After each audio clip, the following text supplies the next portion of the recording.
Bigger, better, bolder. The cold, hard truth is taking talk to the next level. Right here on Bobo 89.1 FM, Cayman's Community Radio. We are still spilling the tea and committed to being part of the change that Cayman so desperately needs. Join Sandy Hill weekdays from 7:30 a.m. for Premier Access, Cayman Voices, Truthful Thursdays, and much more. Cayman's #1 talk show is now bigger, better, bolder, and more than talk. Getting results with hot topics, consumer reports, court exposés, and more. I've come to set the record straight. I've come to shine the light on you. Let me introduce myself. I am the cold, hard truth. Now, from the CMR studio in Grand Cayman, live, direct, it's the cold, hard truth. Now, join the conversation on 345-936-2626. That number again is 345-936-2626.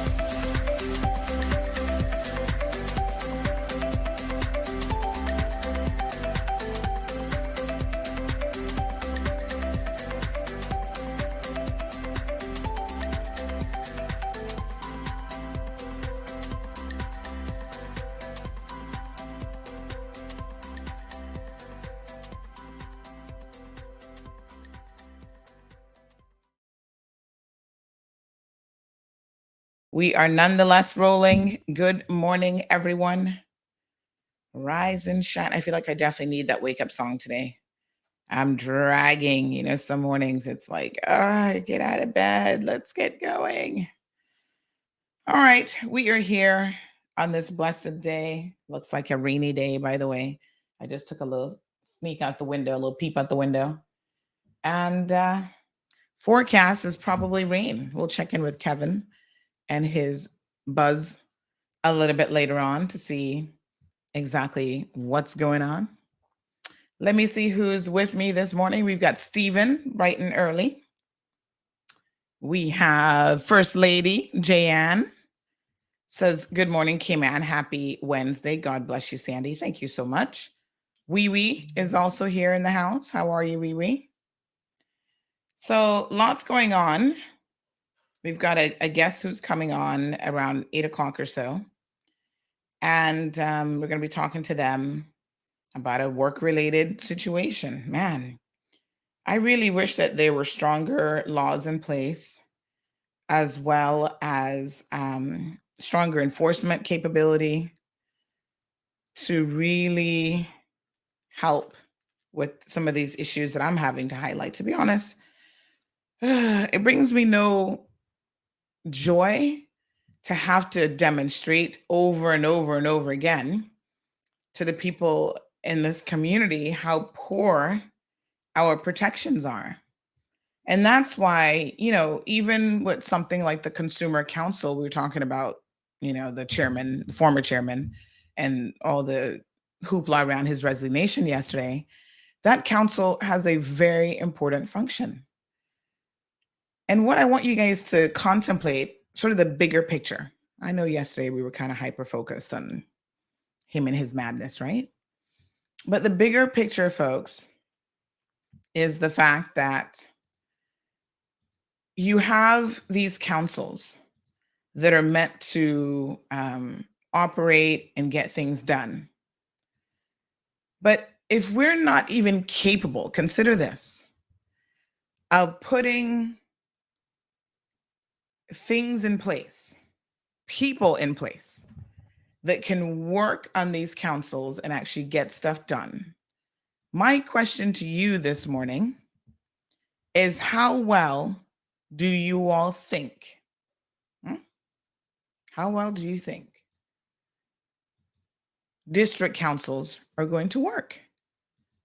You guys keep asking and you keep saying you want district councils. You've been promised district councils, and district councils are the holy grail. You think that district councils will solve or help give you better representation. I want an honest response today. How many of you actually believe that that's the case? Really? I have some serious doubts. And in fact, I think district councils are going to end up being a calamity. And we're going to be paying more money. We're going to have people like this, because you have to know that district councils are going to attract certain personality types, right? For the most part, they're not going to attract real dedicated worker bees. No, of course not. What you're going to attract instead are people who are trying to make a name for themselves. By and large, you might get one or two worker bees, but that's not what you're going to get. You're going to get people who have political aspirations, who haven't been able to get there any other way. And so they figure, all right, a district council is going to, what's the discus called? Shot put. It's going to shot put them to the next general election. It's the same thing that you have happening with people who want to start up talk shows. We've seen this how many times? Because it worked for the first person, everybody then believes that that's the magic bullet. That's the formula. You get in front of an audience and all of a sudden you convince them that you have the answers and that you can actually get the job done because you're good at talking, yakety yak. And that's all it takes. And so I am not surprised, really, but it's always interesting when people say to me, oh, run for public office. And I say, why? I said, what makes you think that I'm even qualified? Have you really thought about it? And they say, but I mean, to be fair to myself, if I'm going to be objective, I think that we've definitely on this program gotten way more done than any other person who's ever had a talk show and put themselves for elected office and actually got elected. Let me be very, very honest here. But besides that, I know that when you guys say that, you may have the best intentions, but I also know that this is something that unfortunately you think and you say all the time. Let's look at the people who have help me remember now, because y'all know I have the worst memory with remembering these things. But who has had a talk show and ran for political office? Who was the first one to do it? Was it Elio? I don't know if he was the first, but most certainly he did it. Was there anybody before him? Okay, so we got Elio, we got Austin, we have Kenneth, we have who else? Oh Lord, who else has there been? And then we have the wannabes, the people who want to do it, who've had a talk show. So Ruth Anna, she has had a talk show, and so of course she wants to run for political office. Somebody told me she wants education ministry. I was like, wow, that's quite something. Who else has there been? Help me out here, guys. Good morning, Miss Faith, Diamond Princess. Yes, a rainy day indeed. Carmelie's here. Alejandro. Alejandro says that doesn't sound like anything different that's going on right now. Well, here's the problem, Alejandro. District councils won't be free. Somebody's going to pay for it. And that somebody is actually you and I, the taxpayers. So I would like to see the business case, quite frankly, for the cost of these district councils and exactly how that part will work. So it's not about, oh, it's not going to be any worse than what it is now, although I actually disagree, because I think there's going to be more fractions, if you will, and more egotistical people trying to, get in these positions and vying for these positions. And, it's the power that you are putting in the hands of your politicians when you think about it, for them to actually place people in district councils. I don't think y'all really appreciate even, exactly what that means for them. You're increasing, not only do they have to now put boards in place and elect people to boards, you're also saying that they should elect and put people on district councils as well. This government was a little bit slow to actually put people on boards. They said because they were trying to pick the right people and trying to find qualified people. Well, I don't know about that, because we've seen quite a few board people already, and the highest number I can think of in recent times, that have either been removed that y'all didn't even know about. Some of them are crackheads, and I mean literally on drugs. And so, once they showed up on the cause list for cocaine and crack possession, they're like, oops, we got to hurry and take them off. So I don't know what kind of vetting was really done. And then we see the port board, which we've talked about on numerous occasions. A lot of those people, they can't even remove them. It's like they have a lifetime appointment. They've been there for so long.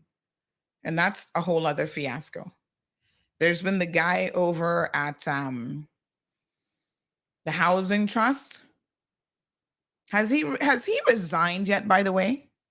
He's been arrested and charged, and we've not heard a single word. This is the North Side one now. What is his name again? We've not heard a single word about his resignation. These are political favors, folks. Let's be very, very clear. I don't care what people want to talk about qualifications. Some people may be qualified. I'm not saying that none of them are qualified. But a lot of this is political appointments. George, who thought that George was qualified to sit on this council or any board, right? Imagine him being in a district council and the havoc that it would cause. I'm just saying. Damien says, why can't the people elect them also?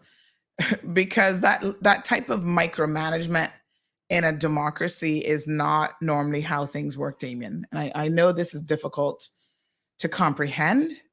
And it's also difficult to comprehend, Damien, that even if you elected them, you'd probably just be electing them based on a popularity contest, just like how you put in elected officials.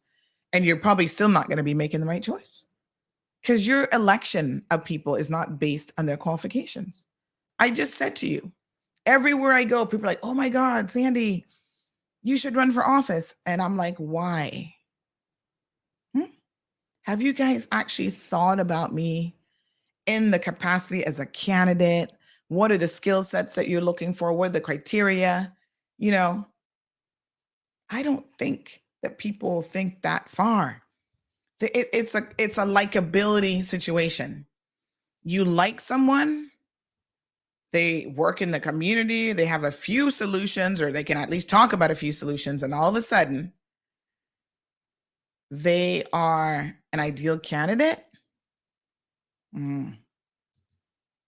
This is where the problem lies, right? We have the formula wrong for how we elect the majority. And I'm not saying that everyone who's elected isn't the right person. I'm saying the majority of people that we elect, we get it wrong. Even if we were at 50-50, we still getting it wrong. And that's not a very good success rate by any stretch of the imagination. So we now go to electing district councils. How many people are going to sit on every district council? What's the size of these councils? I mean, there's just so many questions. Y'all have a hard enough time showing up to the polls to vote in 19 people, or not even 19, because you're only voting for one person. Look at the percentage of people who showed up to the last election. And now you're asking people to show up to vote for district councils, Damien? I mean, I don't know. I'm not really sure how that's going to work. And what is it that you expect for people who want to be on district councils? You want them to run for office so that their name can show up on a ballot, and then they have to expend money to run for public office. Like, I'm not really sure how any of this is going to be organized. I have questions, and I figure if I have questions, you guys will have questions as well. Sydney's Exquisite Beauty Salon. Good morning, Sydney. How are you? He says Sabrina. Yes, Sabrina Turner, also talk show host. Haven't heard from Sabrina in a minute this year. Have we heard from Sabrina this year? I don't think so. But, at least she's been getting, her office seems to be well organized, and, she's been getting some stuff done at the constituency level. Who else? Someone's asking a very intelligent question this morning. They say, good morning. Is the word that you're looking for catapult? No, I was actually looking for the shot put one, but catapult would have worked as well. So yes, apparently being in front of people every single day, and I get it. I understand human nature, right? So you guys know how this is. I stand here 5 days a week. I'm in your faces all the time. Those of you who watch it online, the rest of you on radio, good morning. You hear this voice. We get familiar with each other. And you guys think you know me. I'm always surprised at the people who think, oh my God, Sandy, I know you. And I'm like, you do? Have we broken bread together before? Have I been to your house? Have you been to my house? And they're like, no, but I listen to you every day on the radio. And I said, oh, that kind of know me. Okay. Yes, well, that means you might know some things about me. And you get a sense, I suppose, my personality. I see my little friend Gary this morning saying, ooh, Sandy, don't get too hot today. I can't handle it. I'm going to have to drink you in your show.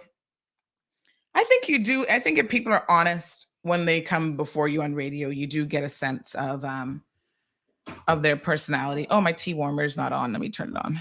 You do get a sense of their personality. But a lot of people are very good at not even showing you who they are. They put on this face and have y'all hoodwinked all the way to the bank, honey child, all the way to election day. And I don't have time for pretense, as y'all well know. It takes too much energy to pretend to be something you're not. I'm like, why bother? And I've accepted in life that I'm going to insult a lot of people probably. And somehow that doesn't seem to be my concern one bit. I think you just have to know what you stand for. And if people don't like it, I always tell people, praise the Lord, hallelujah, that we have a choice in life in terms of what we want to do. We don't live in one of those places in the world where you can't change a dial and listen to something else. We surely do not. So, some people have taken a position in issues, and then we see once they get into elected office, they do a complete 180 and switch up. And you guys are like, oh, I never expected that. And I said, because y'all are not paying attention. That's why you never expected it. Because quite frankly, money has a lot to do with what people do in life. And money has the ability to make people flip like a light switch. No joke. So when it's on the line that, oh, you're an elected official, but guess what?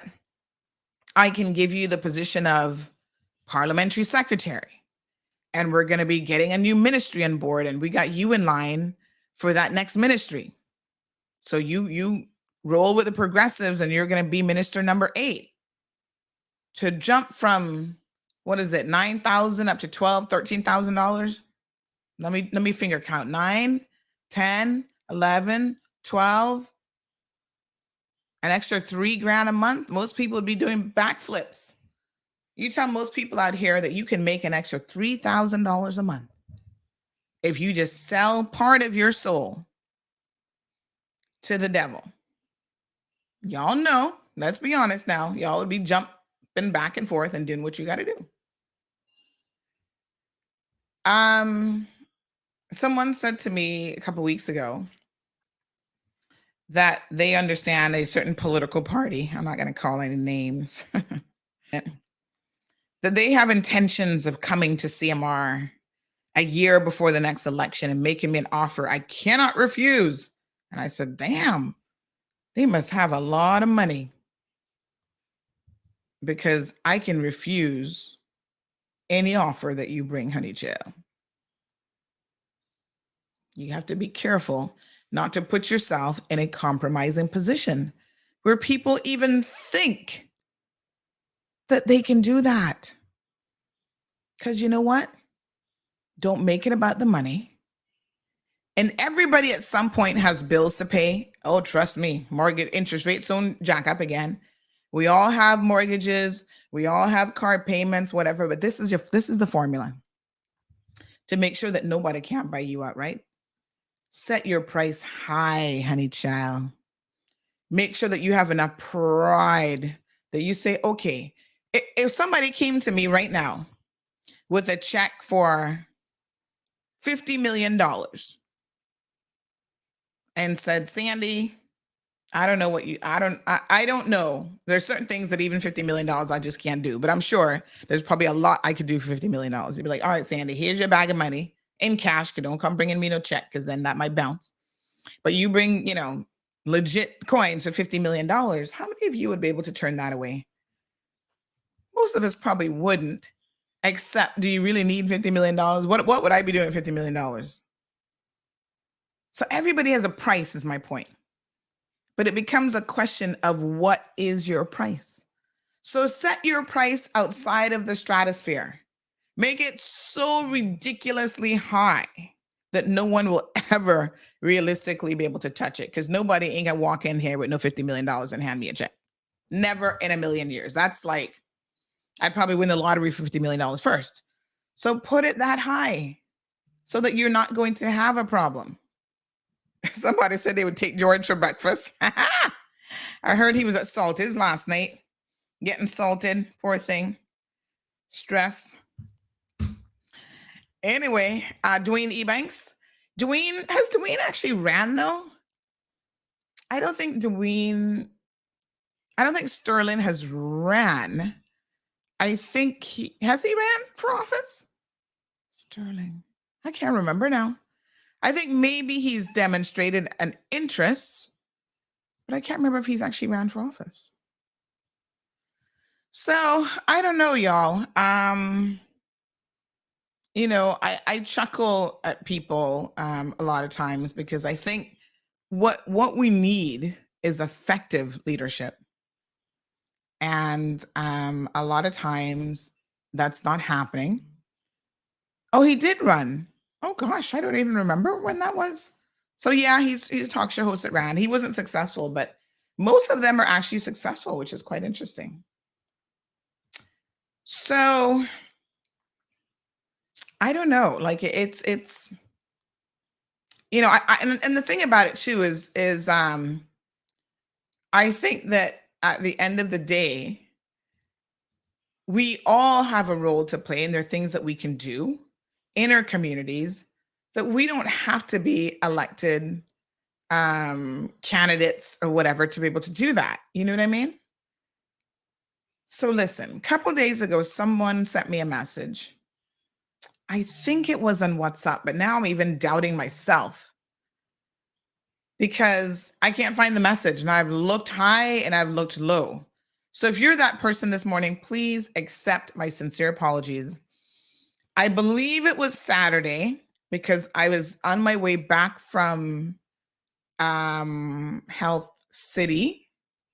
And I believe they messaged me like around that time. And then I responded to the message a little bit later on.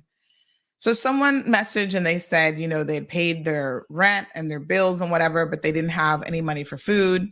And they're wondering if I could give them $25 or something. And I said, well, do you have the capacity to cook? Because just going out and spending $25 at a meal, you go to one restaurant, you spend that money, done. So what you really need is the ability to cook a meal. $25 isn't a whole lot of money in this day and age, but it can stretch more at the grocery store than it can at a restaurant. Yes, you get one meal out of a restaurant. If you eat half of it, you might get 2 meals. So they said, yes, they had some, wherever they were, they had access to, I guess, pots and pans and whatever. So I said, all right, let me try and sort you out with a gift card or something. Now, let me say this. In the coming days, we might be having a very difficult conversation about some people in our community who are struggling with drugs. And I don't know how to say this, except that I was speaking to a young lady yesterday, and she was saying, yes, Sandy, put them on blast. Done them already. That's always her position. I said to her, young lady, you know, because we've had this conversation before, that it pains me. Most of the people that I put on blast, it literally pains me to have to do it. These are Caymanians. Even if they are struggling with drug addiction and other things, they are our people, right? That I'm going to be sitting here talking about and divulging details of their situation. And I take no pleasure in that. In fact, what I take away is a lot of pain, especially when these people have potential, right? And she's like, oh, and I said, you know, I think about people's children. I do think about their extended family, although they're not thinking about those people. And she's like, oh, but you blast other people. And I said, yeah, but young, I don't want to call Cindy's name, but that's exactly who I'm talking about. I say, Cindy, I understand that that's what you think happens, but you don't know what goes on behind the scenes and how much effort I put into not doing it. So much so that some of you think I'm being a little pansy. I'm being, you know how long it took me to talk about the situation with Ruth Anna? How many other people I spoke to first who were like, yeah, they're going to help her pay off these liabilities and this, that, and the next thing? Years. I was like, please fix your situation. Fix it, Jesus. Go to your father, go to your mama, go to your aunts and uncles. You got a big family. Go to these people and ask them to help you fix this situation. A lot of times I get information. I got my ears down to the ground, y'all, and I just be there like, fix it. Somebody call me, this person not paying me. You see, even with this one, with this morning, I called the employer and I said, lady, fix it. It's when you start to get ignorant with me and you demonstrate that you have no desire to fix your situation, like this one yesterday. And then I said, okay, I hear you and I see you for what you are. Because you see, people think that they be hoodwinking me, when they tell me a story. Oh, you know, Sandy, this not, blah, blah, blah. And I'm like,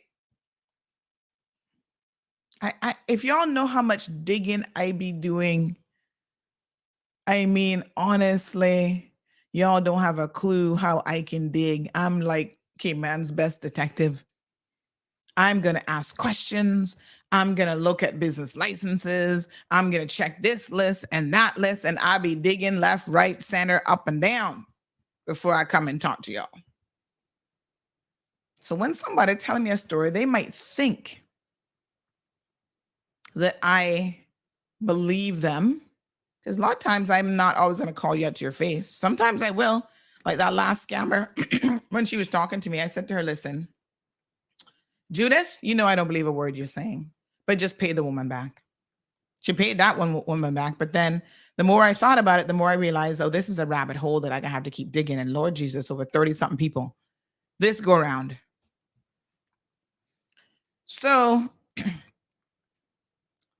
there is a bit of a situation, with these business owners. The situation is not good. And the drug addiction is now impacting other people and impacting their businesses, their family life, everything. And so, of course, one person is putting the blame on the other person, thinking that I'm going to believe that. And of course, you know me, like I said, I does a lot of digging, honey child. But I'm just like, a lot of these situations small business owners find themselves in. Some of it is just poor management, like the medical facility. You start out on the wrong foot and you can never catch up, man. It's hard when you start out taken from Peter to pay Paul. You never get caught up. In your personal life how that works. The same thing is in business, except it's on a larger scale. And I have to be realistic about whether or not somebody can fix a situation. So when they say, "Oh, Sandy, give me a day, give me 2 days, I can get the money, I pay," I'm like, okay, give them the opportunity. But when you see somebody out there owing multiple people, CNB got you in court for $1,500,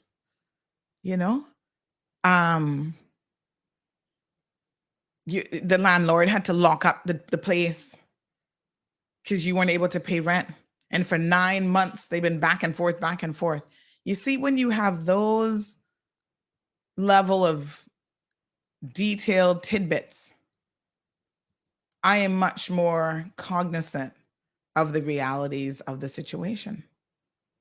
And so then it becomes a situation of, I feel sorry for these people without a doubt. They've made poor decisions. Crack will never be a good decision for anybody. No form. Listen, don't do drugs, kids. Anybody comes to you, "Oh, try this drug," don't do it. The chances of it being something that will ever help you in life is slim to none. That juxtaposed against the people that are being hurt in these situations, that's the decisions that I have to make. Do I look out for the person who's being taken advantage of? We're going to be talking to Elijah here in a minute. I see he just popped in the studio. Versus, a small business owner who may be having some struggles. The problem with small business owners is some of them, like this lady we're going to talk about here in a second with Elijah, she doesn't want to admit that she's having any problems. She's one of those people, unfortunately for her, who decided to cop an attitude with me when I called her the second time. The first time I called her, she claimed that she was going to pay this man. And then somehow she claimed after that, "Oh no, she didn't know she was talking to me." I'm like, really? But instead, she wasn't sure who she was talking to. I'm like, so you're going to promise someone you're going to right now to the ATM machine and you're going to take out money and you don't know who you were talking to? That you were promising to pay somebody off, but she was in front of people, so she was just making a promise. I'm like, what? Okay. That makes zero sense. You think somebody can call me on the phone and I'm going to say, yes, I'm going to make good on an employee that I owe money to, and I don't even know who you're talking about? Take sense from nonsense now, but that's what she told me yesterday when I called her back. So basically, she said to me that she has no intentions of paying this man. "Oh, it's with labor board. Let them deal with it." But Miss Sandy, you better be careful believing one side of a story. You better be careful because of lawyers. Let me tell y'all something. Over a week ago, I had a conversation with these Papa John people, actually several weeks, because I contacted them when I heard that they were closing down for a comment. A week went by. They claimed they were going to get back to me in 2 days. A week went by and they didn't get back to me at all. So I put up my story about them closing down. And then, in fact, one location has a foreclosure notice on it. So, they get all salted with me and all upset. "Oh, we're going to contact our lawyers." And I'm like, oh, I'm supposed to be afraid of that. Oh my God. I said, contact your lawyers about what? "You put in you impacting our reputation. We're not, and we didn't get locked out, did it?" And I said, well, excuse me, but I'm going off of the notice on the door. And the notice on the door plainly said, you're evicted for non-payment of rent. Let me try and tell you exactly what the letter said. It was an eviction notice. And they're trying to tell me that that the people put that up there by mistake. I said, really? Okay, well, that's new on me. I've not seen that happen before. But okay, if you say so. An eviction notice by mistake. Okay. From a lawyer's office. Yeah, that's what they were telling me. And I said, well, as you can see, the article was based off of the eviction notice, and BCQS, property management firm, put it up. The lawyers, who was the law firm? A notice to quit was put up by, I'll have to double check the name of the law firm. But anyway, that's on the door as well. They make reference to the registered land law, demanded vacant possession. But you see, these people assume, and this is where you have to be very careful when you make assumptions, because you know what they say about when you make an assumption. You end up making an ass out of you and me, but you're not really making one out of me, honey child, because I know better. So you're assuming that I only saw the eviction notice and that's all that I'm going off of. But in fact, I have way more information to go off of. Let me show y'all my research kit on these people. So when he said, oh, he had called his lawyers, I said, yes, call your lawyers, honey child, because this is a stack of papers that I'm still going through in relation to Papa John's and their dealings and closure here in the Cayman Islands. Y'all comprehend me? You see all them papers and what I have to read?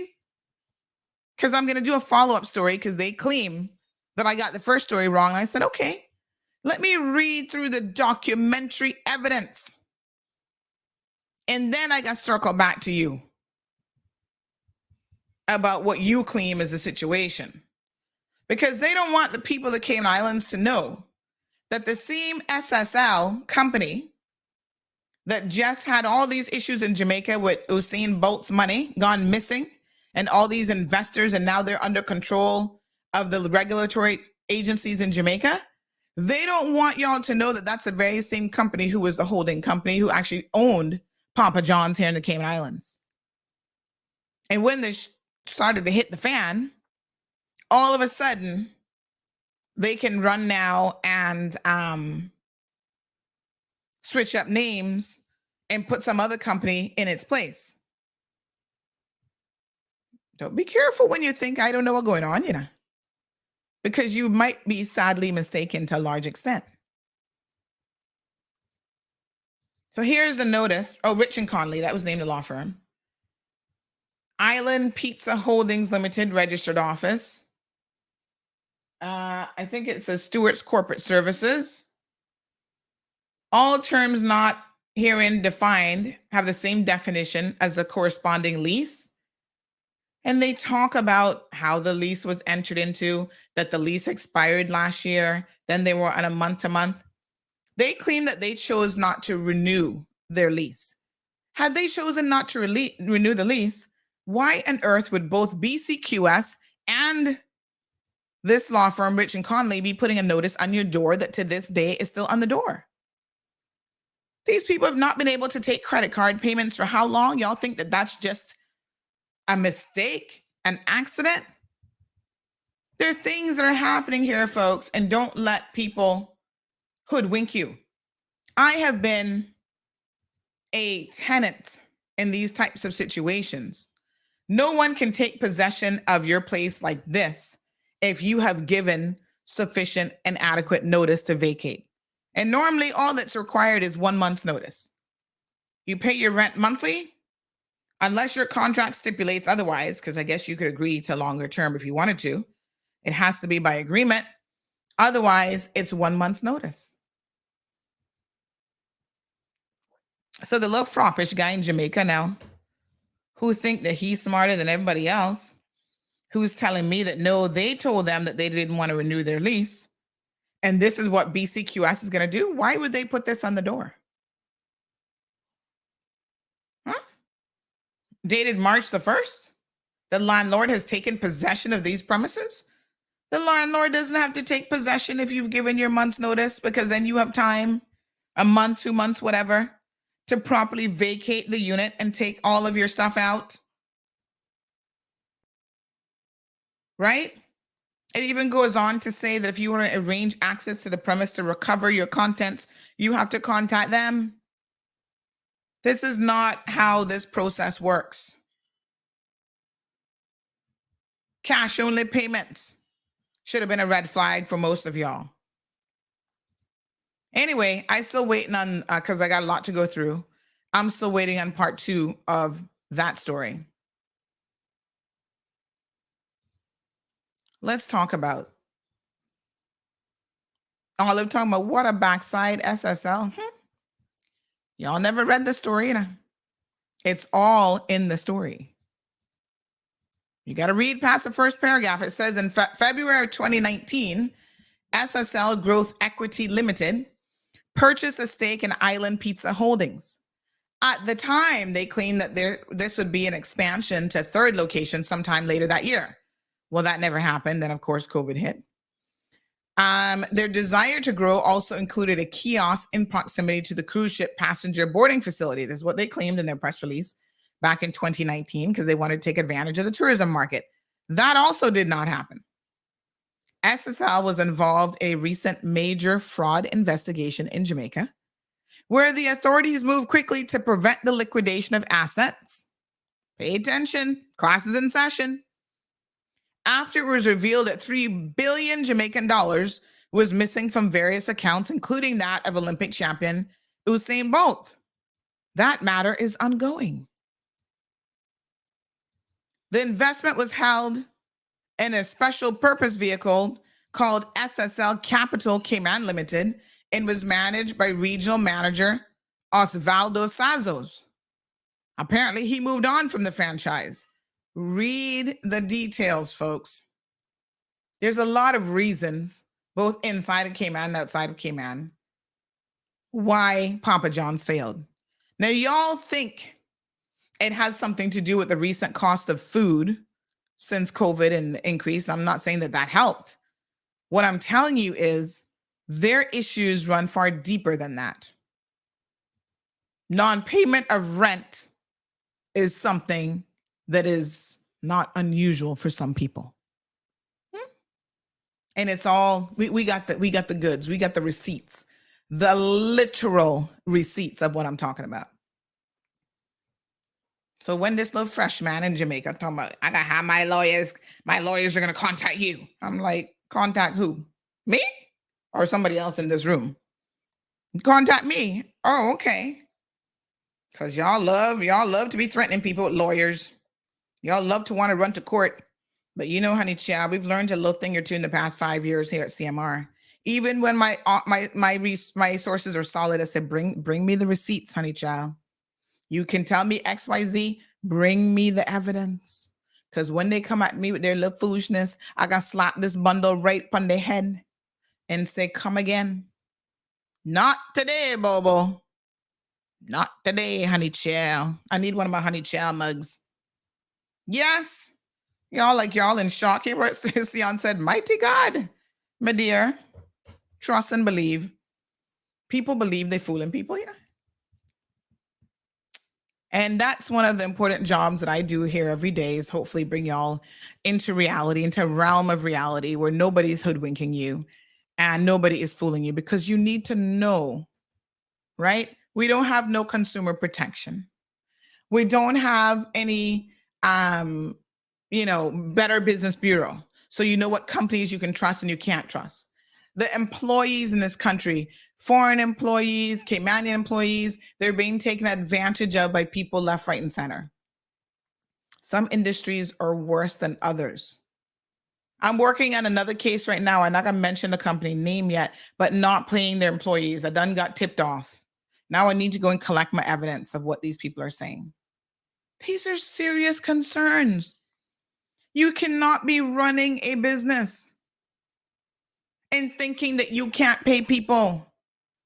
You can't pay your rent. You can't pay your employees. You can't pay your customers if vendors and whatever. Or worse yet, you take customer money and then do not deliver services or goods as promised.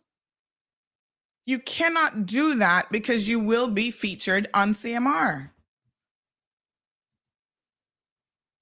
And I've actually set up, I had my web guy, I said to him, add a new segment called scammers, because apparently we got so many of them now, we really need to put a whole section there. This is going to be our little version of a Better Business Bureau, honey child, because we need it.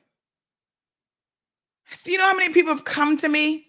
Even the scammer guy with the shutters. Oh my God, Miss Sandy, had I seen your articles, I would have known better. I said, Lord Jesus, y'all need to read. Google is your friend. Google people's name and at least try to see if you can find anything before you enter into giving people your hard-earned money. Now, when it comes to employment, I'm so disappointed. This government has got to get it together. The deputy premier years ago made a recommendation about an accreditation program. He made it under the last administration and they never did it. I expect this government to get it done because I think it is a great idea. Employers should be able to prove their worth, and the second they start getting all these complaints, their accreditation level decreases, and they're not going to just get work permits rubber stamped. They're going to be scrutinized and in some cases denied a work permit because of a low accreditation score. And it has to be tied in together. So it's not just immigration infractions. It also has to be DLP. So you're not paying pension, you're not paying insurance, you're not paying your workers. And we need to start fast tracking these things through the labor office and even through the courts. Just like we have a specialty court for financial services, there's a domestic abuse one, there's one for drugs. What other specialty courts are there? Family court. We should have one for labor and employment, because the average amount of time that it takes for something to go through the system, you see what happened with the last one? The woman dropped dead by the time, may she rest in peace, it all finished. And now those workers will not probably get a single dime of the over $100,000 in pension that she owed, because this was going on for years and years and years. The law has to have more teeth, and in it should be confiscation powers. You own a business, yes, and you're not paying your staff, and you go for years and you're in arrears. Government should be able to come and confiscate goods in order to make good on that outstanding debt. Fix the law. Stop playing with these people who are playing with the lives of people who are trying to work hard and make an honest living. Because all of it drives criminality when you think about it at some level. People are put in a position to do things that they ordinarily would not do. Some are living in deplorable squalor conditions because of some of these employers. When they know that you can be all over social media, braggalicious, talking about you driving around in this car and that car, and you got Audi and you got this, and you can be going out for dinner and flashing gold and jewelry and yada, yada, yada. Well, that means that you have assets, honey child. And when you owe people, you need to start coughing up some of those assets, because we can liquidate those and pay those people off. You can drive around in a car. You got a house, money in the bank. Start confiscating. But right now, the most the court can do is take the person's word for it that, oh, I can only afford $200 a month. Remember that one case with Mrs. Chin? You heard what the magistrate said?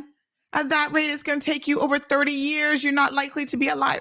Sadly, she isn't alive. Very, very sad. Right? Living in big time house. the judge was like, why do you need such a big house as a single person? Oh, my kids, my grandchildren. Listen, we not got no time for you to be supporting other people when you owe this type of pension liability. And then the worst part is adding injury to the salt to the injury wound. She was working up an MP doing Seymour's office.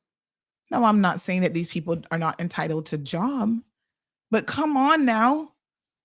Working up and then making $4,500 to $5,000 a month, and you can only pay $200 to your pension liability with countless people, and then talk about no accountability. You're allowed to turn around and open up another similar company, right? Another travel agency. Almost the same location as the previous one. Name it something else. You incorporate it this time, name it something else. And nobody's paying attention to who the beneficial owner is. This is what I'm talking about. How is this permitted to happen? This is why we allow these people to continue to steal, because the courts have said what you're doing with people's pension money is theft. You take people pension money and you do not pay it into a pension fund. You're using it for whatever, including living your fabulous life. It is theft. No two ways about it. How can you get evicted from your salon on Walker's Road? This is Renaissance now, under Ruth Anna, right? You get evicted. Landlords say not paying rent, lock up the place, you get evicted. Then you turn around and run to the Colonel's family in Georgetown and secure another location right in Central Town, where I imagine the rent would probably have been more than Walker's Road for a smaller space. You know how that was permitted to happen? Because the Colonels were none the wiser. They had no idea about her history. And so as small as Cayman is, isn't it quite shocking that people can be doing all these things and we have no clue, we don't know? That's why every single time y'all say to me, oh, Sandy, go run for public office, please. Number one, I have no interest in doing so for numerous reasons. Number two, why would you logically not want someone on your side who's going to be calling these people out? How much of this information would you not know if I wasn't sitting here telling you every morning? Oh, seriously, ask yourself that question. And who else can do it? The Compass? Go sit down now. Rejma? Andrell was giving me a hard time in court the other day because he's like, no, you be going too hard at people, you know, blah, blah, blah.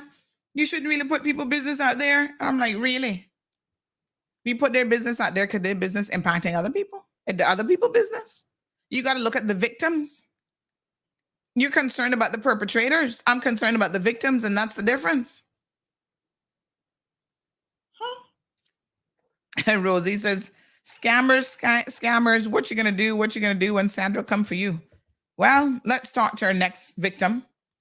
Mr. Elijah, pull your camera down a little bit for me. I'm seeing more of the fan than I am of you. There you go. There you go. Looking good. All right. You soon get it. You soon get it. Vicky says, yeah, fix them, Sandy. Not easy to work and don't get paid.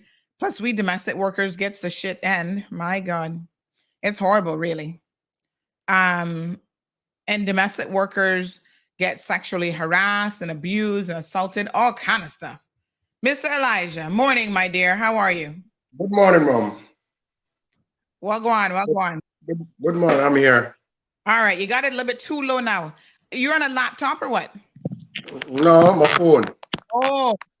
I'm trying to say it. Yeah. That's better. There we go. Yes. All Good right. morning. Yes, So, ma'am. Mr. Elijah, you reached out to me, I think it was last week. Yes, ma'am. And you said that you needed to speak to me because you were in a situation. So bring us up to speed on what your situation is this morning. My situation is from the 14th of February. 14th of February, I was with Mrs. is Ebongs and Malcolm Ebongs. So when I come from work, Mr. Malcolm was home and he's like, Mrs. Ebongs said I must sign the contract. There's a contract she have. I must sign the contract. So I must read it and sign it. And we said, no, when she comes out, I have to read it with her. So therefore, I'd start to read it with him and point out certain views where I don't really like in the contract. So he said, wait, what he said, this is wrong because she cannot pay you $14 and I'll give you a contract to sign for $12. So I said, I'm not gonna sign this contract. So when she come now and she start say, what in the contract? What in the contract you don't understand? What in the contract that is not signing the contract? All my workers signing it. That's what she earning on it. I said, listen, we are not arguing here. I asked you to read this contract that I can understand it clearly because I read it and I not gonna sign it because there's certain points in it I don't agree with. So she said, no, all my workers signing it, so you have to sign the contract. I said, no, I'm not gonna sign it, so you gotta read it. So she started reading it. When I keep on saying I'm not gonna sign this contract because you cannot pay me $12 and I sign a contract for you're paying me $14 and I sign a contract for $12. I cannot do that because originally in March of 2022, the 16th of March, she sent me a thing. It says it's a contract, which is basically is a 4-page stuff. You know what I mean? I can't find the email right now, but she emailed this stuff. And when she emailed me it now, it said $16 employer would get and paid. And she said no, she would pay me $16. So I said, no, this is not right. So I said, there's something wrong in it. When the first pay bill, she paid me $14. I said, no, this is $16. She said, no, she don't know. It's a mistake. I said, all right, you say it's a mistake. I'll let it slide. All right. So let me back up. When you first, how did you find out about her? You in Jamaica and you found out about this woman hiring? I was in Jamaica. She's in contact with this lady down here by Carlos Thomas. Okay, that's her area in Jamaica? Yeah, that's the lady is in Jamaica. So she get fear of people them through she. Okay, so she has kind of a recruitment lady then in Jamaica. Yes, sir. So I know Carlos Thomas through her sister because I know her sister years. I just know she since her mother died. I don't remember which year. All right. So eventually now, when she pay me the first pay bill. But hold on. We gotta get it in the order, right? So you get in contact with her, the two of you communicate by email or by phone? Email and phone. Okay, and she originally promises you, this is general construction work that you're doing? Yes, sir. All right. So she originally promises you $16 per hour. $16. And you have that in writing? I have it, but I don't have it with me because the email, my phone was like acting up. Yeah, so but she sent it to you in writing to say she can pay you $16 per hour. Any other benefits she mentioned then at that time? No, she don't no benefit. This is just the hourly rate. And you agree to that and you move all the way from Jamaica to Cayman on the basis now. Did she put in the work permit before you came to Cayman? Yes, ma'am. All right. Did you send her any money before you came to Cayman? No, I didn't send her any money. All right. So she put in the work permit for you. The work permit gets approved. A temporary work permit.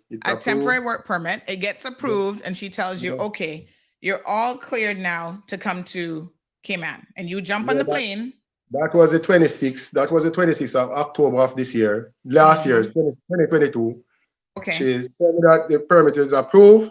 So I must buy the fastest ticket I can get. So I get the ticket for the 30th of October. I come up the 30th of October. When I come up the 30th of October, this was a Sunday night. And she and her husband come and pick me up. Yes, I was living with them from them time there. So the Monday morning now, when we go on the road, the Monday morning, she have a what do we call it? When I retire flat. So we pull up by a gas station. When we pull up by the gas station, I go inside and buy a thing where they call the thing where you plug it and the plug. I pay like something like I think it's $15 or $20. It's kind of US. So I pay it and come and I get it. Ask the guy in the gas station to help me assist and I help plug it because she don't know anything about, like she claims she don't know anything about it. So, all right. I get a plug. So you come and you help her out with the tire. You fix that for her. At any point, does she ask you for money at all? No, she never asked me for money at the same time. Okay. The same Monday when we go on the road. In the evening now when she go home, she stopped by one of the faster store. Purchase food item, household item. So the bill come up to $110. I give her $50, which is US dollars, towards because she said buying food. So me deep in my mind, I'm not gonna make nobody feed me like that. So that is the second day, you know. So I give you $50 from food to start work the 7th now. Okay. When I start work the 7th in the morning now, I get paid because it was a short week, so I get something like about 9 days pays or something like that. Yes. So at that point, there was no contract. She didn't have you sign no contract yet. No. So basically, when I get paid the 7th, that was first pay bill. Before we get paid, I tell you exactly. Before we get paid, before we even start work, let me go exactly how it start up now. Before we even start work, our husband was there home on the Saturdays. The Saturday morning, so we was there fixing the driveway. Like they have like a pothole because it have a hill where she live. She live on Mount Pleasant, Dudley Drive, and the third house on the left hand side. So we were fixing the pothole there and so forth. So a van was there next door her yard. I think husband, cousin, one of them trailblazer stuff. So the guy come home and said to the husband, say, he get somebody with a grab truck to move his van. So him say the grab truck charge him $75. He now, which is Mr. Malcolm now, have a whole truck and a whole cab front and the edge of the line and the fence there. So him say him can't get the grab truck to get it. So me I said to him say that the next guy, which his name is Banks, you know, but I don't remember. I think a Curtis Banks, his first name. So I said to him that, like we're gonna get the grab truck and the grab truck charging him $75 to dispose of this van. Can I double it and give you? And him said, sure, $150. And I said, no problem. If this van, if tire flat, it cannot drive or anything, you don't have any battery, so you can't start. So Mr. Ebanks now, which is Mr. Malcolm, which is Ebanks' husband. I asked him and him help me draw the van, come over to their house. So when he drive over there, I have it there parked there. So when we do it, you know, the first pay bill when I get it, can you give me the paperwork for the van? Can you say I'm not cancel anything? And give me the paperwork. So the first pay bill I do, I get it. I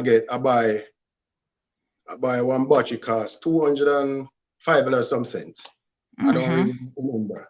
$205 some cents. I buy the battery, buy some gas, but eventually the van, something like a pump, I call it a power steering pump, not working. So I can't bother with the night time. So I take my time and wow, each day they try to fix it up. So I'm starting to fix up the van now. And the van start drive and everything. Go by the insurance place, go get it insured, get it license, fitness, everything. So basically, she not fear man. She like she said the van is an old van, and I go fix her. You know.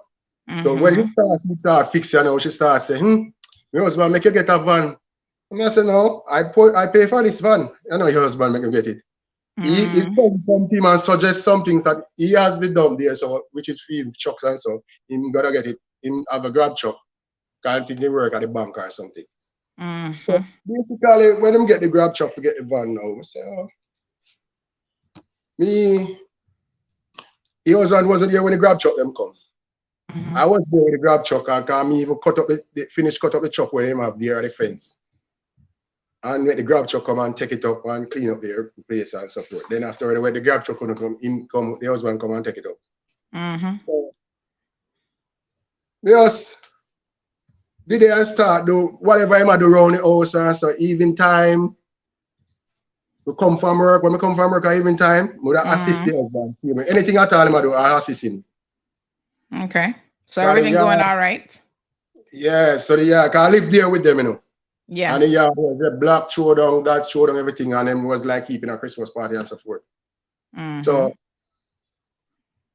I even time we come from work, they have some sand pile up with the bush them and so forth. So I help him clean. Every evening we come and we do a little, stop, do a little, till eventually everything come to perfection. Line out a place over there for around by the washroom, it's about 20 feet by 14 feet 6 inches. I line it out, squeeze it up, and me and the husband go down by one place and get a machine to cast that something. So cast the place, them come on and keep the party. A party was keeping the 26th of December, that's Boxing Day. Yeah, the party keep on going on and going on. So don't for the guys them come on and say, no man, this place fix up different, man. It fix look good, different from how them stay. Yeah, remember this thing we're doing for free will, not collecting a dime. Because I live here with them, and this woman claiming said, I live at her house, she been taking care of me, feeding me, and then put a dime towards nothing. Remember, I was saying, go back to the second year land here, and she go into this supermarket to purchase food. Remember, I told her that I give her $50. Right. Okay. All right. So fast track now. If me never give her a dime to food, because I'm here at work. Remember, I come there and not working at the same time. I never give her a dime to food, and I never did I work at the time when I give her. I'm here at work now. Look into this now.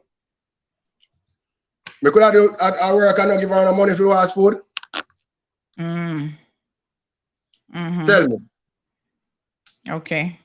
Anyway, so fast shot now. Getting pay bill, first pay bill was like, let me see, first pay bill was like $504. Because why $504? The company, I work 8 days, I think. They pay $504 because they must say one of the day them. Somebody did it like they never did record it, the timekeeper or something. That is our excuse. So basically now, when we go work now, we go to the timekeeper himself. I said to him, say, you know what, say 3 days missing from the pay. And say, I go sort out. So he check it and say, oh, okay, there's a mistake. So he put it on it. So basically now.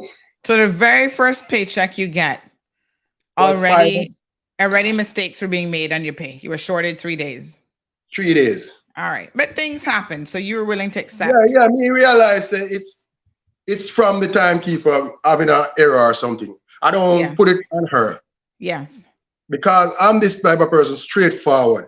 God turned to this lady and her husband and said, please don't lie to me, because so long as you start lying to me, it's not gonna work. At no given time, it cannot work. Because I cannot get along with a liar. You told them that, or they told you that? I told them that.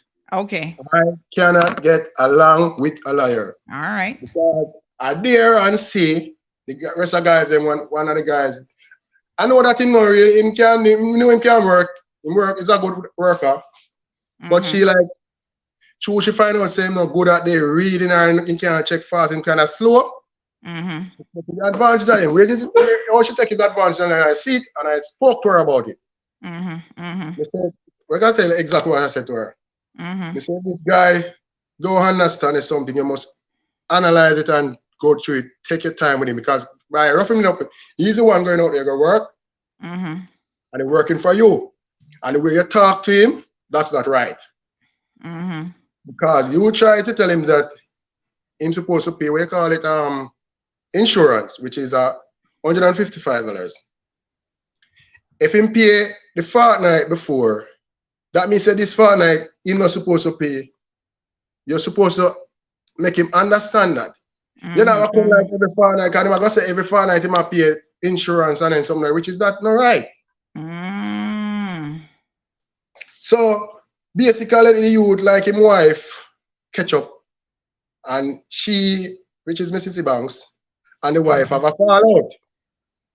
Because the wife. So basically what you're saying is you notice that with this other guy now, because he wasn't really fully understanding even how the insurance thing work, and the period of time that he's to pay it, he was basically overpaying for his insurance. Basically, that's what he was complaining about. Yes. All right. So sit back just a little bit, because we can't really see you, or adjust the phone a little bit. Yes. Sometimes you have to put it. Sometimes you have to put it up on something so we can see you. But you see me now? I see half your head. Well, I let the phone freeze. Yeah, you cut off a little bit. So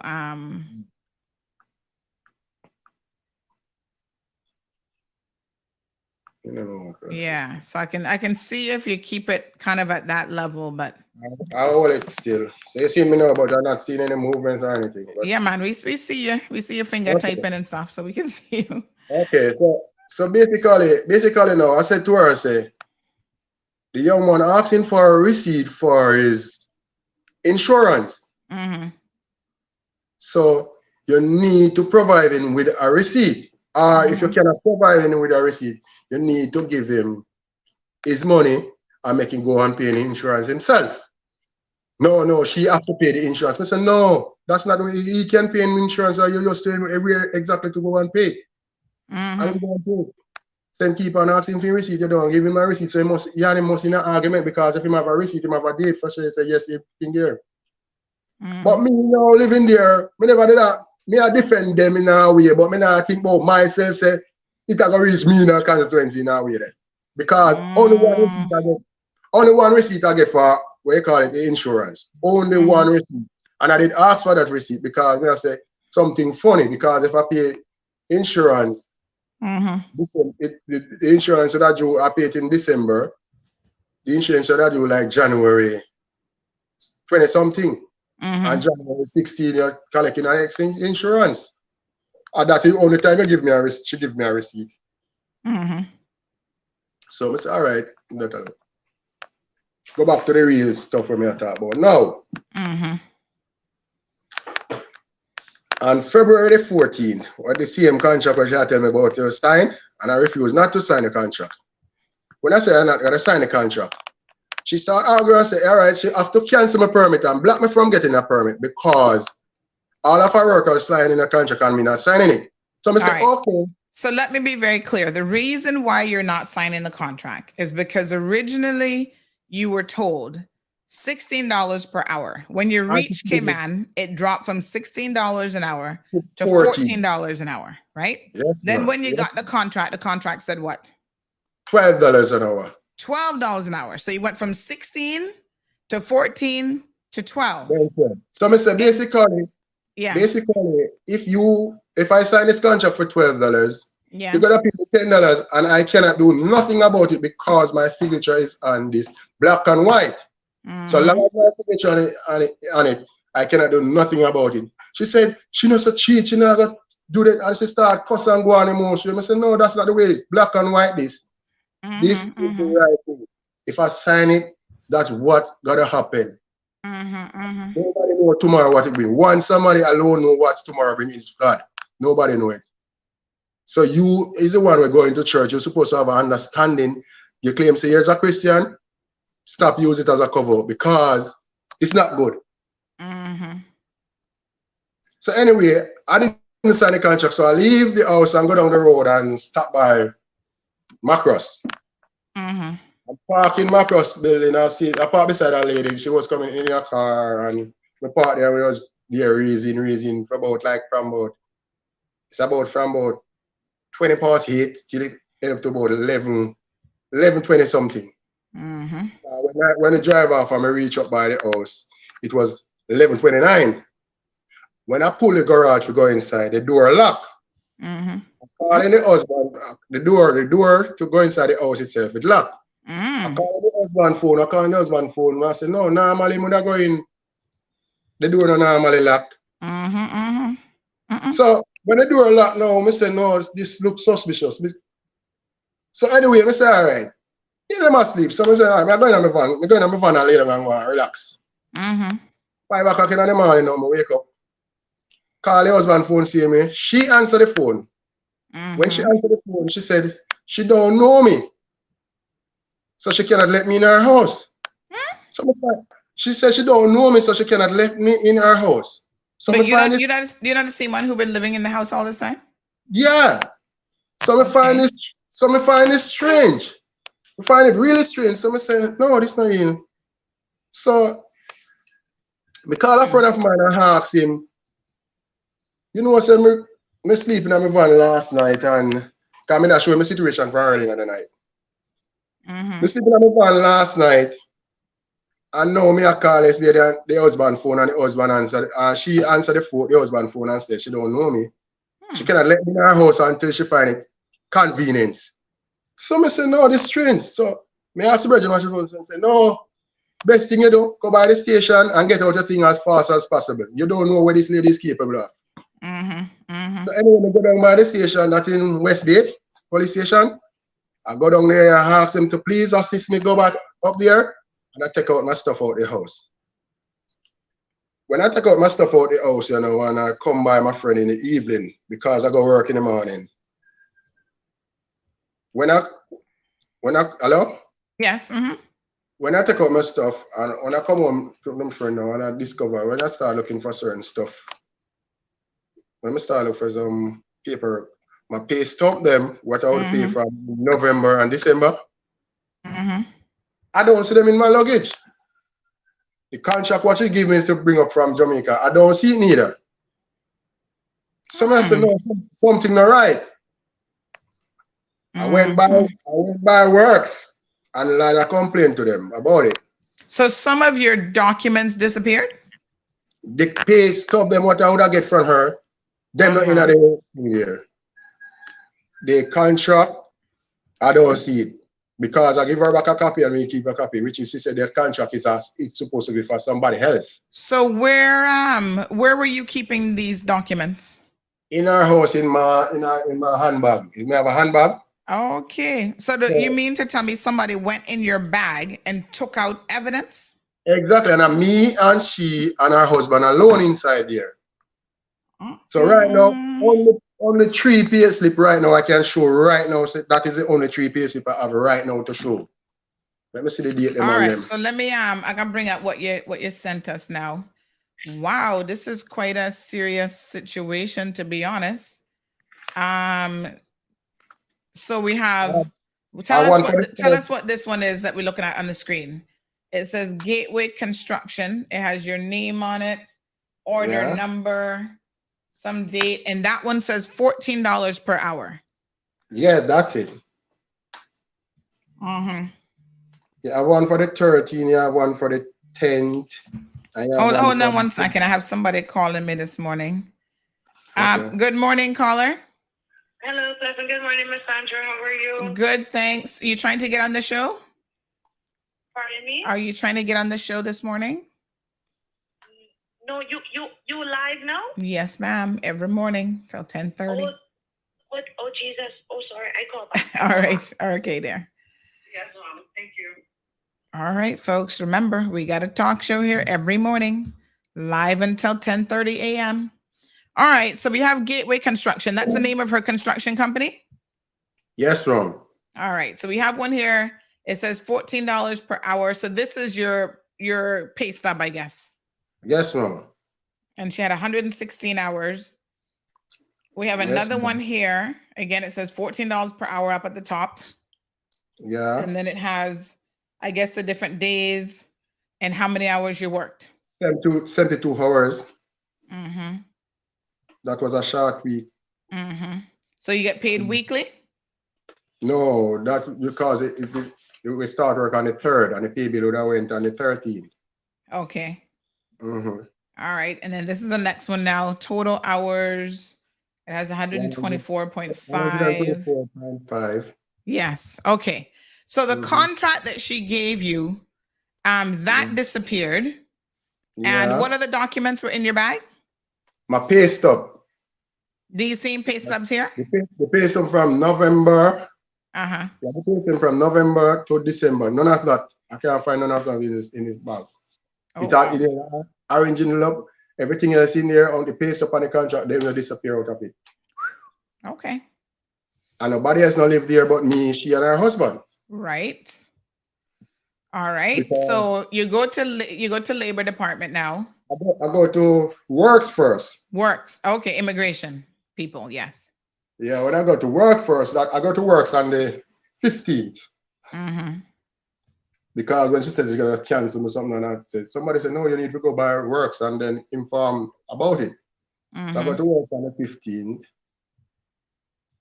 Go back at work, the 16th, go back at work, the 17th, go back at work, and about 8:30, 8:39, she sent me a voice note on WhatsApp saying that I'm not supposed to turn up on the job site anymore because the end of the pay week, which is reach another pay week, end of the pay week, not supposed to turn up on the job site anymore because she terminated my contract.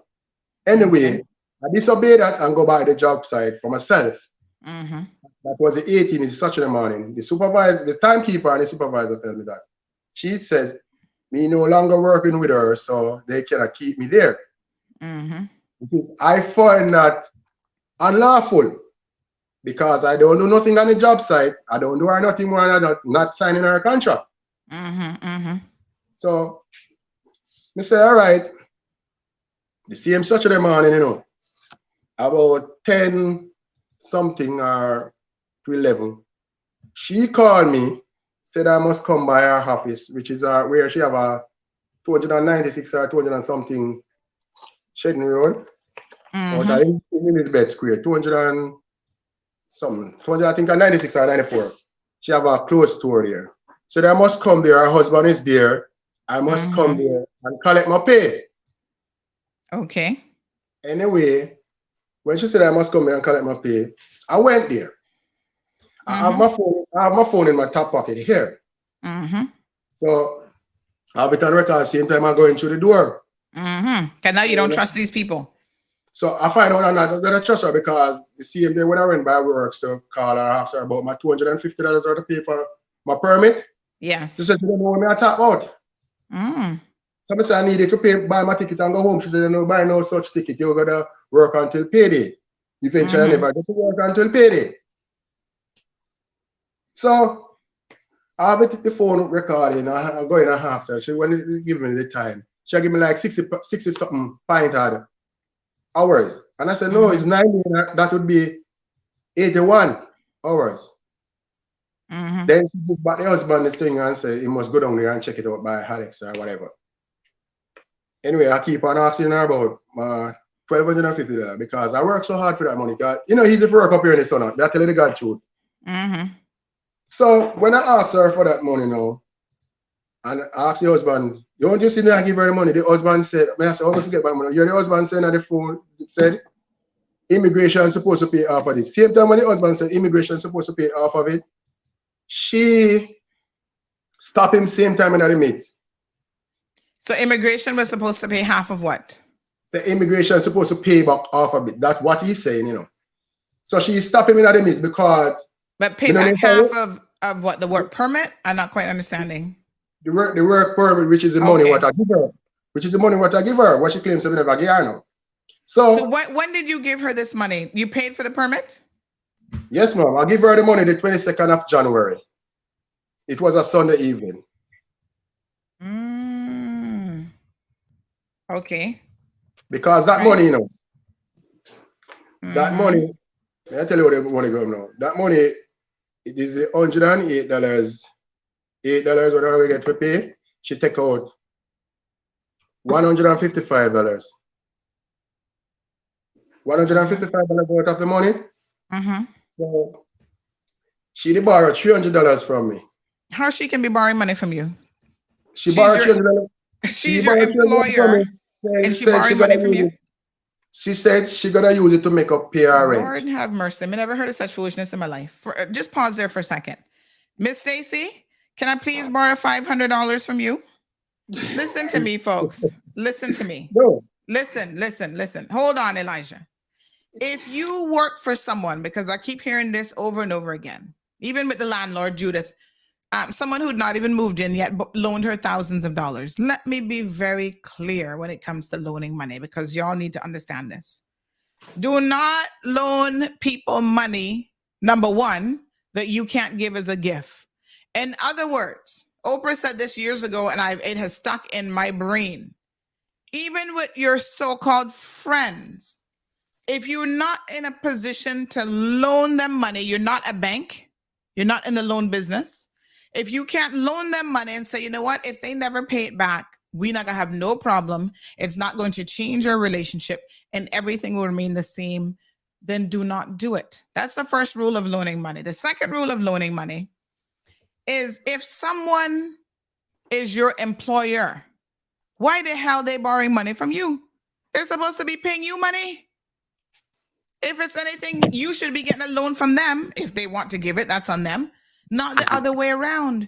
You do not loan your employer's money. Y'all have got to stop being so gullible. Elijah, what you loan this woman money for? No, she said she gotta pay her rent, must have rent out her shop. That not your business. Since when you supporting her? She a woman? No. Exactly. So what you loaning her money for? Never in her ages. No. Right. So why are you loaning her money? She just met you. She must have friends or a husband that she can go borrow money from. Maybe 2 minutes at the house I may have the money because that's taking you for a fool. That will happen. Let me tell you the truth. This lady here, she's been grown and trying to clear herself, like say she's lying all the way, saying she's taking care of me. I said, no such thing goes that. Yes, she provide a place to me sleep, which is under the bed underneath the staircase going up. That's basically in our kitchen. Okay. So she provide a place where I can sleep when night come. Yes, and I can bathe or have a shower. I'm not gonna tell no lie on that.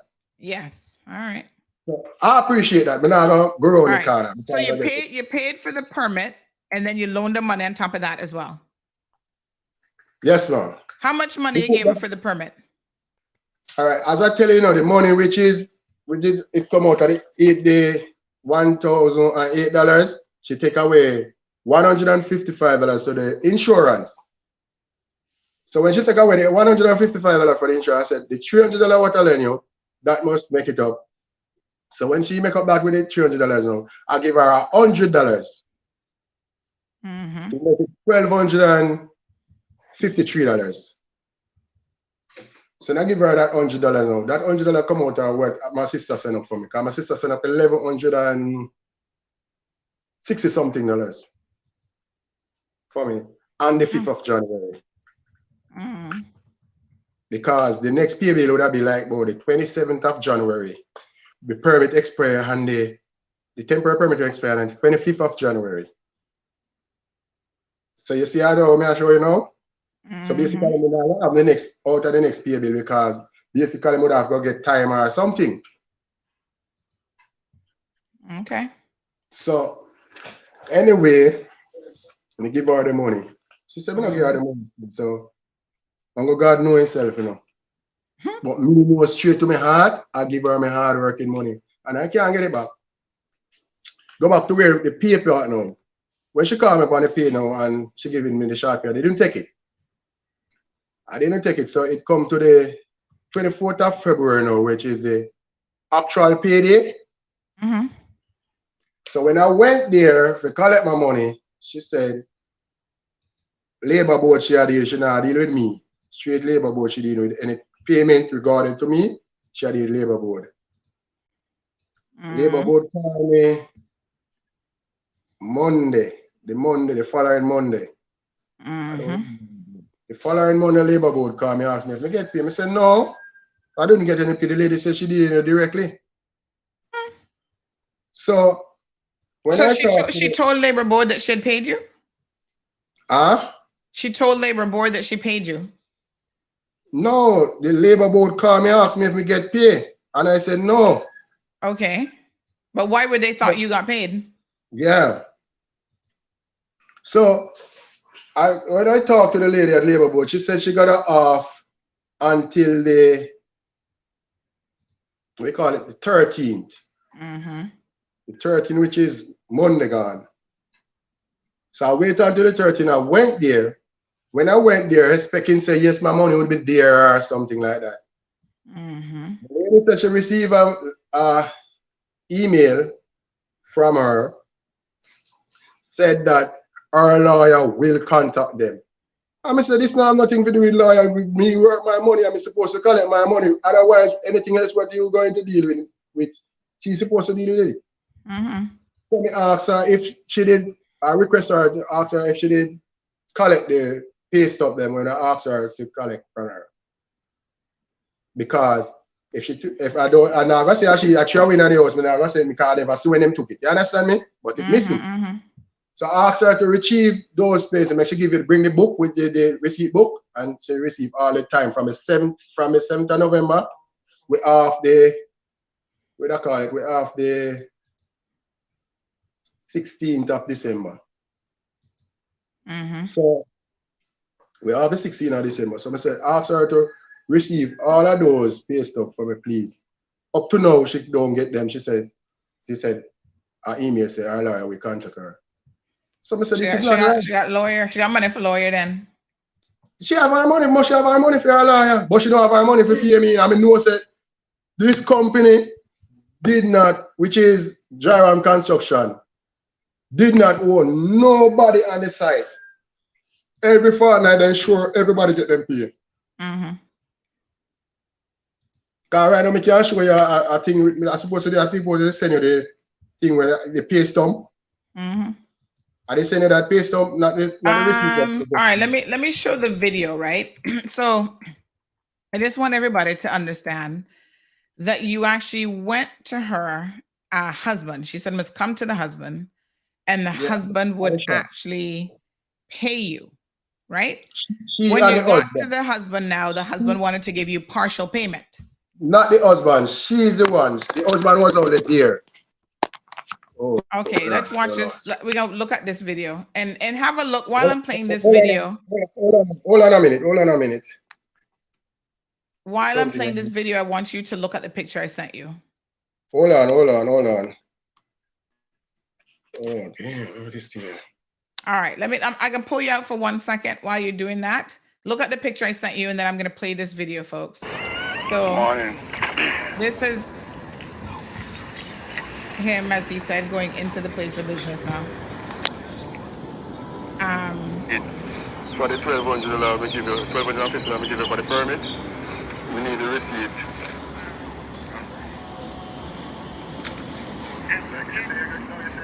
The permit, so we say we need the receipt. I am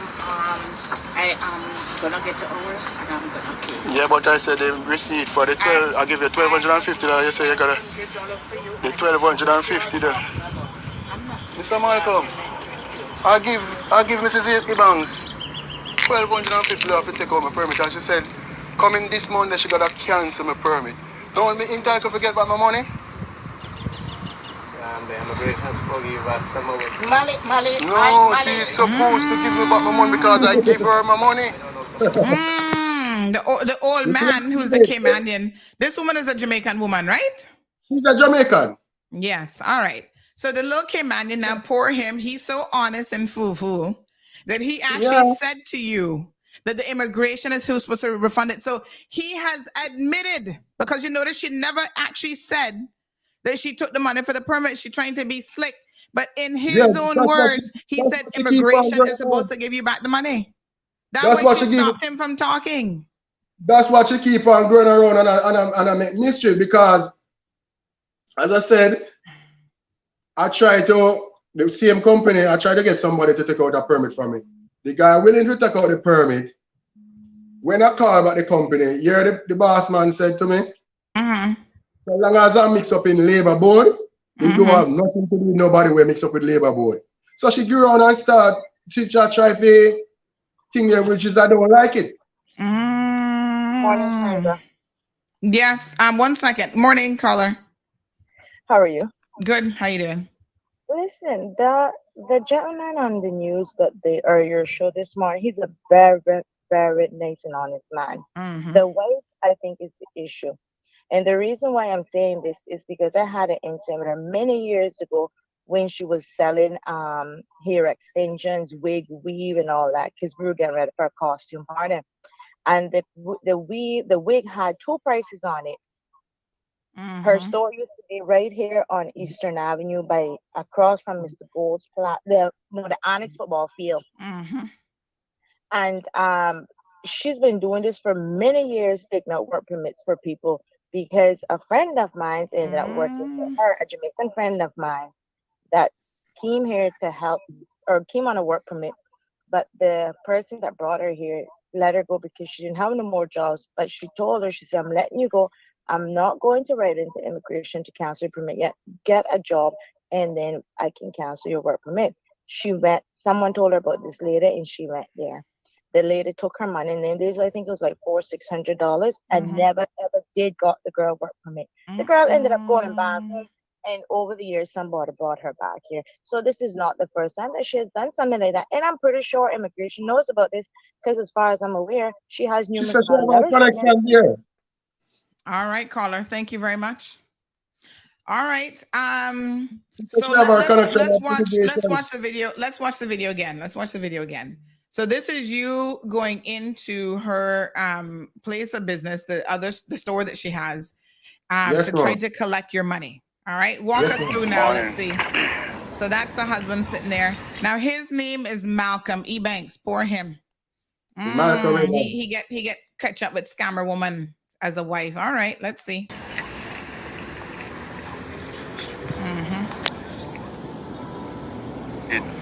For the $1,200, we give you $1,250. We give you for the permit. We need the receipt. What did she say when you said you need the receipt? She sounds like she's mumbling something. What did she say? I don't hear what she said, you know. Okay. She sounded like she kind of mumbled something, but I can't really make it out. But anyway, let's keep listening. She was eating.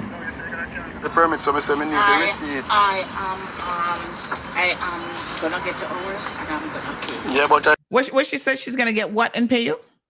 We call it time, the time, because she didn't give me short money. For 69 pounds something hours or something 60 something hours, which is 81 hours I'm supposed to get. So she giving me a short money and I refuse it because I said I cannot take it because it's not what I work.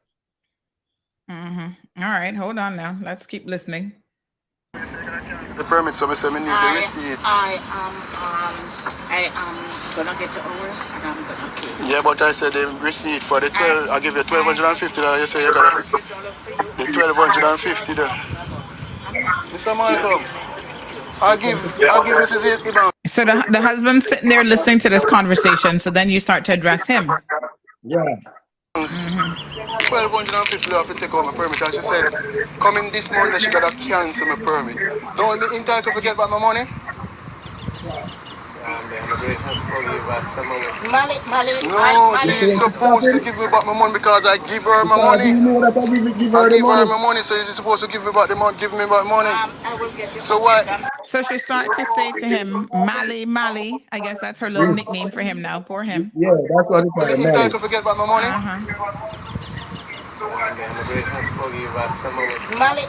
No, she's supposed to give me back my money because I give her my money. Hello? I give her my money, so she's supposed to give me back the money. Give me back money. Hi, caller. Hello, Sandra? Yes. Hi, morning. Hey, morning, how are you doing? Not bad. How are you? I'm here, man. I'm watching your live video. Yes, sir. Hi, Sandra, how are you doing? Good. You're on air. I'm watching your live video. Yeah, I'm watching your live video. Yes, sir. That's very bad. That's very dirty. That's very dirty. Yeah. Yes. Very, very bad. Yeah, man. It's very dirty, Sandra. Trust me. I mean, I'm a Jamaican born, but I raised up here, right?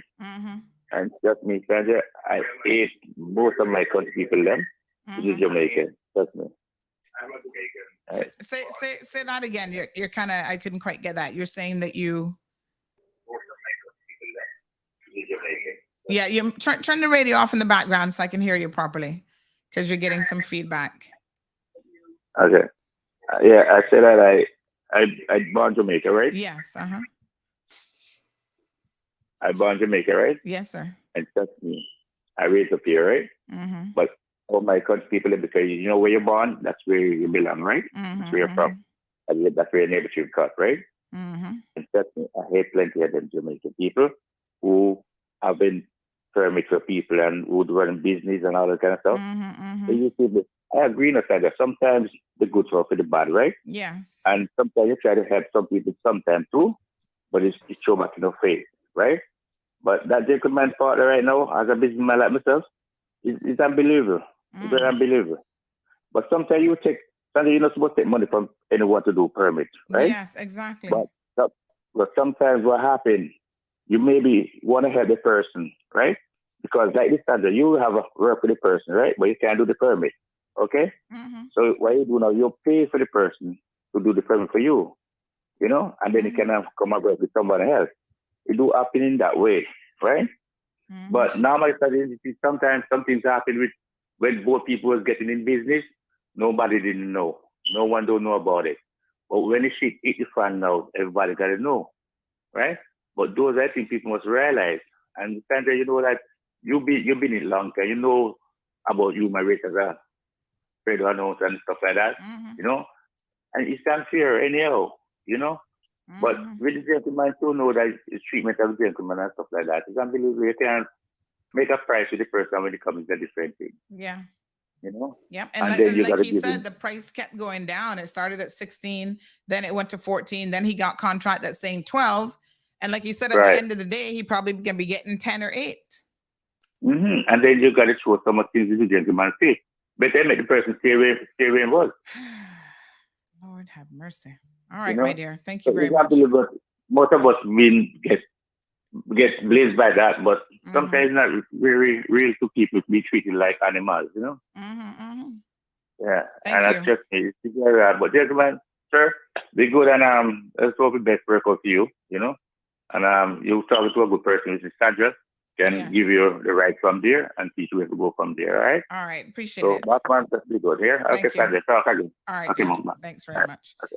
Folks, 936 Bobo 936-2626 is the phone number. So we see the husband in that video essentially saying, oh, immigration is supposed to give you the money back. So this is an open and shut case now for WORC. I don't know what more evidence they could possibly need. They keep on, because I go there and give them this, I give them all this, I show them the video, give them everything and stuff, but it's like it's a run around because me now on this side, I'm not working from this. I stop work at 17. And when I get somebody to put in the permit, it's like, you know. And let's go back to this point now where she tells you that she's going to block you from getting any future work permits. She said she's going to block me from getting a work permit. Cancel my permit, cancel the permit what I have, block me from getting a work permit because she have our connection at immigration. I'm saying no. So when time the same night now, I was discussing it with a lady. I don't remember her name, but I know her. And when she said that now, they just said, no, you need to go by works and let them aware of what's going on. So I go there and let them know aware of what's going on, and then I left back to work. All right. Let's take some comments and calls now because enough people seem to know this woman. And she go by even works and telling them that she make me get a van at a gift, as a gift. Remember, this guy was dumping it, getting grab truck to dump his van, you know. And I said I will double the $75 to $150. And him said, okay, and on Friday I give them the money. So she comes and she didn't even knew when the transaction was going on. No, sir. All right, folks. So her name, it's Malcolm and Hazel Ebanks, trading as Gateway Construction. So let's have them join up with that thing they call Oral Brown something on in that construction, Titan, something on in that. Titan, something on in that. I think them join it from. Cause that was on the first original contract. All right. First Lady, I think this is an older message. She says, thank God for CMR because I wouldn't have known this CMR all the way loud. Miss Barbara says, thank you very, very much. I was about to call you in regards to a certain person getting a permit, after work permit approved, or for the same complaint after complaint of how workers are treated. Some of them last a day, a week, a month, maybe 3 months, and are left hanging with no work, no place to stay, etc. Very sad, just my opinion. Sonia says some of these employers are just crooked. They're ripping off certain types of people. Don't know who to frighten. They wicked. Man-slaving people, tears, blood, and sweat. Slavery still going on here in Cayman. Big time how they can sleep at night. My God, man, these people don't have food, no money for rent. More important, they can't send money to feed their children and pay their child care giver. Shaking my head. Sion says, some of these church people use the church for money, but not Christianity. Judy says, and the sad part is there's many of them that are like this, cruel people they are. Siobhan says, agreed. Then they wonder why hardly, or if at all, want to get saved. Face palm. Jonathan says some of the slickest people come out of these churches. Siobhan says, oh, not one playing church. Good grief. People need to stop hide behind God for their wrongdoing. Everton says, what I do when someone asks me to loan them money, this is an example. If you ask him for $500, I turn around and say to you, I only have $200. And in the back of my mind, I will lend you that money because that's what I can afford to lose. I will not give you that $500. So people should learn never, ever you get a person or lend a person the amount of money that they ask for, give them the amount you think you can afford to lose. And if you can't afford to lose them, that's the point. Don't give them no money. Judy says, church sister child. Gabby says, shaking my head, hurts more when it's your own doing it. We're going to talk about that here in a second. Sophia says, and the poor husband, he can't do anything because she wears the pants. I think that was clear. So Charmaine says she is Jamaican and he's from Bahamas. I used to work for them and they did the same thing to me. He was born in the Bahamas and he came here when he was 9 years old. He looked like a born and bred Caymanian to me, so I don't know. He looked like a West Bayer too. Gabby says because she know if work find out that he paid for his permit, there would be trouble. Now people are in the WhatsApp saying that old man cannot read or write. She crooks everyone. Then they say her shop is next to Buttonwood Club. He's afraid of her husband. She named bad about church all the time. And again, her name is Hazel Ebanks. Another person wrote, that lady used to own a hair product store and beauty salon on School Road. The husband would run a restaurant in a mobile van, outfit in the car park of the business. Top form, unscrupulous person she is. Poor business reputation from those who know her. What a reputation, me tell you. They say, this other person says, they say your own people screw you the hardest. They use another word. Her husband is a West Bear. She calls all the shots. He don't have no say, my dear. This other person says that woman named Hazel, the Caymanian husband cannot read or write. So she used and abused him. Long time, she an old wicked and witchcraft worker using church as cover up. Lord Jesus. Woo, y'all seem to know the woman named Hazel. And next one say her name is Hazel. She's married to Fufu, Caymanian man named Ebanks. She bosses him around. She's very dodgy and a scam artist. About time she get reported. Wow. My God. Elijah, it looked like you opened up a can of worms here this morning. Yes, ma'am, because as them young people say, a can will pass. Hold on, more messages. This one said, good morning, Sandy. He was born in the Bahamas, but to West Bay parents. All right, so he at Caymanian, he at West Bay. That's all we need to know. And apparently, he's allowing himself to be used by this woman. This happens a lot, you know, these poor little foo-foo, I hate to say it, older men. A lot of them do tend to be from West Bay. I don't know what it is about the Ebankses, but they allow these women to come here, whether they're from Jamaica, Honduras, the Philippines, it doesn't really matter. And they see an opportunity, and then, you know, they take advantage. Even when time I get him pay, sometimes I give the husband even $50 so that he can hear everything because she don't give him no money for lunch money. So she would have asked him, oh, no, come to him for no money. And he would have said, Elijah, give him $50 or whatever. Because she accuse him of gambling, some gambling and something. Okay. So this woman, so poor thing can't read and write. Nikki says he can't read and write. Remilia says, oh, really? Immigration needs to be exposed. I'm tired of hearing this. Lord have mercy, says Dorothy. Yes, my love. When I missed it, Miss Morna said if we can call her. All right, let's give her a call. Let me tell you, I called her yesterday. I called her the day before yesterday. Shaquem said she was going to take money off a debit card and pay Elijah. Then I turned around and called her back yesterday. Shaquem said she didn't know who she was talking to and what this was about. So I said, wait a minute, woman.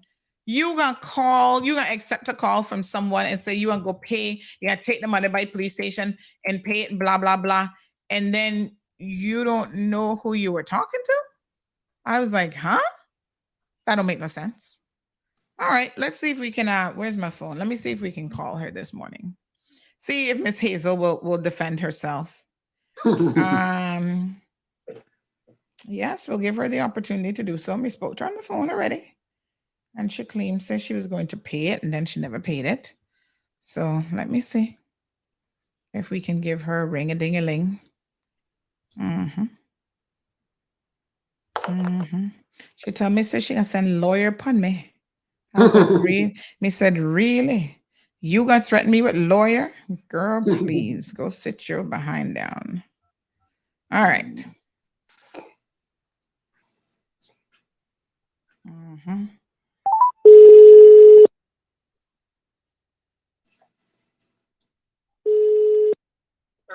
Hello. Hello.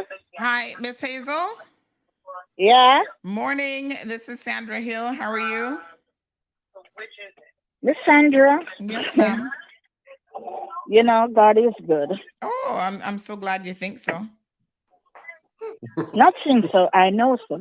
Okay. Miss Sandra, before yes, you put out a news, you should have called me and you should have found out the truth. Okay. Well, let's hear the truth.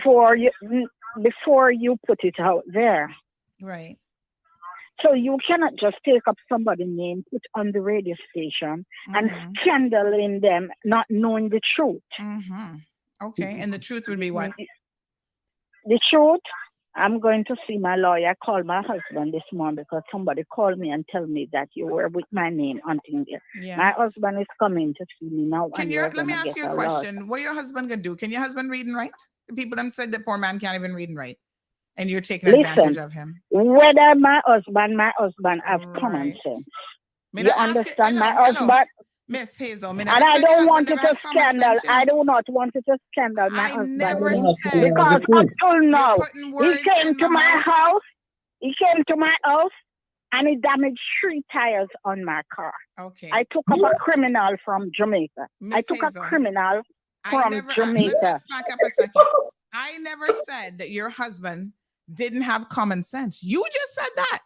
I asked you but if your husband accusing my husband. My husband can't read and write, and you coming on like that with my husband. Like we and you, Miss Sandra, have a problem. We and you have no problem, Miss Sandra. Before, but that is what I'm saying. That is what I'm saying, Miss Sandra. You cannot take one side of a story and put out there. Miss Sandra, you have never called me and to come into your office and interview.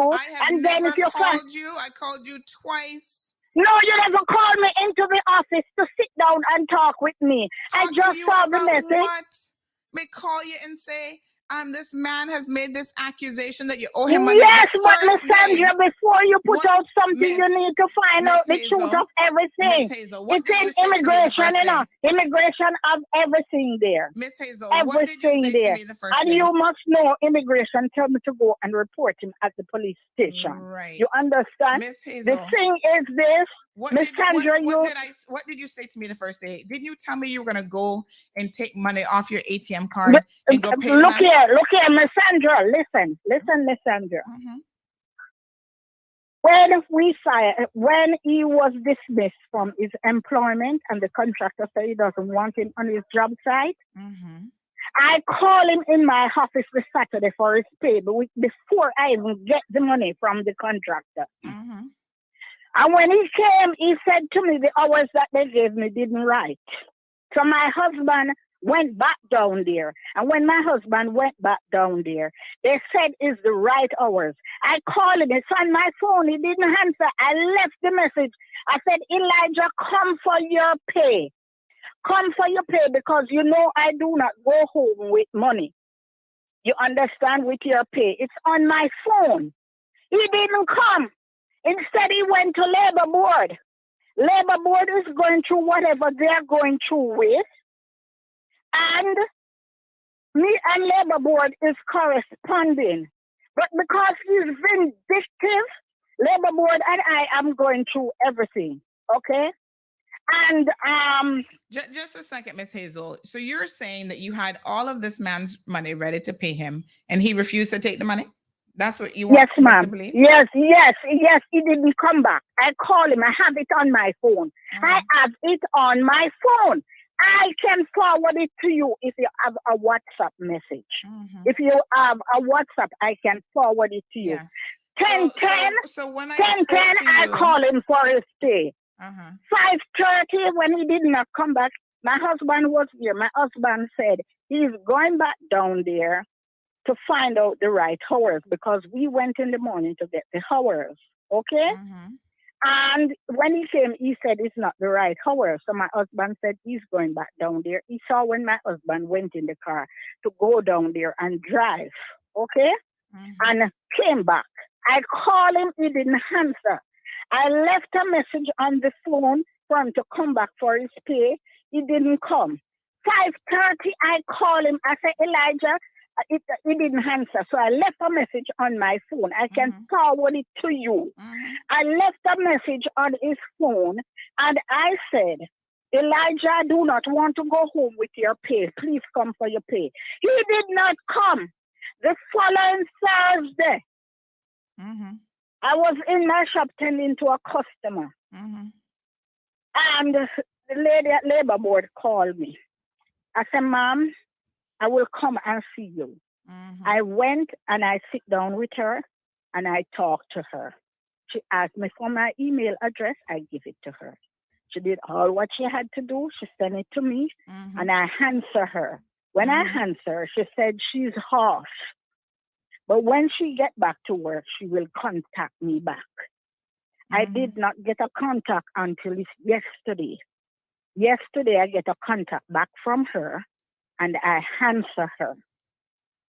And I answer her and I said to her that because I told her everything and I told her that I called him for his pay, didn't come and he came to her and whatever.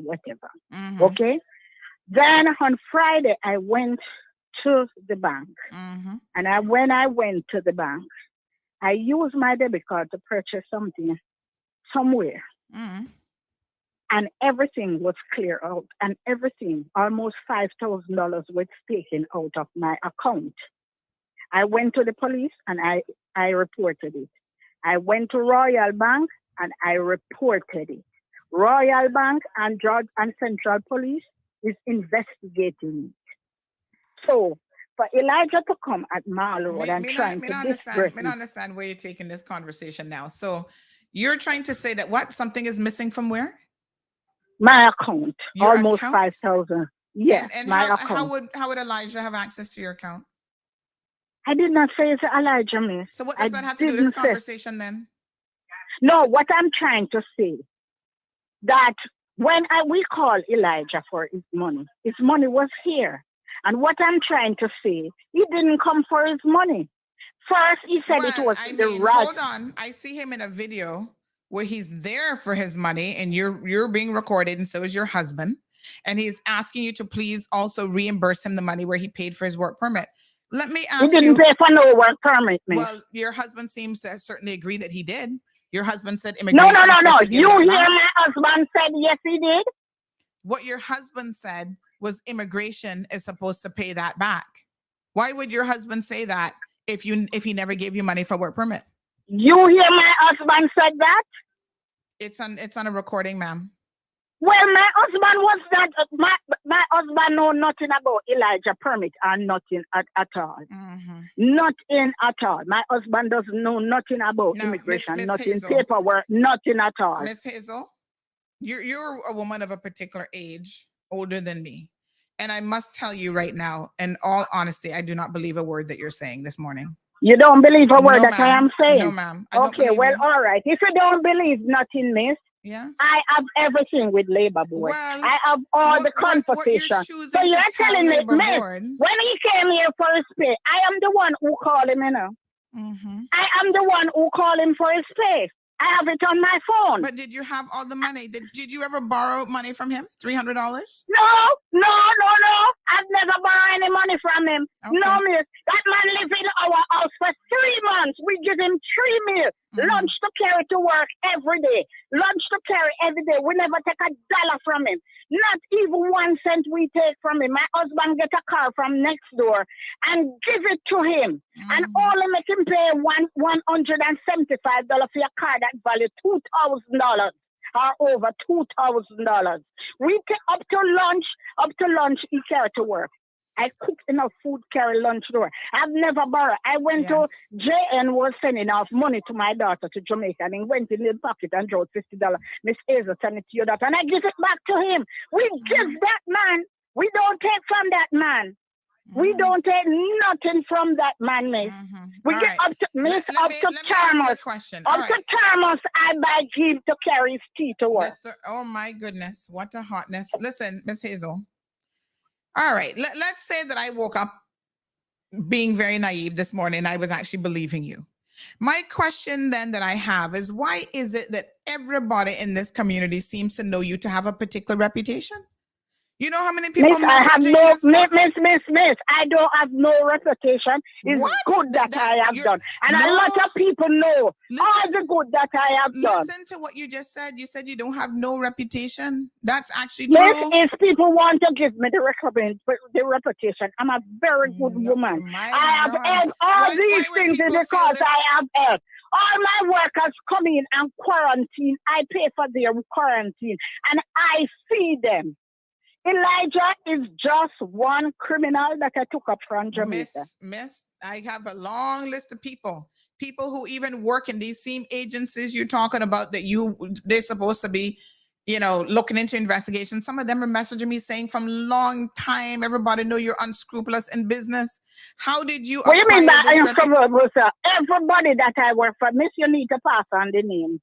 You need to pass on the names because everybody that work with me cannot say I have never paid them. I've been more and good to them. I buy lunch, give them.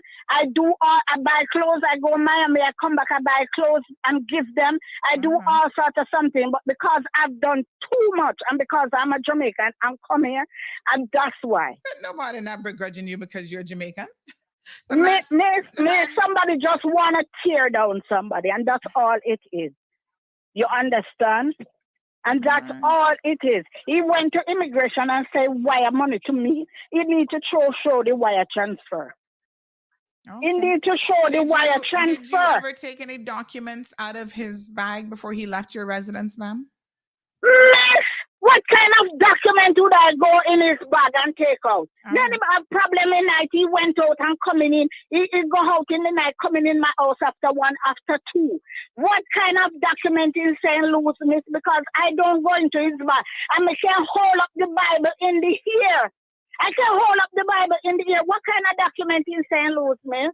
What kind of document? Okay.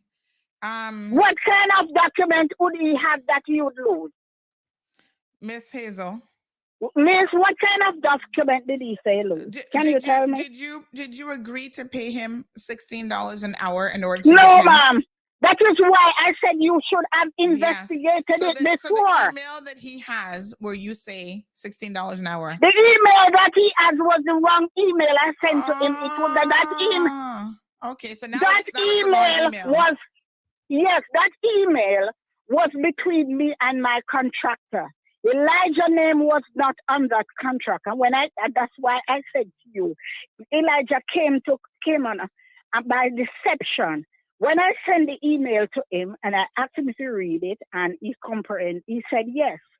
When he came and after we started to pay Elijah, he said, I promised him 16. I said, no, all my contract said $15 per hour. But that contract that you have, somebody asked me to type up a contract and I type it up and it's a mistake. Your name is not on it. My name is on the contract and the contractor name is on the contract. Not Elijah's name is on the contract. And Elijah did not say to me from Jamaica, Miss Evans, the contract that you sent to me is not my contract. The contract is between you and your employer. So from Jamaica, he was deceiving me. Say what? Woman, you have me confused.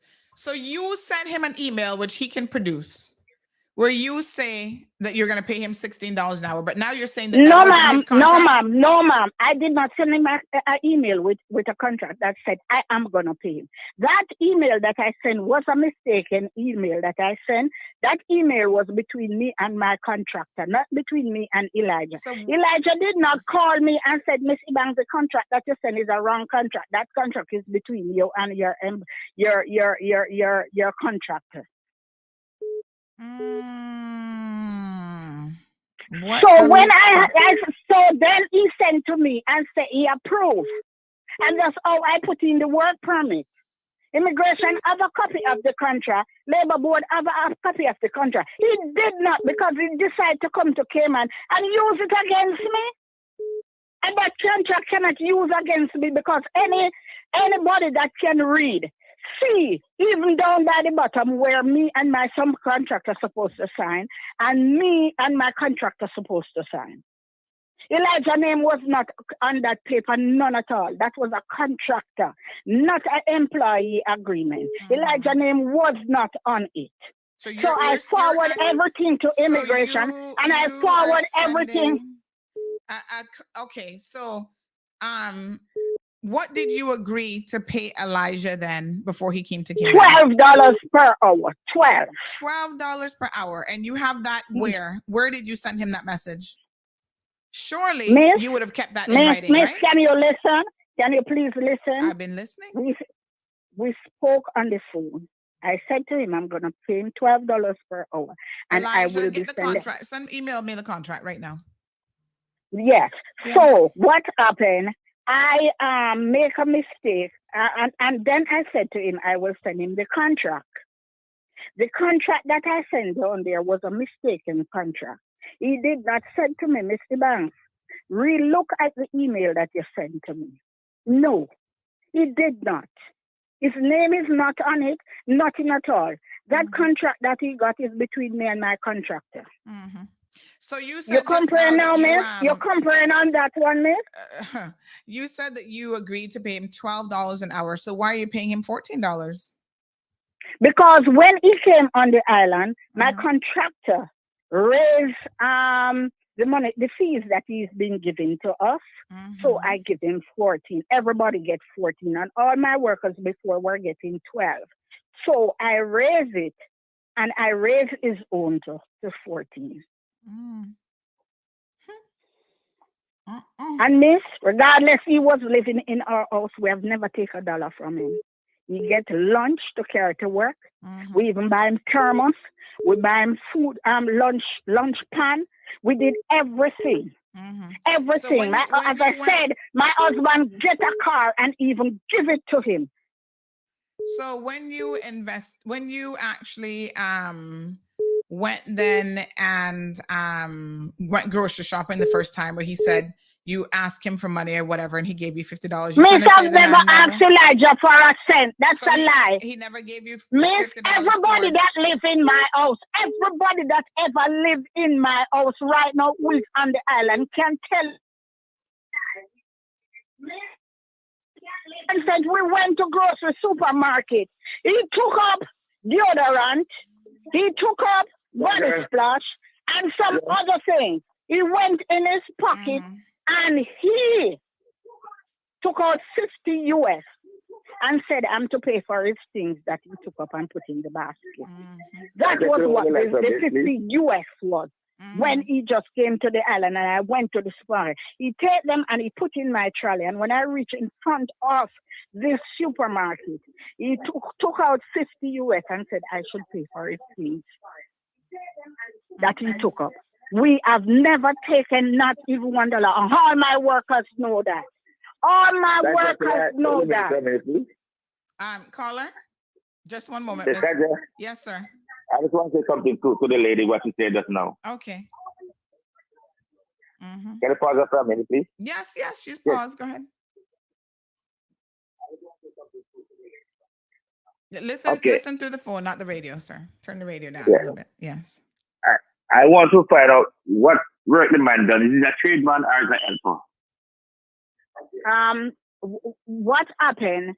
Normally, when we send for them from Jamaica, I remember I sent for 2 who told me that they are mason and carpenters. When they come to the Cayman Islands, they were not fully helpers nor fully carpenters. And then I have to pay for a work permit for mason carpenter. So when I put in his work permit, I put in his work permit as mason helper and carpenter. Because when they come to the Cayman Islands, the work here on the Cayman Island is totally different from the work in Jamaica. Understand that. Pardon me? Understand that. Right. What's your question, caller? Okay. All right. Ms. Sandra, as she said that you pay $14, right? That is normally a helper pay. Normally, that's not normal to a trade person. Right, that's normal for your helper. And normally, as it go by, as she said earlier on, that she gets extra pay, so she automatically pay them extra too, right? It's just like you've been paying, you're getting overtime, so you can pay your workers them overtime too. You understand? That's how it goes also, right? But if the guy came up as a trade person, that trade person there is more than $14. He didn't come up as a trade person, sir. His work permit said mason helper and carpenter helper. Yes. So why you paying $16? Sir, it seems as if you were not understanding what I was saying. I said the contract that went down, the agreement that went down there was not his agreement. It's agreement between me and my contractor. And it was a mistake sending it to him. And he did not inform me until he reached on the island. Sandra? Yes, sir. Okay. We talk. All right. Yes, my dear. Okay. All right. So that's your story then, ma'am, that you sent him the wrong information in an email. Yeah. And so let me understand this now. You send the wrong person email and it never came to your attention because clearly the right person never got it. So that person never said to you at any point, you were supposed to send me that contract and I never got it. Miss, it seems as if, no. I wasn't to send that email to nobody. That was, it wasn't to send to nobody. That was stored in my computer. Miss, go back and listen to what I'm trying to say. No. Now you're confusing yourself. Because you said that was I did not say it. I said it is a contract between me and my contractor. So you were emailing him a contract that surely he would have been expecting. I was not emailing my contractor no contract. Lord Jesus. That was stored in my computer. And by mistake, I sent it to Elijah. That's what I said. Miss, please have me on tape. Miss, please have me on tape that you can go back and listen to what I am saying to you. I'm hearing you very, very clearly. First, yes, you claimed I did not say I was sending. Miss, I did not say I was sending it to my contractor. So you sent I an email that said wasn't supposed to go that to anyone. email, no ma'am, I said Wow. that email was between me and my contractor. But it was mistakenly when I was sending the contract to Elijah, instead of clicking on the right agreement, I clicked on the wrong agreement. Sandra, Do you understand me now, miss? Okay. According to what that caller you. just called, the caller that just called, what did he say was the carpenter fee per hour? I think he said 16, but Okay, well, this is where I think as contractors or people that knows nothing about construction or the rates go wrong. There is a contractors association board, Cayman Contractors Association board. The rates are up there. For a trainee, because the minimum wage is $6, they have it between $6 and $8. For a laborer, they have it between $9 and $13. For a semi-scale, which is between a laborer and a carpenter, is between 10 and 13, and a carpenter is 6. So if they would use the contractor association board, this would also protect them, and they're not doing it. Because a carpenter, you do not have to pay him $16 if he's not, if it's not his trade. He would fall under a semi-scale, which is, like how I said, is between the laborer and the carpenter. So that's why, miss, I told him I was paying $12. That's why I told him I was paying him $12. But I did not offer to give him $16. I said the contract was between me and a contractor. That contract didn't even go through. So by mistake, that was sent to him. His name was not on it, and he never said to me, Mr. Banks, the email that you send down there is not my name is not on it. It's between you and your contractor, because on it said contractor and subcontract. It never said employee. His name was not on it. At the bottom of it to sign, his name was not there. So from Jamaica, he knew all along and decided to come here and use it against me. Yeah, Use but it then again, against you. what Why was he gonna? How is he gonna be using it against you? And Miss, but that's what he's saying. I promised him $16, which is a lie. Miss Hazel, you need to calm down, because he actually agreed. Hold on 1 second, caller. Hold on. He actually then turned around and agreed to the $14. So he was not even using the $16 against you. It is when you presented him then with the next contract for $12 that he said, hold on a minute. Miss, I told him that based off, miss, this is what happened. I told him based off his work permit was put in with 12. And that was the contract I sent to him, Jamaica. I will still give him this $14, but he needs to sign it. Just like the rest of workers, they didn't have no problem. The other workers never have no problem. But he came and he lived in our house and he see that we have it. Well, my question to you is, ma'am, what did you put in his work permit? I put in his work permit as $12, miss. But what was his title in his work permit? A mason helper, carpenter helper. Mason helper, $15. Because what a lot of people do is that they try to deceive immigration. Because all skills fall under a different rate, right? So, miss, I did not try to default immigration. I'm not. All of them that come on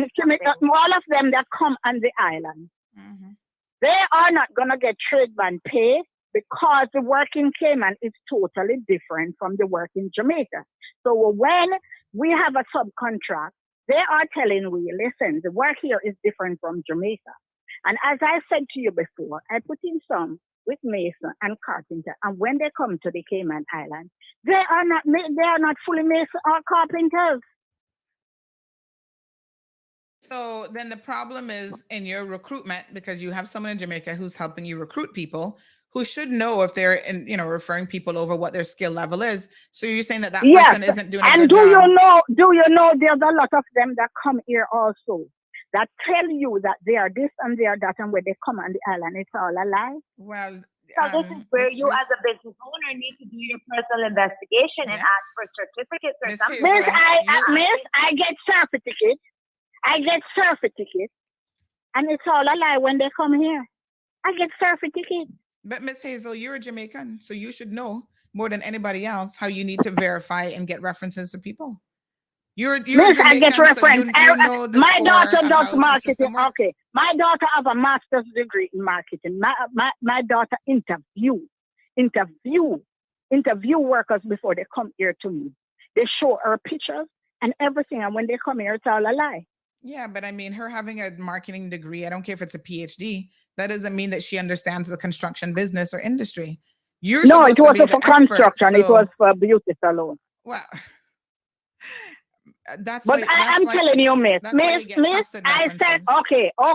I have a lady right now that I can put on to you that I told her that he can do mason and carpenter. She employed 2 of them. 2 of them. Did you tell this gentleman? And she fired them, Miss. She fired them and she called me and she was very upset with me. She was very upset with me. She said, Miss Ibanks, there are no carpenters or masons.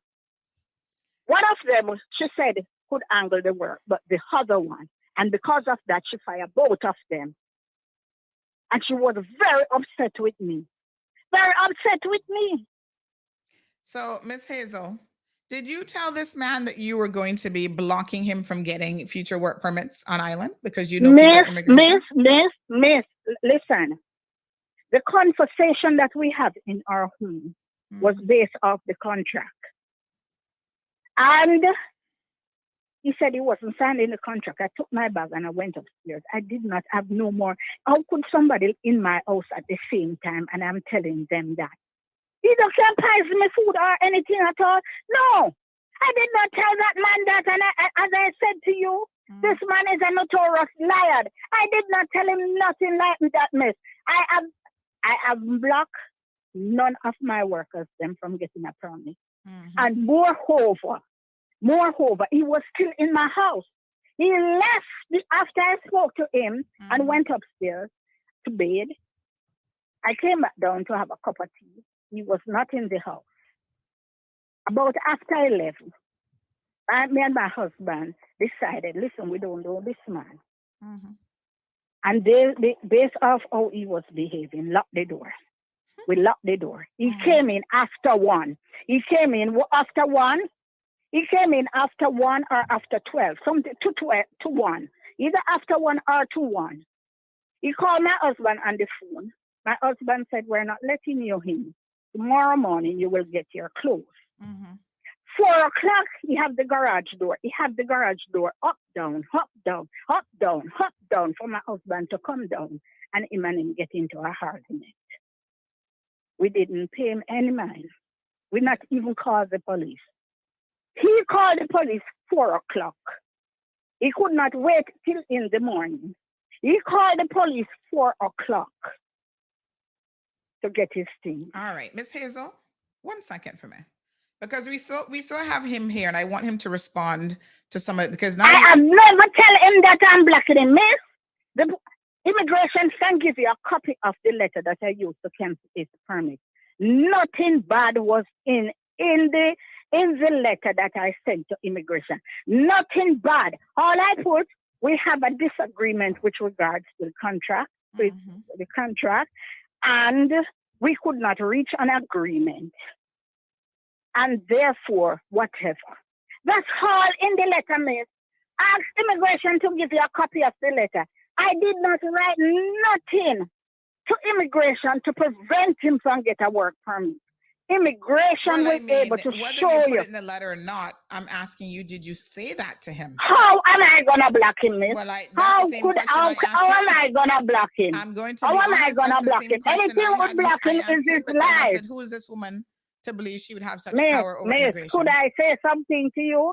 Yes. Ask immigration to forward a copy of the letter that I cancelled his work permit. Let me ask because you a I did question, not ma'am. tell that man that. How long have you been in the construction business for? Over 2 years. 2 years? So you're fairly new to this then. All right. Miss Hazel, just hold on 1 second for me. We're going to bring Elijah back. Elijah, Miss Hazel has had a few things to say. First, she says that the contract that she accidentally sent you is not intended for you. Now, how did you come about receiving an email from her? Were you expecting an email? Did she say to you, oh, sir, I'm going to send you an She email with the sent me a terms and text and said conditions. she sent me the email. She sent me a text and said she sent me the email. You have a text saying I'm going to send you this email. Yes, ma'am. She sent me the email. See them again and print out because I can't have access to some of the emails. See it here? Is your name anywhere on that contract? No, my name not on it. It says, not sure it's no. Okay. Contractor agreement. Well, on contractor agreement, which is Urel Brown. Yeah, when I say this agreement for Mason Carpentry Service. I said Urel Brown Price. Where I say Price Construction. Malcolm and Hazel Ebanks of Gateway Construction, which is subcontractor. My name is already. It says $16. I asked her, it's more than 2 copies, 4 copies. So back in Jamaica, I said $16 is not enough, but I can work with it. Whenever let me just comprehend this, right? Before you received that, the two of you were talking on WhatsApp or phone conversations? WhatsApp, we're not talking on the phone. One time she talked on the phone. One time we talk both on phone. She called me on the phone. We talk both on straight phone and text. All right, Miss Hazel, we give you plenty of opportunities. I just need you to hold it down now while he responds. All right, so one time we have a phone conversation is when time she talking about it. We have to say the $16 is not enough because I can't work more than that. It's okay because after a while it gotta raise liquor by liquor. Sorry, I don't have any problem with that. When I get the first pay bill, she paid me $14, and I said, no, this is not right. That's not and then she said, that's what she got to tell me, said, here's a mistake. I said, yes, I understand. And I continue working with the $14. When February come now, she put on a contract, said she put on a contract and it's something. When I look on the contract, it dated the 14th of October 2022, which is this when she dated the 14th and a half to didn't the 14th and a half to she typed up it in January when she put in the 1 year permit. She typed up it. But she backed the date because she asked me the date when I come here. But not knowing that was what she doing. So she backed this date and I try to deceive me.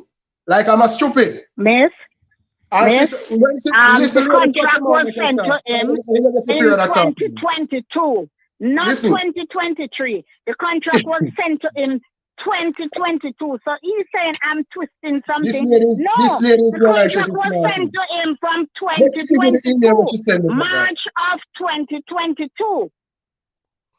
Tell her give me the email for that. Miss, if you want me to forward, the email to you, I will forward the email to you. Right, the email was sent 2022 March. Elijah, let me ask you a question. When did you start communicating with Miss Hazel about this job? The 16th of March, when she sent the email, the 16th of March, 2022. She sent me that email. No, ma'am. Okay. No. We started to talk on the phone. Miss, we started to talk on the phone. Listen, let me talk. Don't go like you can be outsmart me like you're using your brain here. Listen. No. You trying to outsmart somebody. You is the one trying to outsmart somebody. And everybody know I'm disappointed in you. Well, I wouldn't say everybody, my dear, because there's only one person in the comment section who's been defending you. Everybody else is saying, and there's quite a few people here, almost 500 people. Everybody else is saying that this woman has a reputation. It's not the first time she's done it. What kind of reputation? Did they put it there? They need to put the reputation that I have. I said that this line, over here, she said that Adam is 3 tires on her car. When and how? Ask her that. Come on. Miss, the 3 tires that damaged. Every morning I get up. My tire is digged up. Every morning I get up, and the tire place can tell you I have to buy So 3 when I tires last asked week. her when that because she said 4:30 me at the garage, you up and down. That would be the 15th of February this year. Asked her when I got to the police station, where did she have a complaint said me damaged 3 tires in her car. I never as much as touched this lady car. No. It's last Only time week I have I said, access to this last car week. Last when I'm week driving I at said, 2 last week. from the It was morning. the last week Lady, I shut put your you mouth, up. let her talk. Don't go like say Last you can't bully week. me like your husband. Don't do it. Last Shut your week. mouth, let her talk. Last week. Last week Last you week. were put out before. You were So put out last before. week And we just last week the time is the Elijah, what did I take out of last your week the time is suitcase? the Elijah, what did I take out of your suitcase? Because you take out the contract what you send to Jamaica, print them and bring them up, you take it out, plus the pay slip them. Me can't tell you, I never swear you take it out, but they are missing. I don't even know if you have it. Elijah, I don't even know if you have it, Lady, Elijah. why you don't give labor board? Why you don't give labor board this something then? Elijah, if Lady, listen, you is a liar and a thieving woman. When the You contract very was liar emailed and to thief. you and it's supposed to in the email, why would I take Send out out the the email. contract? Send out If the email I when you send email from you March something, 16. you are a liar. Because my How phone could I thing take out email the is not contract, working. Elijah? Elijah, you lady didn't is tell so me that you have deceiving. the contract from Jamaica. You Lady. show it to me on your phone. Lady. So why would I go and take it out, Elijah? Miss Hazel. You are hogging. I can't We cussing you. gave you an opportunity to speak uninterrupted. Actually, Miss, had why Elijah would I muted. take out? Miss, why would I would be stupid to take out the contract because the contract is on his phone. The contract is on his phone. So, and the contract is on his phone. So why would I go into his suitcase and take it out? And I would have to produce Where is my email payslip? Where's the that I payslip? send him because that is my evidence. So why would I take it out? Why would I take it out? This lady is why would I take out the contract that I send him in Jamaica? Why? That is my proof. Because Elijah's name is not on it. So why would I take it out? He's lying. Me can't tell no lie. Me can't tell no lie because Elijah, even when I went by the station and call other people, they say when I miss it, when we went to the say that supermarket 30,000 missing from my bag. I can't tell a lie and I know she didn't do it. I would never do it. The only $50 to pay for it.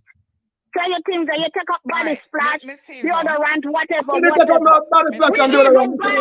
We even buy your body wash. We even buy your body wash. I bring these from Jamaica. Sit here. I bring these from Jamaica. Just a second. Just 1 second, Elijah. 1 second. I'm going to mute you for a second. I want to ask Miss Hazel a question. Miss Hazel, let me ask you a question. Yes, ma'am. How many workers do you owe money to? How many workers are you having a dispute right now with money over? I don't have no dispute with no worker, man. All right. Very good. Very good. Because now I need to ask you a second question. When I called you day before yesterday and said to you that this young man had called me about his money, and you said, yes, you were going to go to the bank and take it off of your debit card and pay him the money, and you take it and leave it by police station for him, right? You didn't do that. And I called you back yesterday for a follow-up. Why did you then tell me yesterday that you didn't know what worker I was talking about because you were in front of someone and you weren't really paying attention? Because if you don't owe anybody else any money, who else could I have been talking about? Miss, the only reason why I said it, I didn't know who you were talking. I owe nobody else anything, miss. But then who else? So that's why I had to ask you. I don't owe none of my workers. They get the pay. See, Elijah there, unless he's like every Friday I get the money on Friday, and every Friday by 3 o'clock, everybody is lined up in front of me and get their pay. So why would you make that statement to me yesterday? I'm confused. But miss, you send me a message. I called you on the phone. And you miss, said I don't to me, owe none of my work. Miss, I don't owe me, any of my work. Miss, I do not owe any of my work. Okay. Every Friday, the money is deposited. Listen, Miss Sandra, the money is deposited in the account on Friday. And by Friday, 3 o'clock, they are in my office. Pause 1 second. By 3 o'clock, they are 3:30. They are in my office. Yes. Okay. I pay them. Can I get you to pause 1 second for me, please? Listen to the phone conversation, okay? Yes, I know. I said that, Miss. I said that to you. Hold on.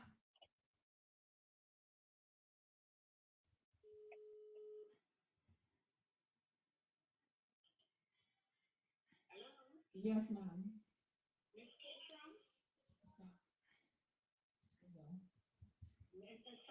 Yes.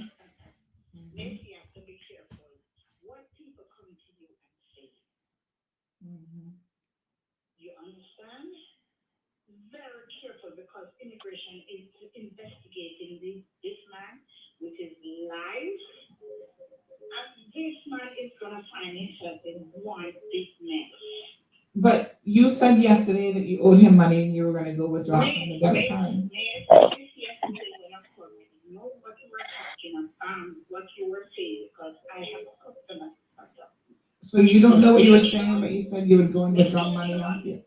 This case is in labor board. You have to wait until labor board finishes what they are doing. When labor board is finished with what they are doing, whatever they said I should pay him, I would pay.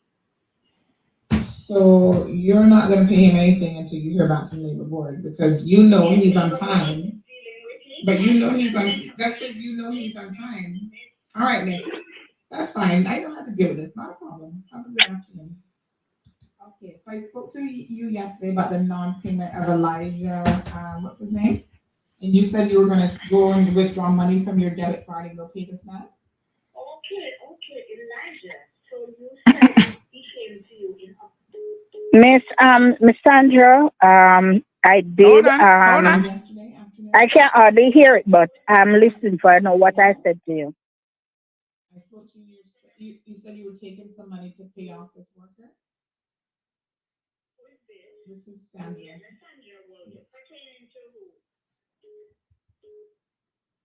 Yes.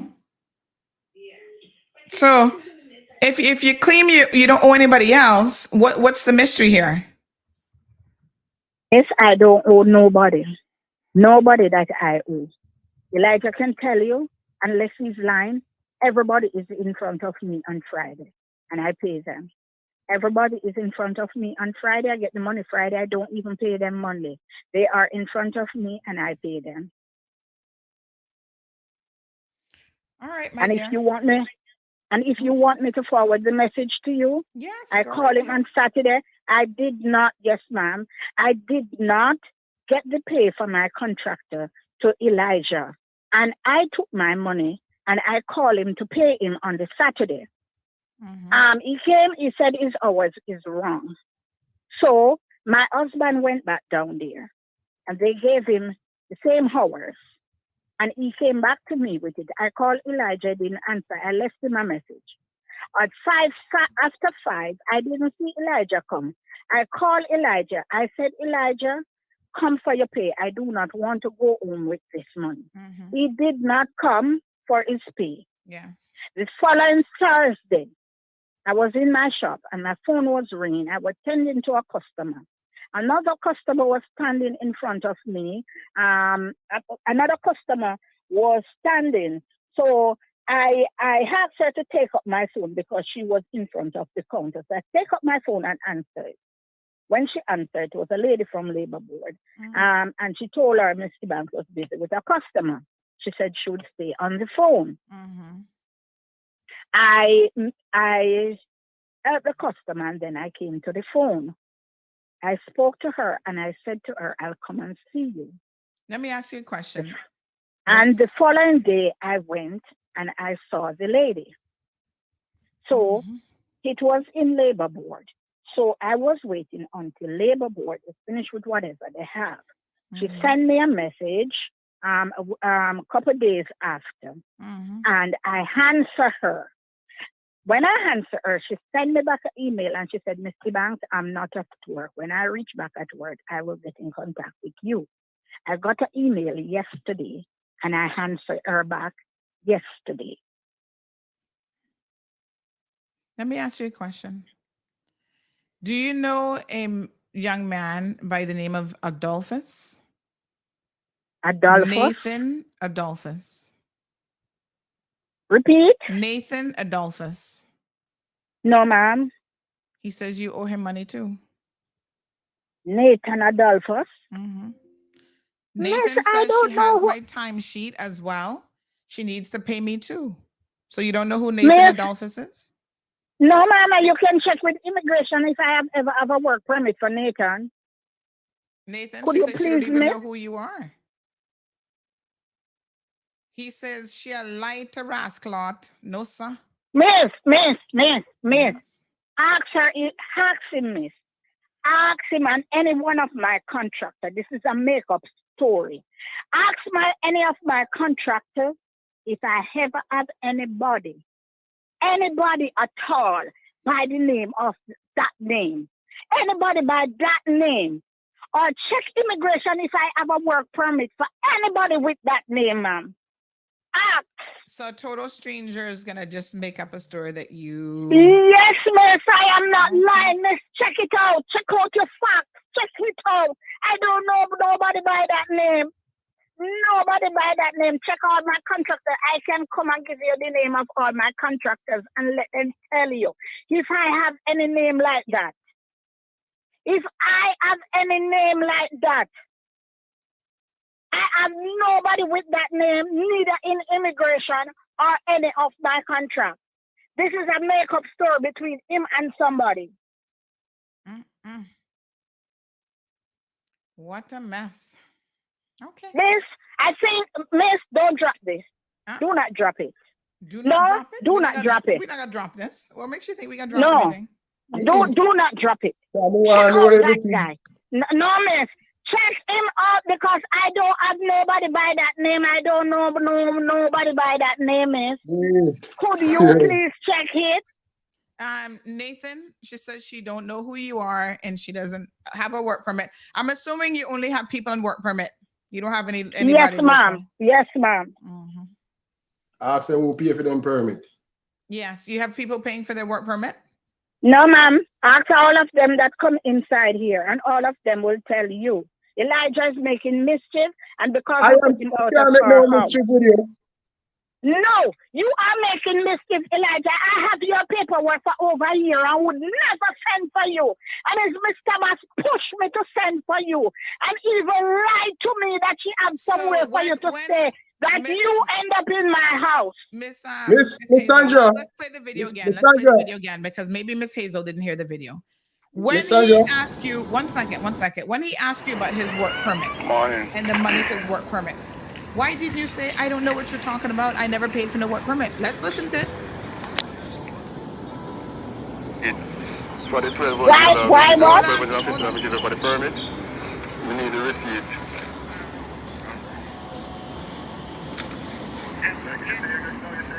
The permit, so we say we need the receipt. I am gonna get the hours and I'm gonna pay. Yeah, but I said the receipt for the 12. I give you $1,250. You say you gotta $1,250 there. Mr. Malcolm, I give Mrs. Cubans $1,250 to take out my permit, and she said, coming this Monday she gotta cancel my permit. Don't want me entitled to forget about my money? No, she's supposed to give me back my money because I give her my money. I give her my money, so she's supposed to give me back the money. Give me back money. I will get you. So why? So if you never paid for his work permit, when he said that to you in this video recording with you and your husband in the video recording, why would you not say to him, I don't even know what you're talking about? Miss, I said that. It's him wipe it out. I said it to him. It's him wipe it out. And he said to me, Mr. Banks, you're a Christian. Mr. Banks, did he let you listen that one, miss? Did he let you listen that part? I said, you are a liar. I said to him, you are a liar. You give me no money. He said, Mr. Banks, you're a Christian. Miss, as there's a God, I am not lying. He wipe out that part, miss. He wipe it out. So now, he wipe it out. He has edited this video. Wow. You know, by the minute your story is becoming less and less. Miss, I am not lying. My husband was here. And I said to him, you are lying. He wiped it out, miss. He wiped it out. I am telling you that he wiped it out because I said it to him. When he asked me about the question, I said, I have no money for you. No money for you. You give me no money. He's a liar. And just like how he set up that man clean-handed. Me who him put money and he work for me. It's all a setup. Which Me, man I that? don't even know that man. Which man she talk about now? The man was just calling and say me owe him money work.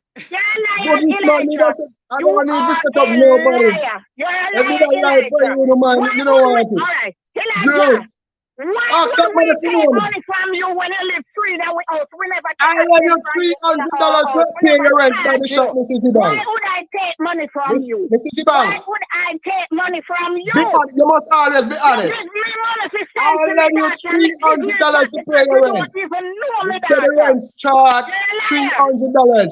This lady is so lie. What? You must stop it. What kind of This time, you 300? must stop it. Elijah, we don't want nothing for you. Because if they can't You make us must one, make you pay stop it. 175 Every people, time when I get paid, I give you $200 towards food. And you say I never give you $1, you never take a dime from me. Elijah, you're a Yeah, liar. You don't get yeah. nothing. You don't. He's a liar, but Elijah, he's a you bigger know one. that. You know You you're can't lying. believe it. You Just know me. you are lying. You know you're lying. Miss Hazel, we were asking Nathan to please confirm what his position is, and he apparently, I don't know if Nathan was joking or what, but this is not the time for jokes, Nathan. He said Elijah said she have his timesheet, so I decided to say she has mine as well because this conversation not go nowhere. Yes, ma'am. Let him show it in timesheet. Elijah, if you've never worked for her, this is not the time to be inserting that into the comment. But nobody's setting up Elijah. He's free to comment, but I want y'all to understand that this is a very serious discussion. Oh my goodness. I don't know nobody by that name. Miss Hazel, how much money do you owe? Do you owe Elijah? How much money in total? Is the last pay week. I was, as I said, I was waiting until the labor board finishes what she is doing. How much? How much? Let me look on the timesheet. I think they said it was something like it was $900 and something dollars. Come on. 900 or something. Elijah, how much do you say she owes you? She owes me $1,134. And that includes your work permit? Plus $1,250 what I give her for my permit. So what's the total? That's a lie. That is $2,384. Miss, the only thing I have for Elijah is the one we pay that that I call him for his pay. And Miss, let me call me front of here. Don't stop telling that lady. This number you're calling me on, Miss Sandy, does it come with WhatsApp? Yes, of course you can WhatsApp me. Okay, and can you send me an email address? Let me send you the contract also. tips@caymanmallroad.com. Repeat. tips@caymanmallroad.com. Spell it for me. Tips, TIPS. TIPS. She really know what she doing, Mall man. Road. At Mall Road. tips@caymanmallroad.com. This one really lie. You are a liar. You live in my house for 3 months and we have never charged you for nothing. Nothing. Nothing. You get 3 meals. You get breakfast. You carry lunch every day. You carry dinner. Even when you work on Sunday, my husband drive up at the workplace and carry lunch. That is the only truth me hear you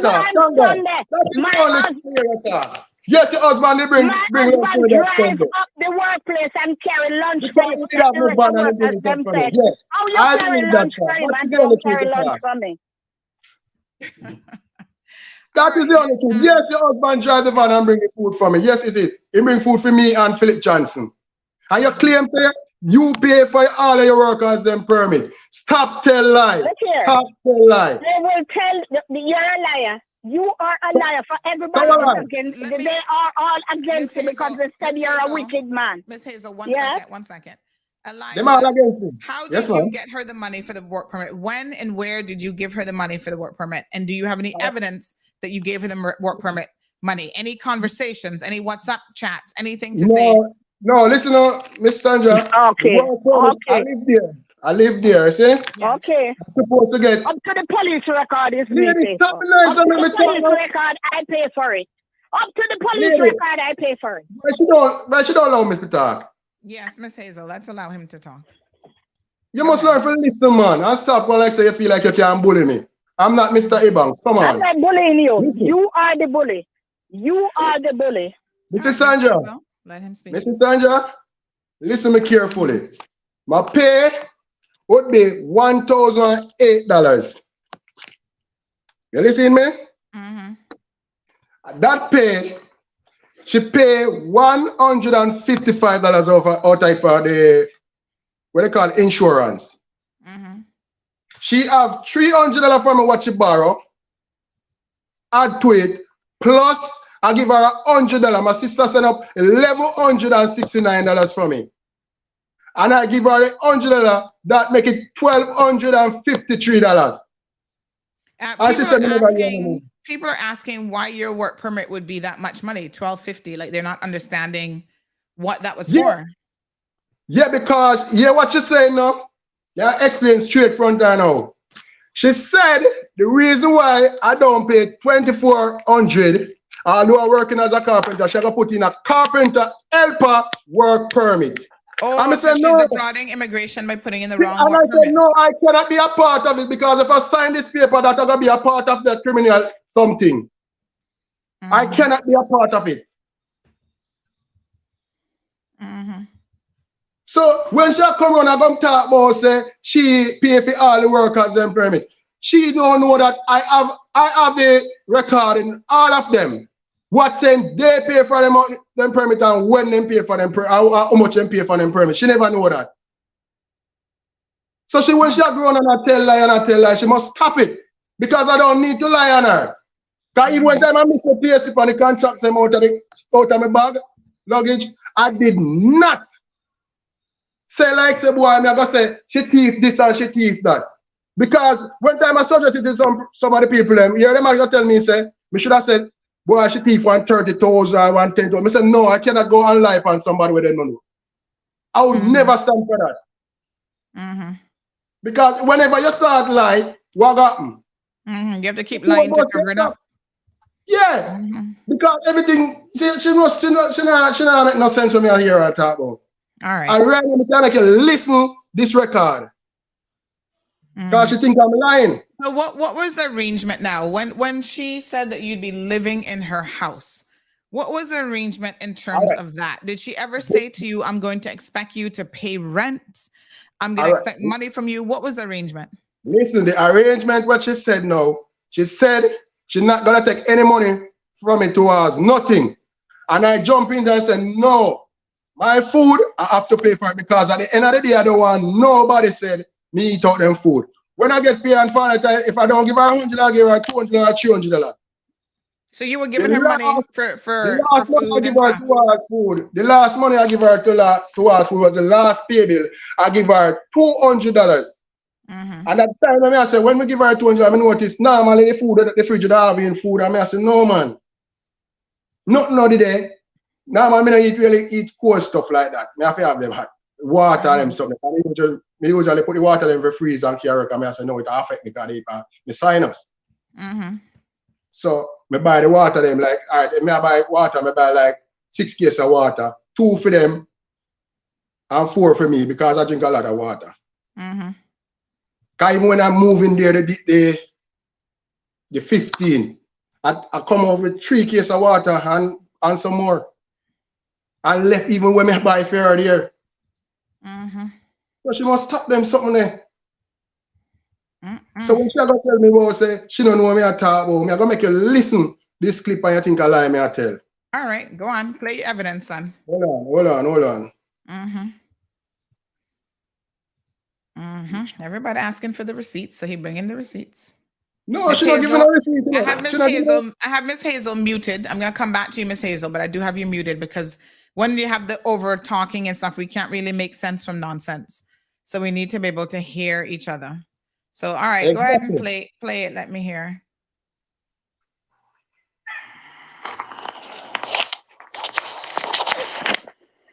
Yeah, when me agree the guys, I'm gonna laugh with them because them don't know this. Listen. Who they try and die? The lie that we're not dealing. Eh? So we can't go to where we get, you know, so we got one lake where the woman say, we got a labor board, so basically a labor board have to deal with my pay now. Yeah. After she give me start pay with you, I never take it. So, I keep on say, no, it can't work like that. So I asked her, I say, want to me $1,250 when I pay for my permit. You understand? She said she don't know nothing about that. And look why I feel ask her, she said, I forgot labor board go deal with that. I said to Philip, Philip, who put in your permit? Philip said, I put in $1,400 in permit. You understand? Carpenter helper permit. You see me? Who pay for your permit? Who pay for your permit? You see? Who pay for your permit? All right, So these are guys who are Them, we can't give you them full name and everything. Yeah, everything I don't have Delano number. His name Dylan, okay. I don't have his number. You have Edgar Ford. You have Philip Johnson. You have Nyron Foster. 4 of them. You understand? Me make 5. So when she got talk about this and talk about that, she not supposed to come with like. I always come with facts. The only problem I have with her right now, she didn't give me a receipt for my $1,250. That's why she have the angle all over me. And she don't give them no receipt about them something there. Them permit neither. So that's what she go and keep on going on. Yeah, she said she don't. I don't. How she pay for all of her workers and permit? Okay.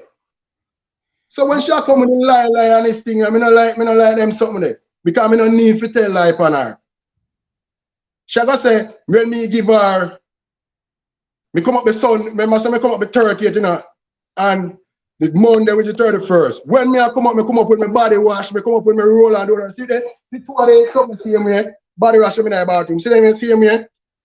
See there? See the amount of toothbrush here. See them same way. See it?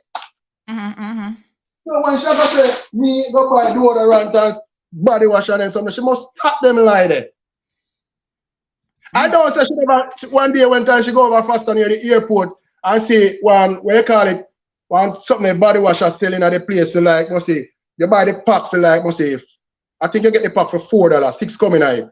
And she buy 2 of it for $8. That I say must buy 90 something. So she buy it for her and she give me 2 of it. I don't say she never give me 2 body wash. Me not gonna say that. That was let me see how which day that. I try to remember good. I try to remember the date, but I don't remember the date. That was in our morning when time we left go on the road. I think at the same morning, you know. If me not lie, at the same morning, which is the Monday morning, me and I go on the road, the 31st. It was in the morning when she buy the something where I step on sale for that money there. So she should stop around and tell them like that now. So, when you pay for your work permit, did she say to you, I mean, first of all, that's illegal. You're not supposed to do that. But did she say to you, I'm going to give you the money back? What was the arrangement with the work permit? She never said nothing like that. You know what I mean? Say it's illegal? On the 15th of February, when I go by immigration, and I speak to this immigration officer, I tell her my name, Wayne Powell. That's when he told me that it's illegal. Me never know nothing. So long as when him tell me that, I saw me start defend my $1,250 back, you know. Because if she's supposed to pay a fee, me need back my one, don't it? So I don't know what she got to talk about. Said she don't know this and she don't know that. She must stop them something here. And I go talk about me like, and I talk about say our daughter interview all workers and something. When me go on the site at work, you can call the supervisor on the site. What you call it, timekeeper. Anyway, me have the timekeeper number. I don't have the supervisor number. If you call them and ask them any task where me get to do, if you don't done 100%, and the guys them did a long time, even supervisor look at and say, to owe me just come, me advance, different. But I say, no, I'm in this long time and that's something where me love. Construction is something where I love because I do construction from I 16. The first door I hang on, I when me a 16-year-old, I hang on the door. that way back in somewhere in what they call it St. Mary, that me left town and go St. Mary place and call Geddes Mountain. So me don't know when this lady come tell me this and not tell me that. She stop telling them like them, man. So we have proof of other workers, folks having a conversation with each other where basically she hung up. I had her on mute, but she looked like she hung up. But we have other workers saying that they paid for their work permit as well. So I think immigration has enough evidence to get some statements from people here today. I should make it come like say I'm lying. Yeah, I think the situation here is she's trying to wait you out because she knows you're in time. She knows that labor board and all these people take forever. Who is the labor officer that you were dealing with? She is Miss Parkinson. I think of Parkinson. Ava Parkinson. Did you have an email address for her, a phone number? She gave me a number, but let me see if I can find the email address, I think. Give me the number. I want you to call. Obviously, only you can ask her about your record, but we're going to get her on the phone and see how quickly your case is progressing then. So we're going to call her, but you're the one who has to speak to her because we can't ask any questions, for confidentiality reasons about your matter. But I want you to ask her, they've received your complaint. Where is it? Have they spoken to the other party? How long is this going to take? Because this is what people do. They know the system. Well, let me come out of the system. Let me come out of the thing and I'll see if I find a number. All right. And then I can bring you back in. Yeah, no problem. This is what happens, folks. I'm telling you, listen, Miss Hazel smooth like butter, but she's not fooling me. She's smooth. Somebody say if they didn't know any better, they'd be believing every single word, but they've had dealings with the woman already. So they know. I'm telling you, you do not acquire a reputation like this in the streets of Cayman unless people have had dealings with you. You understand? Let me just see now. Some messages. Somebody said, this is why you don't mix personal business with professional work. Keep these things separate. You in the wrong line of work. You should be a PI. Hill, Private Investigation Services. Why are people like this allowed to live in Cayman, says this person? People like her should be deported. Lord have mercy. This one said the program is hot today, Miss Sandra. What a scam she's running. And with this nonsense runaround story, give the man his money.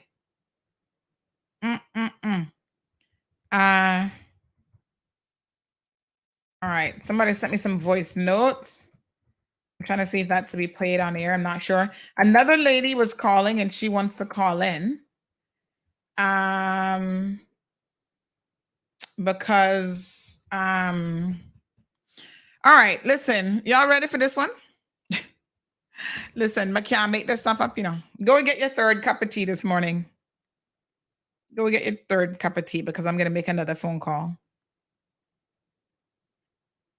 I just got an email that has me sitting here scratching my head, my leg, everything. So let's make a phone call. Y'all ready? Get your tea. Relax. Because this one is going to blow your socks off now. I've already requested overtime. So since we're already in the madhouse this morning, we might as well continue down that path. Right? That's how I'm looking at it. Why not? As the saying in for a penny, in for a pound. So let's go. Let's go. I got a message. This person said they got their Milo. I got a message from George this morning. Remember we were talking about George Ebanks yesterday. He sent an email saying that he wants me and him to sit down and have lunch. And he has no reason for this odd relationship. I don't know what kind of relationship he thinks we have. But let's go ahead and call George on the phone. Because I really trying to understand what relationship he might think we have. So let's call him on the phone. Listen, I speak to you all direct and forthwith. And so No behind the scenes. Oh, let's have lunch and all this kind of stuff. Let's do it right in front of the people. Them.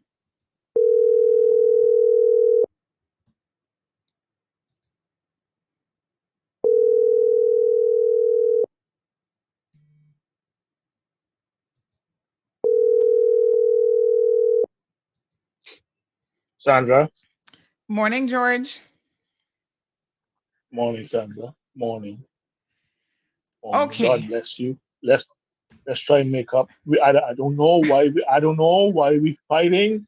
I don't know what has brought about this different planetary alignment between us. I don't recall doing you no wrong. I don't recall you doing me no wrong. We just have this constant animosity between us, and I don't know where it's coming from. Well, and it needs George, to stop. can I speak frankly with you this morning? Yeah. Okay. Yeah. Sure. This is how I see it. And obviously, I addressed quite a bit about you yesterday, but this is how I see it, right? The animosity seems to be coming from you. And I don't know why that is. And I've said this publicly, and of course I can say it to you. Okay. I feel as though you have an issue with women, and some women more so than others. So I don't know. And listen, I'm not looking for friends, George, to be very, very frank and honest here. I know. And so if you don't like me, you don't have to like me. That's okay. But Sandra, you know something? Yes. You know something? I was just going to give Christian Saku my resignation letter, and I did not want no fanfare, no drama, no circus or nothing like that. But right? you have to know that what was written was based on a press release. No, I won't give it to him. No, listen up. Okay. I won't give it to him, but because my letter was very frank, my resignation letter perhaps was very frank, and I highlighted, because I know how this country operates, and I was only on the as chairman 3 months. People want to say, "Oh, he was fired." So I said, "No." When I was drafting it, I said, "No, George. I prayed about all over the weekend. I was doing my gardening project, which I'm almost finished. I usually come and look at the house in Newlands to see what I've been working on for the last 4 weekends, every 4 hours every Saturday. It looks very nice. But I was in my garden. I'm praying. I said, "Lord, what do I do? Do I just write a little simple letter to say, they're so cool, they're Christian?" Because then he had called me and said, "Listen, if you're going to do it, address it to me, because Mr. God is away and I'm acting CEO." So I knew that. So I said, "Do I just say I resign effective immediately? God bless. Have a nice day." Or do I perceive that people will say, "Listen, he was only been in 3 months, and that means more or less he was fired." So I said, "You know what? I'm going to resign, but I'm going to highlight what caused me to reach this level of total frustration with the bureaucratic nightmare that is off-reg." So I wrote then effectively a 2-page, but it became, with the spacing and stuff, it became 3 pages. And I sent, and I had that hand delivered. I think it was Monday around 2:00 in the afternoon. Now, because I probably was a scathing resignation letter, and I did have on the bottom CC, whether I would send it to the press or not, they wouldn't have known. But I guess I'm a truthful person, so basically they would have assumed that I followed through on what I had on the bottom of my letter. CC, the press corps, Wayne Panton, Chris Saunders, Jay Banks, because they both have a part to do it off of reg. One, Jay handles policy, and Chris handles administration of off reg. And then, of course, James, who is a big advocate for solar energy. So I sent that to them. And I didn't know. I was at my office working, because I've been coming in. The business has really picked up. But I've been doing it for 9 years. I mean, more than that, but 9 years with the company. So it has put on some feathers. People know that it's a credible service, and it's a fairly high quality level of service that I give. And people have been referring me, even from work. They refer me labor office, refer people to me, because I'm quite good at what I do now. I've learned over the years how to do things properly. So I've been busy. I've been coming here 7 o'clock some morning, leaving 9 o'clock at night, some nights till midnight. But anyway, I was in the office working till at 8 o'clock when someone calls me, "George, there's an article trending on my road. Have you seen it?" I said, "No." So I then stopped what I was doing, and I went to Facebook, because I'm blocked on most things. So basically, I went to Facebook, and I looked at that. Oh no. I went to Instagram, IG, because I'm not blocked there. So I went to Instagram, because that's where you have a page too. And I saw my handsome face, and then I looked at it. But then all you had was that I had resigned, and and that they were going to be a hot mess Tuesday morning for you. Regular Tuesday. All right, so hold on a second. So when I saw that, then when I saw that, that's what triggered me. You have the ability, because I am a type of person that I really, one of the things I'm praying about, Sandra, I don't have no patience. I really don't have patience. Right. So when you responded you to have me, you have the ability to push all the wrong buttons in me, and I go why from is 0 that? to 125. How do I have that ability? In a nanosecond base. But George, let's just break it down now. How is it that I have the ability to push any of your buttons? You and I we don't have that kind of a relationship. I shouldn't be able but what to I'm push saying, your what you buttons, and this said, is not the first and then you have all time. these friends. You have all these friends that pile on, and they seem to have, whether I'm not sure whether they're ghostwriters or whatever, but everybody. What time did then you? on I your don't thing, have no friends that are they're piling on. ghostwriters. They're piling on your position. Like my first wife had to flee, and it's a pile of lies. And I mean, there's no backing up. And then what really triggered me? George, let's back up. What really, no, Sandra, what really triggered me, and what I was going to go to the lawyer about yesterday, and I did, but I really couldn't afford the retainer fee. So I said, no, forget about it. Well, the thing you keep mentioning about the sexual harassment. Let's back up. And George. Sandra, there's no such thing with that girl. It was just a cockamamie story she brought up. George, because at the end of the day, she got fired. I was the only role I played was as an advisor to my client treats. I advised them how to write, what sections of the labor law they had to follow if they were going to fire her without any problems at the labor office in terms of unfair dismissal. Okay, that was my only role. That was my only role. That was my only role in that whole saga. Right. So I can listen up, and before I forget, I can swear to you on my mother's Bible, something that I never do, Sandra. I will swear to you on my mother's Bible when I told you when this thing first broke months ago or whatever that happened. She would call me up. I forgot her name now, Ari, I think it is. She would call me up in the afternoon, and she was like trying to get me now to tell treats, like, to screw off, and they got to do things differently. They weren't paying her sufficient. They were making mistakes with foreign exchange, because they're paying US dollars and all kinds of stuff. And she did, Sandra, whether it was she than me who said as an adult and much older, she said, Ariana, I really don't like what you're doing. She would then call me on video call, whether it was WhatsApp or Facebook, one or two it was. And because after then after it broke, she changed her account to sort of corporate account, which I like. I'm not a computer geek, so I mean you can play games with me all the time. She changed her account to the corporate account, which of course deleted all the prior stuff which was on the personal account. But anyway, she would put her face. She would either it was WhatsApp or Facebook video, and she would invite me into her bathroom, Sandra. Honest to God, and she would undress. All right, George. So really, it works both ways. I'm not a queer, Sandra. So of course I'm gonna look like I'm not gonna cut off my camera and say, George, I'm scared of this. Of course I looked, Sandra, and it gave me a hard on to, George. And I looked, but I never disturbed. I never went to that girl's apartment, even though I knew where she lived. She told me where she lived. I never went there knocking on the door when she was on video and said, I'm coming here to fuck you. George. Watch your language, but let me say this. I'll stop now. I said it all now. George, listen. You're co-mingling issues here, right? So let's back it up, because you're all over the map with this, and I think we need to be very, very clear, because I want you to understand where I'm coming from when it comes to you and what my position is, okay? When you messaged me on WhatsApp and you said this story is out, I don't know if you didn't have a press release ready beforehand, but you indicated to me on WhatsApp that you had a press release and that you wanted to send that out. Sorry. I was actually typing it in my. That's why I was here late.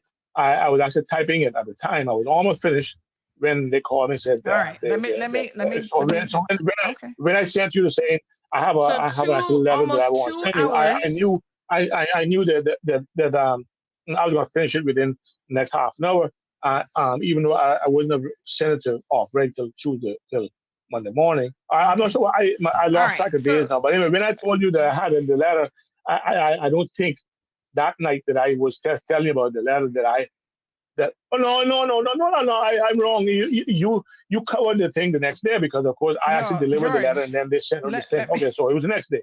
All right, you're all over the place, right? So I had the letter. Let's get the situation. We get a press release from Tower Marketing on behalf of Offreg. Right. Okay. Right. It was very straightforward in terms of what has transpired. We put that up in a story. 2 hours after that goes up, you reach out and you say, I would like to be able to, because that's not how it goes. I'm paraphrasing now what you said. You said that's not how it goes. You know, I want to be able to correct the story, blah, blah, blah. Right. You asked for the email address. You see the response from me. I gave you the email address. The next thing I know. But that was hours later because I was driving home I was on the bypass when I got that address and I heard the message bing on my phone in my ear and I looked at it. It was the address tips and of course at that time, Sandra, I had read your article about the sexual harassment. I was pissed off and I said fuck you. But I was pissed off because the story from us Offreg had Sandra, the story from Offreg. If you had covered that by yourself, I would have been fine. It had no rhyme and reason to bring in other stuff about George is very aggressive and this story about sexual harassment, which really, Sandra, if I was to go to court, you called you aggressive. You could, Sandra, if I took you to court on that allegation, nobody could prove it. Even Aria, George. Even Aria called in. No, Sandra, I'm saying even Aria called in as a star witness could not refute that she was an active participant in this whole saga. Until I cut it off and then got a letter from her lawyer and I wrote to her lawyer said she's a liar and then I blocked her too. I blocked this girl, but she was an active participant. Every afternoon called me on video. I never called her on video from my office. I may have sent her some porn videos because yes, she was turning me on with being taking a bath in her bathtub naked. Of course, I sent her a porn video because I wanted to spice it up. And to tell you the truth, if she had told me, George. If she told me she lived, if she had told me, George, you know where I live, come here and fuck me. I would have done that. I don't want you to use those words this morning, but George, listen very, very carefully to me. Okay. Listen very, very carefully. Okay. Right? All right. Two things here. The first one being, right, and I want to make it very, very clear. When you asked for the email address and you messaged, that was after 8 o'clock, about 8:20 or whatever. By 9:37, I responded back and gave you the email address. The next thing you're going to respond and say F you. So I never responded to you any kind of way, George. I never said anything. I was driving home by that George, time. That's and fine. I was really pissed off. You're entitled. Because many people were calling me. Hold on, Many people were calling me and said, saying, boy, Sandra tearing you up, boy. And I feel helpless because I can't respond. I can't respond to your page. I have only put what's in the press release. Anyway, go ahead. The press release said that you were acting aggressive. Those are not my words. The press release said irreconcilable differences. If you read the actual press release that was printed in both the Compass and Cayman News Service, it mirrors what my letter said. Was yes, I was acting aggressively because the counsel you got from Hawaii, and my letter pretty much explains that I wanted to be more aggressive and pushing for protection of consumer rights, and I could not stand and watch the archaic system of Offreg filling in a form and then filing out of their system, and then it had to go through a system because they have to dot the I's and cross the T's, because if they make a mistake, then even though they're right, if the consumer goes to the ombudsman and complains, they could lose the case. What the press release they are moribund, Sandra, at Offreg. They do absolutely nothing because they have a system. They have a system that keeps them in a straitjacket. George, I need you to stay focused. What the Offreg press release says is that it was disappointing to find that the chair was not aligned with the role and remit of the council and was in conflict with other council members to the extent that the council could no longer function under his leadership. They use the words. They use the words irreconcilable differences. When you finish, when you finish speaking, I'll give you the only two examples that I know that I had what I call a stiff response the council members. That's only 2 times that I remember having a stiffest one. But I'll tell you those as an example when you finish speaking. Yeah, Go I mean, ahead. I would actually like to be able to finish, Sure. right? But here's the long and short of it, George. When you said F you, I was not bothered here nor there. Where I now have an issue is when you go on social media on your page and you decide that you're going to try to be derogatory towards me. I'm sorry about that. I'm sorry about that. But that is the listen. Again, that's my level of patience, Sandra. I'm working on it. But that's my level of patience. Doesn't have anything to do with patience. And at the time, that was my only recourse because I'm blocked from your page to defend myself. So I'm going to defend myself on my own page, and darling. By that's how it is. Yourself, let me be very clear. That's how I am. Yes, I'm aware that that's how you are, but let me be very clear. You're defending yourself means that you're going to get on a social media platform and decide to call me names, call me grouper, call me this, call me that. Basically, slander me. I'm telling you, I'm sorry. I'm telling you, I'm sorry. That's the best I can do right now because it happened. George, you do understand that the damage that you have done has already been done. Well, it won't happen again. But at the end of the day, it was my expression as a private citizen. I have free to see where you have free expression of speech. I have free expression of speech. Just like you yourself. But I didn't slander you.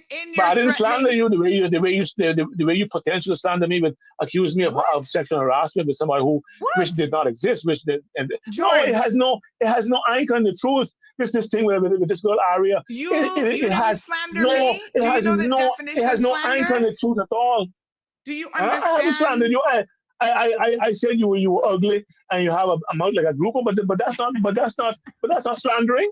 That's me expressing my own interpretation of you. But that's not slander. That's the very definition of slander. I couldn't hold up in a court. What does I couldn't hold up in a court? Are you kidding me, George? No, I do you could not hold up in understand a what court slander means? Because if I say Sandra, you are a liar and you're a thief. You said that too. That's you slander. actually said I'm a liar. That's slander, but you actually said I'm a liar as well. But to say you dress sloppy, which you don't. So I've never said you dress sloppy, but I could say that to other people. I've never said you dress sloppy, but I'll call you ugly and a group of mouth, which is the only two things that I can think about when I write. So. But that's George, not slander. George, that's me. Your opinion. That's me expressing. That's me expressing what I think of your looks. But that's my interpretation. That's no one else's. George. That's not slander. Hold on. That is slander. That could not form. And you slander, also. That could not form. Well, that could not you form might want a to speak basis. to. You claim that you were going to go and speak to Michael Alberga. Sandra, in a court that receives such a frivolous charge. Doctors saying that they won't file it. They was thrown out of court for being frivolous and nonsensical. That's what you assume. Oh, but you need to go and speak to the same lawyer. I took law at the master's level, and I'm now in the process of enrolling in the Cayman and Robbery Law School. I love the law. I love the law. I listen. I read the law and I understand it. Okay, You can't sue you can't sue nobody for even calling me a fool. If somebody called me a fool, I can't sue somebody. He called me a fool. George, in your own statement, you said that nobody has been to Grand Court more than me for libel. You don't think that I would know what it is? You would think I would know what it is. You've been there a few times and you've lost some cases. I mean, I've not lost.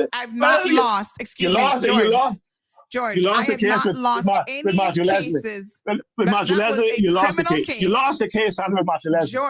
George, you need to listen. You need to listen. Stop telling me you didn't. That was a criminal case for so-called harassment, which is being appealed. Hold on. You lost it. George, you lost it, Sandra. So George, that was not a case for libel or slander. The exact details of the case, but you lost it. Someone who wants to be so knowledgeable about the law and who claims to know something about the law, you need to pay attention because there's a difference between a criminal and a civil case. Teach me then. I'm trying to, if you would listen, but you simply are not listening. So yes, well, when you attack people and you let's have call lunch. people a liar, I'm not interested in lunch with you. And this is why I wanted to call you, because I saw your message. Okay. And I just want to be very clear, George. I mean, George, it's an open invitation. It's an open invitation and a friendly thing. I don't see how that would end up in Cayman Mall Road. On Cayman Mall Road, it was just an invitation. Would you have lunch with me at Casanova at my expense? I really don't see why that should end up on Cayman Mall Road, to tell you the truth. George, what is the point of having lunch with you when you can't even listen to me this morning? What is the point? Listen, let me tell you. That's why Alfred couldn't. George. That's why Alfred couldn't stand me. That's why Alfred couldn't stand me, because I am a man that I do not sit around doing nothing. No. Probably the real reason they couldn't stand you because you don't listen very well. You need to listen. No, okay. Well, I just want to tell you the story about the what they call it. Irreconcilable differences. Remind me not to hang up before I give you the two examples of why they must have reached that conclusion. But anyway, go ahead. George. Go ahead. I want to have lunch with you, and if you want to put it on my road, the George is demanding the way I'm demanding consumer rights to solar energy. You want to put that on? I said, George called me demanding that I have lunch with him. Put it up. Because I don't mind. I'm asking you as a friend. Well, George, we're both citizens of the Cayman Islands. We have to be transparent. We're both adults. Both adults. I'm saying you don't have to come to my office and walk over with me, or I come and I should pick you up. You can meet me there independently at 1:00 on Friday, and we can have lunch. There's nothing wrong with that, Sandra. George, will you listen? Yeah. Can I get you to listen to me this morning? I'm listening now. Are you sure? Because I am listening now. Talking. All right. I'm working while I listen, but I'm not listening. George, the reason, let me be very, very clear with you, right? You put something on a public platform. I am going to respond to you in a public way, as I did yesterday morning on the show. I always say to people, I told you that will never happen. I told you I'm sorry. I told you I'm sorry, and I told you that can't never happen again. I was told off by my brother Mario royally. He said, "Take that shit down right now." Well, your brother has more sense than you. I then went in around 2:00 in the morning when I got up, and I actually modified it. I kept the same post, but I actually deleted or erased or backtracked. Anyway, they amended the posting to make it more positive, but they still showed that I was a bit upset. But I took out all the grouper stuff and all kind of shit like that. Right. But because that stuff is libelous. That's a reaction. And you know, Sandra, that's a reaction. George, you see that's the a only reaction people. That's a reaction that any male who is not a queer would have reacted by the same kind of way. George, will you stop using the word queer to describe the LGBT community, first of all? No. I mean, okay. No, I'm not describing them. I'm just saying, unless a man sexual is harassment gay, has nothing to do with whether you're straight, gay, bisexual, or whatever, right? The woman showed me the messages. You yourself at the time admitted to sending her pornographic material. Why would you send pornographic material to someone who you are working in a company as HR consultant? Do you not see how that behavior is completely inappropriate, Sandra, given your position? Sandra, in that example, Sandra, you must take it in the context that it occurred. I'm taking it in the context. I'm telling you in that context as a professional, you should never do that. But listen to me now.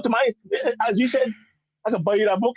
Men are from Mars, women from Venus, or the other way around. Don't buy me the book. From different planets. I have read it. Men see things differently. Okay, now imagine this. Okay, imagine this. I go down to Treats because I gotta tell you the way it all started. I go down to Treats. Treats is my client. Treats said, George, we have a problem, and now they're speaking to me now in a private part of the restaurant. Mm-hmm. We have a problem with Aria. Because I was very pleased when they hired her. I said, boy, I'm glad that you hired a Caymanian, because I gently remind all my clients, because I have Southern Spice is my client, Treats, Value Made is my client. They have a lot of Jamaicans.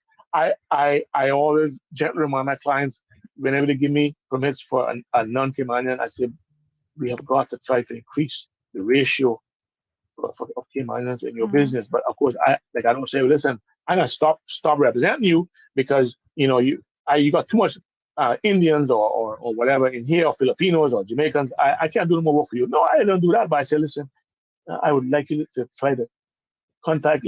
Let me contact work for you, jobs K-man. Let's see if we can find a few K-miners. And Mr. Parker, as an example from Value, he said, George, let's do that. And we have hired Sandra K-miners upon K-miners from jobs K-man. You know what they do?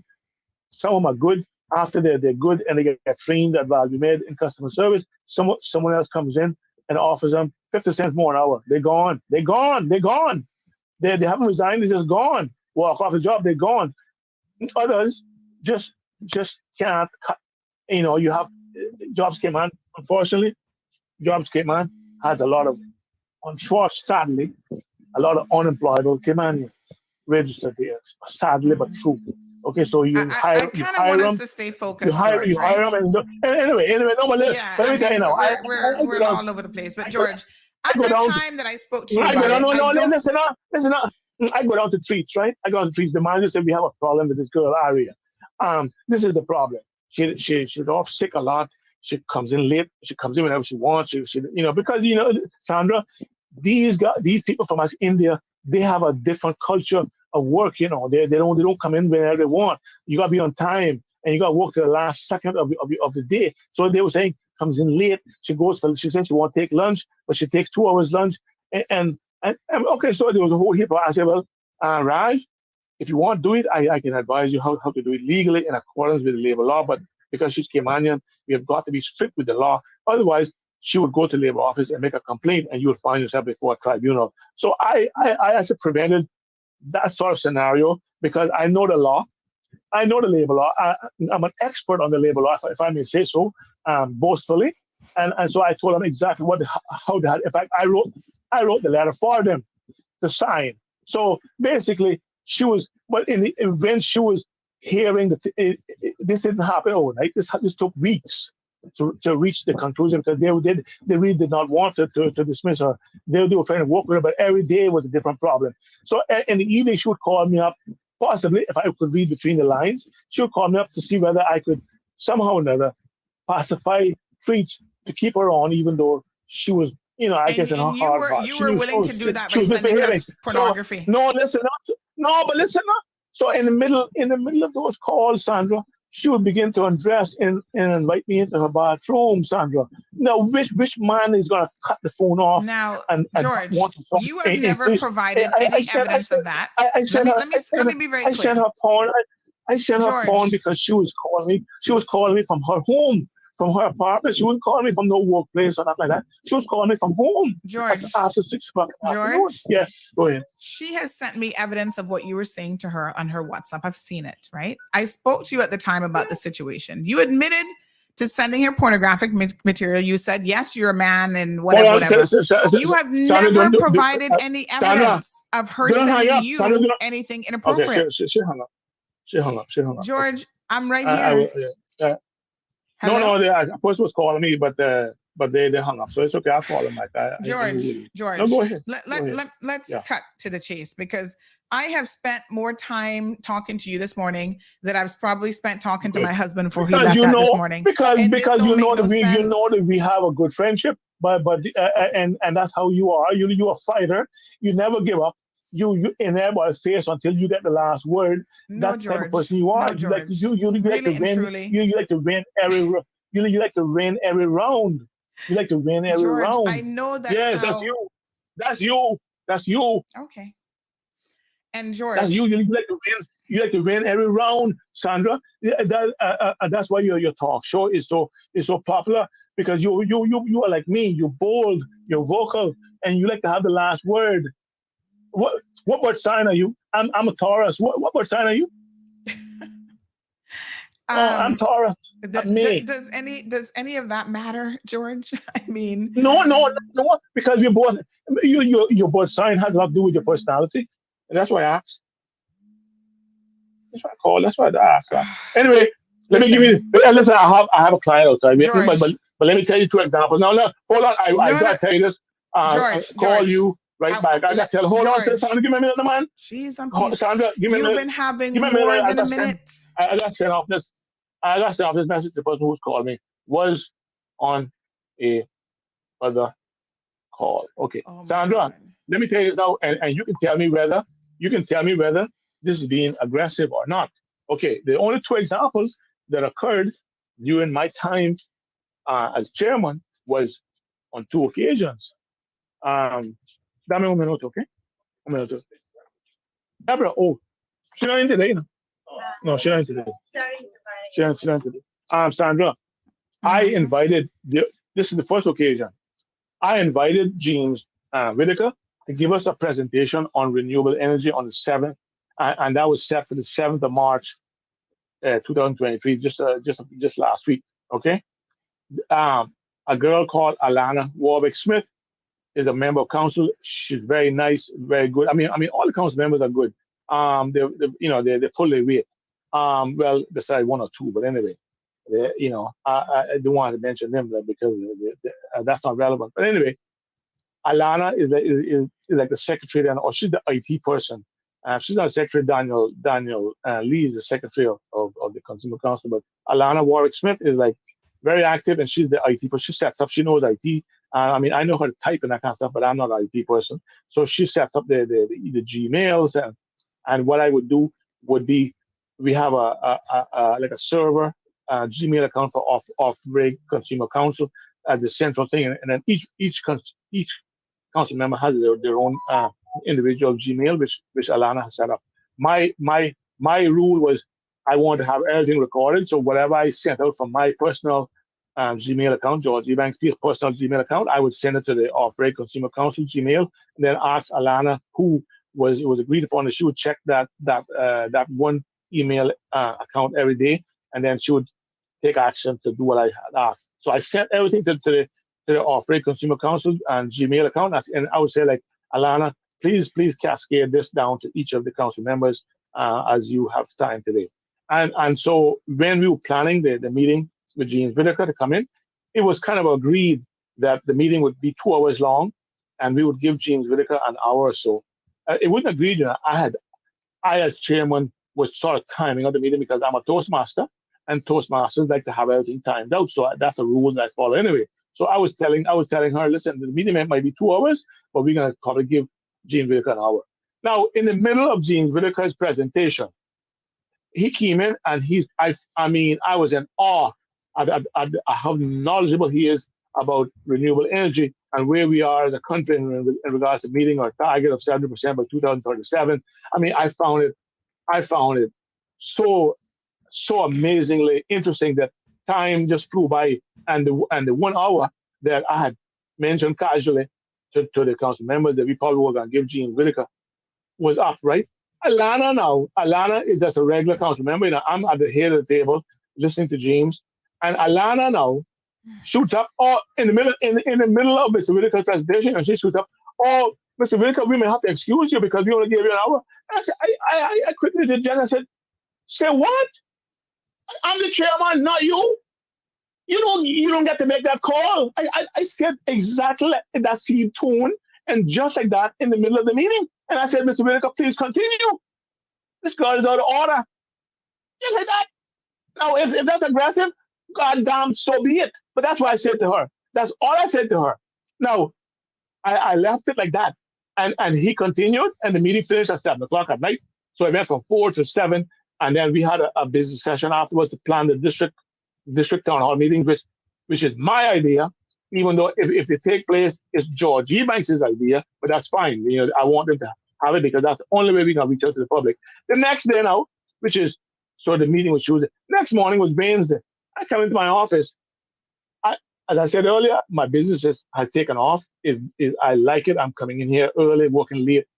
I get a lot of emails. I get a lot of customers. Sometimes my reception area looks like a doctor's office. People waiting for me and all kinds of stuff like that.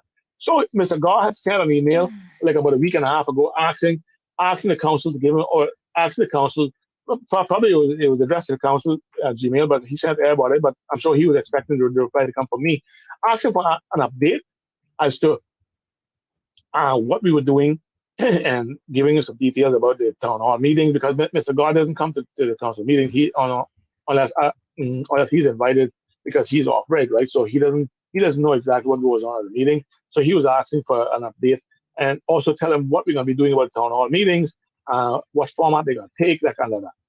Now, okay, the email came in a week and a half, but I didn't see it. I didn't see it in my inbox, and it just got left unattended. I come in Wednesday morning. One of the council members, Megan Rich, had circulated an email which she was going to reply to Mr. Gar, because she said in the circular below and on top of her email she was going to reply, her drafted email, because no one, including the chairman, has seen fit to reply to Mr. Gar. I am drafting a reply which I will send to Mr. Gar today to reply to his email or whatever the date was, because no one seems to have placed in a value in the reply. I saw that, and now this is the morning after the night of this Alana Warwick-Smith telling Mr. Whitaker he could be excused when she has no right to that, and she has no parliamentary procedure nor Robert Rules of Order. Megan Rich now comes with this email, and I then reply. I said, "No, good morning, members of council. This is the second occasion that I think you all are usurping my authority. Yesterday, we had an incident which, if it was a different chairman, like a man from actually England, who knew Robert Rules of Order, he would have dealt with the situation much more harshly, because it was totally out of order what Ms. Warwick-Smith did. She was taking my position to excuse a guest speaker, which the chairman had invited, not any other member. The chairman had invited Mr. Whitaker. So it was out of order. And I said, now this morning, now you are taking upon yourself to take my place and reply to Mr. Gar, the interim director, or the interim director of Warfare. You take upon yourself to reply as an ordinary member. What I would like you to do is do two things. Number one, I give you the authority to reply, but you must say on behalf of the chairman and other council members, this is a reply to your email or whatever it was. It would be like 2 weeks ago anyway. This is a reply to your email or whatever. Or we all can give the input to your draft. And I had some red line comments, which I put in as reading comments. I said, everybody can make comments on your drafted reply, and then you can send it back to me, and I will then reply on behalf of myself and council. George. No, I won't tell you this, because we can just drive to the core of what they're talking about, irreconcilable differences. I told her that she couldn't do that. That's the only two occasions that anything happened. So basically, if they're saying, if they reported that to Mr. Gar, that's their problem. The only other time that Mr. Gar got upset with me was, and that's an incident that I had in my resignation letter with Mr. Abraham Toffrell, who lives on the West Bay Road.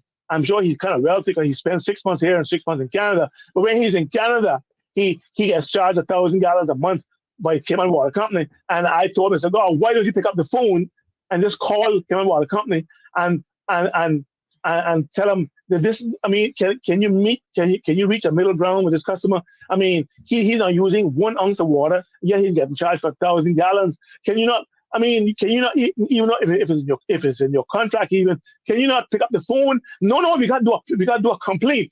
You must fill out this complaint and then send that to me, and then we will do it my way." And the guy who was in charge of that was a Mr. Louis Bouchard, Bouchard, was Louis Bouchard. He works at Offray. He is the person who's in charge of our utilities or the water companies. And I sent him a very fiery email, because the man from Western Road also told me that Cayman Water Company didn't have a license. Their website says their license was expired 2 years ago. So he was saying, they charge me, they're in operation, but they seemingly are operating illegally because they have no license. I asked them 3 weeks. I asked them 3 weeks before I got a reply. I sent an email, asked them a question. Number one, does Cayman Water Company have a current license? Number two, can this complaint be handled over the phone and not by the regular complaint? I sent that email to Daniel Lee, because he's a contact. He sent it to this guy, Louis Bouchard, and it stayed for 3 weeks. After 3 weeks, I did not get a reply. And I sent a very fiery email. No, Mr. Bouchard finally replied me after 3 weeks. I guess Daniel may have told him that the chairman of the council is upset. He has not heard from you. He sent me a whole shit reply saying, Mr. Ebanks, I am Daniel. I am, I forgot his name, Bouchard. I've been here for 13 years. I am a senior manager and I'm the deputy interim director. And he like went on with me like who he was. He was the king of all things.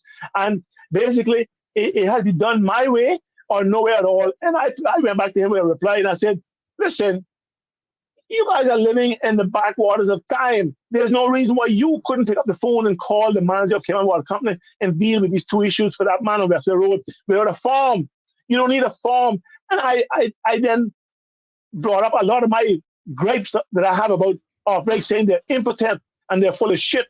And I mentioned a conversation that I had with Bean Panton at a Chamber of Commerce meeting that he told me when I was talking to him about Off-Reg and the Consumer Council. Bean Panton said, and I quote, Off-Reg does shit.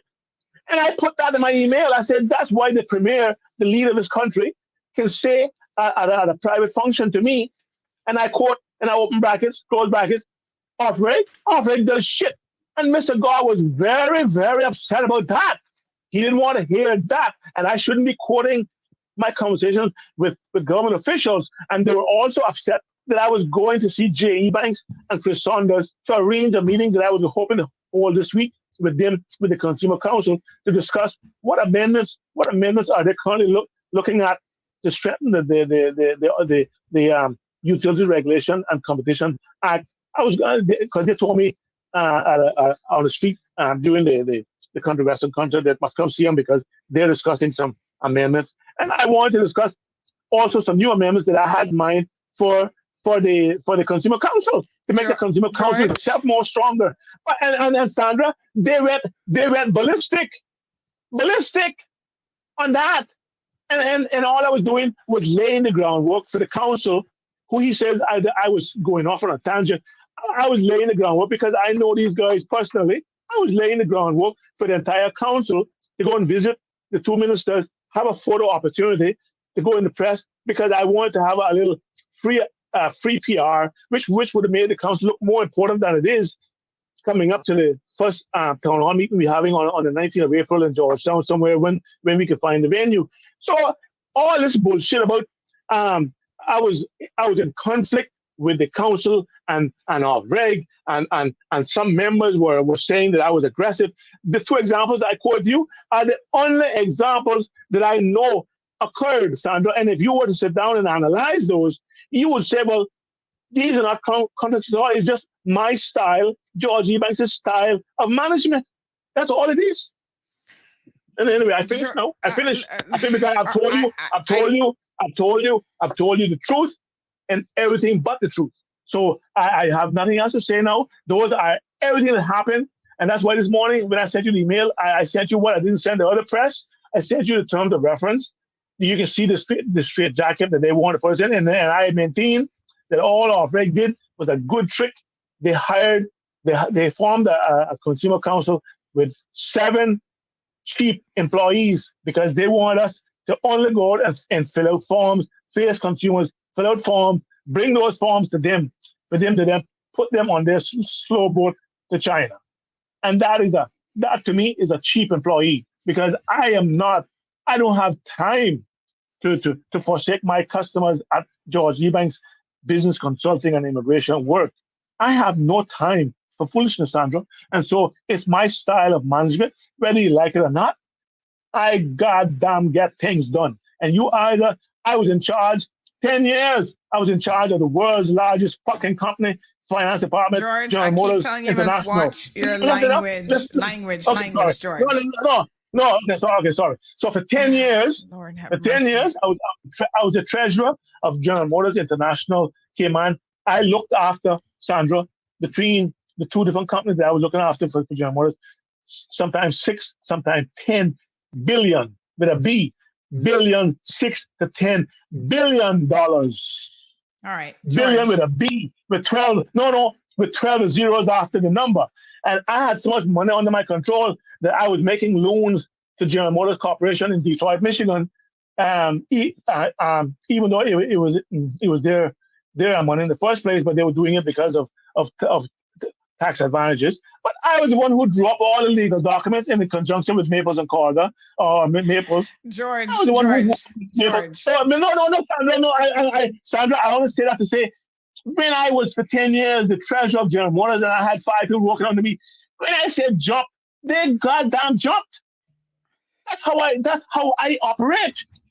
Anyway, I finished now. Are you sure? Because you keep saying you finished, but then you keep going on and on and on. George, what I wanted to say to you, I never even got a chance to say this, but what I wanted to say to you, right? Okay. One of the reasons why I was declining the lunch date is because I believe what you did was in public. What I said yesterday was in public. And so any future conversations you and I should have should very much be in public. And I wanted to get to this point. Sandra, there's no reason. It would look good, and it would be good for karma. It will be good for society. It will be good for humankind. It will be good for people to see that the world is not as hateful and as backward as some people would like it to be. We can have a public lunch, and in fact, it would do Cayman Road. Listen, it would do Cayman Road very good, and it would do you very good. It would do me very good, but it would certainly make Cayman Road look so goddamn good. You wouldn't. I know you know what I'm saying is true, but you might want to admit it. My God. If we went for lunch and you put a picture on my road saying we had an amicable lunch at Ms. Ebanks' or George's, whatever you want to call it, invitation, and we are now on the same page. We have buried the hatchet. That kind of stuff, Sandra, you will get more goddamn comments than your page could hold. Positive comments. So that's all. I think you should send me an email and say, George, I accept. You should send me an email and say, George, I accept. I will see you at Casanova at 1:00 on Friday. Because you can drive your own self there. George, if you would have let me get in a little bit of a word edgewise, this was the point that I was trying to get to. Okay, but I actually wanted to say a few other things, but I would have told you that I was calling you this morning. We can sit out over lunch. George. We can talk. We can talk the rest because over lunch. Lunch is only 2 days. Lunch is only 2 days away. For God's sake, George, you would not allow me to tell you that I was calling you from the show this morning so we could have this frank and open discussion. There was no need for lunch. Nice. I didn't know. I didn't know I was on air. You wouldn't let me get there. I wanted to say some stuff and explain it, and you had diarrhea of the mouth. You kept going and going. Well, I hope you recorded what I said and it's out there in the open forum, because I have no rhyme or reason to not have said it, because it's the truth and nothing but the truth. George, all right, listen to me now, okay? Listen to me seriously, okay? And I want you to listen. Don't interrupt me now. Give me a couple minutes. There's no reason for you and I to have any animosity. Like I said, I don't put time into situations that do not reap me any sort of benefits. And to me, this is one of those. I think that deep down, for whatever reason, you have an issue with me, because this is not the first merry-go-round. It's not the first time. There's a reason why you're blocked, right? There's a reason why I have blocked you personally and even on the CMR because page. I tell you about your butt whenever you're on the line. No, that's why I'm blocked. No, James. George. There's a lot of people that can be honest with me, and that's why when you played a story about my cousin in West Bay who was a special needs person, that's where we first went off the track. That's where we first got off the track. When you wrote an article about my cousin in West Bay who was a special needs person, and I forgot, I now have forgotten the gist of the story, but it didn't fall too well with me or my family. You can't remember it because, first of all, let me correct you, George. And you belittle, and you belittle, you belittle him, and that's where we first got off the track. No, that's where we first got the George. No. Let me set the record. Okay, George, let me set the record go straight. ahead. We took a video that was already in circulation from a man in West Bay where he was speaking on the Makiva Bush situation when Makiva Bush assaulted that woman. Let me remind you of the facts, okay? Because facts are really small but important things. And we posted it in agreement with the man, saying this man knows what he's talking about. I don't know the man, and I did not know he had any sort of disability. He has a speech impediment. A speech impediment does not mean that you are disabled or handicapped, as you call it. He's more than that. Well, listen to me. He's semi, what you call, he's semi, what's the word I'm looking for now? I don't know what the word is, but the man had plenty of sense. He's a semi-crippled then. That's well, I don't know nothing about that. The man spoke sense. We were in agreement with him. Nobody was making fun of the man. We were like, yeah, he has plenty. He knows exactly what he's talking about. Because he said Makiva should step down. He shouldn't be in there doing that kind of stuff. Then what you did, let me remind you of what you did. There was something in the story. No. There was no story, George. It was a post. It was a video. Something in the story that didn't. No. Something in the story that didn't sit right. No, George. I don't care what not sitting right with you, but you need to learn how to listen. So then what you did is you were all over the comment section, a million comments later. Then you took to Alva Saku's group. Listen to how you did this right now. This is why I have a problem with you, because you're not going to come at a time when you should be humbling yourself and say, Sandy, did you know that man is handicapped, blah, blah, blah, which honestly, I did not know. Right. You go in the Newlands group and you start lambasting me. Not once. You're not a person who can just say your piece and be done with it. You keep going and keep going and keep going, and you can keep the war going. Just like you, but hold we on. are alike. The two of us are alike. George, the two of us are twins. You ask yourself this morning. The two of us are twins in that manner. George, the two of us are twins in that manner. No. We're twins. You asked me this morning what sign I am. You asked me about my astrological sign. No, sir. I finished the war. I don't start war with people, but I can come and friggin' finish it. I know. You finish the war, and I start and finish my wars. We not no twins, honey child. Don't get it confused. Don't get it confused. I don't start. I don't start wars either, but I goddamn finishes them sometimes. You started it. I'm a Leo, okay? Well, I will tear your ass to shreds. I'm telling you as a Leo. I'm telling you, listen, Sandra. I'm telling you as a Taurus to a Leo. Let me see you. Hold on. Oh, yes.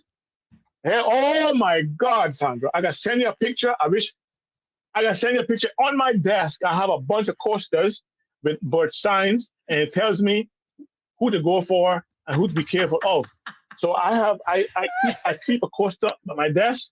I'm going to send you a picture so you can put it on my road, because I have saved your number now, and that has WhatsApp, I'm sure. But on my desk side table, I have a Taurus coaster. Listen to this. I have a Taurus coaster. It tells me who to go or not to go for. Go for it.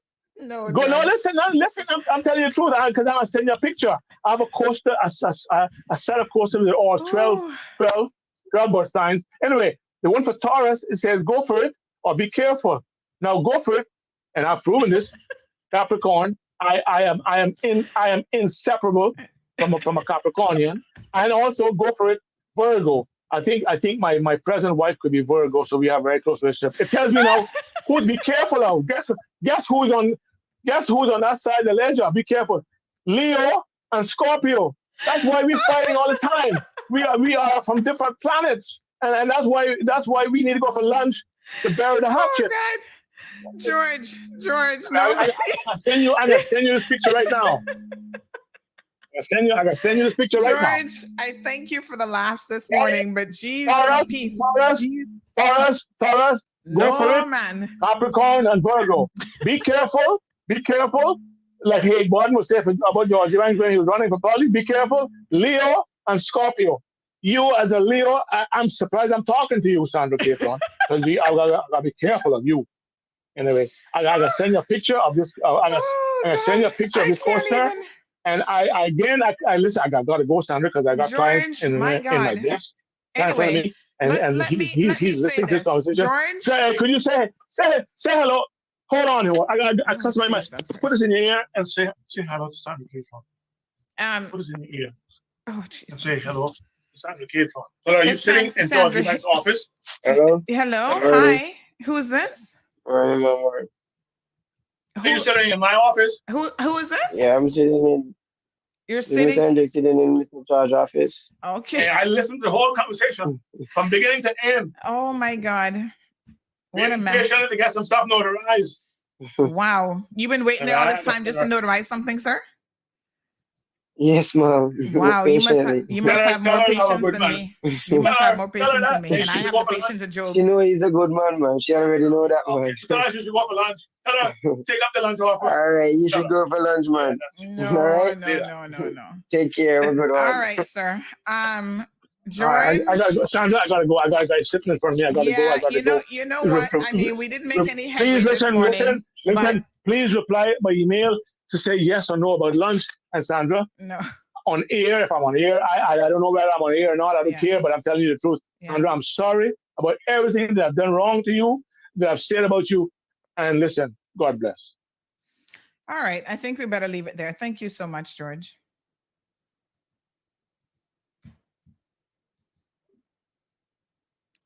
Wow. Lord Jesus, me had to get the Bible here today because me feel like I need some intervention. Oh, Jesus. I don't know what to say.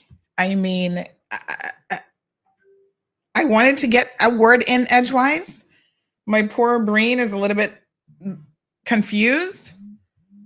But let's see if we can wrap up.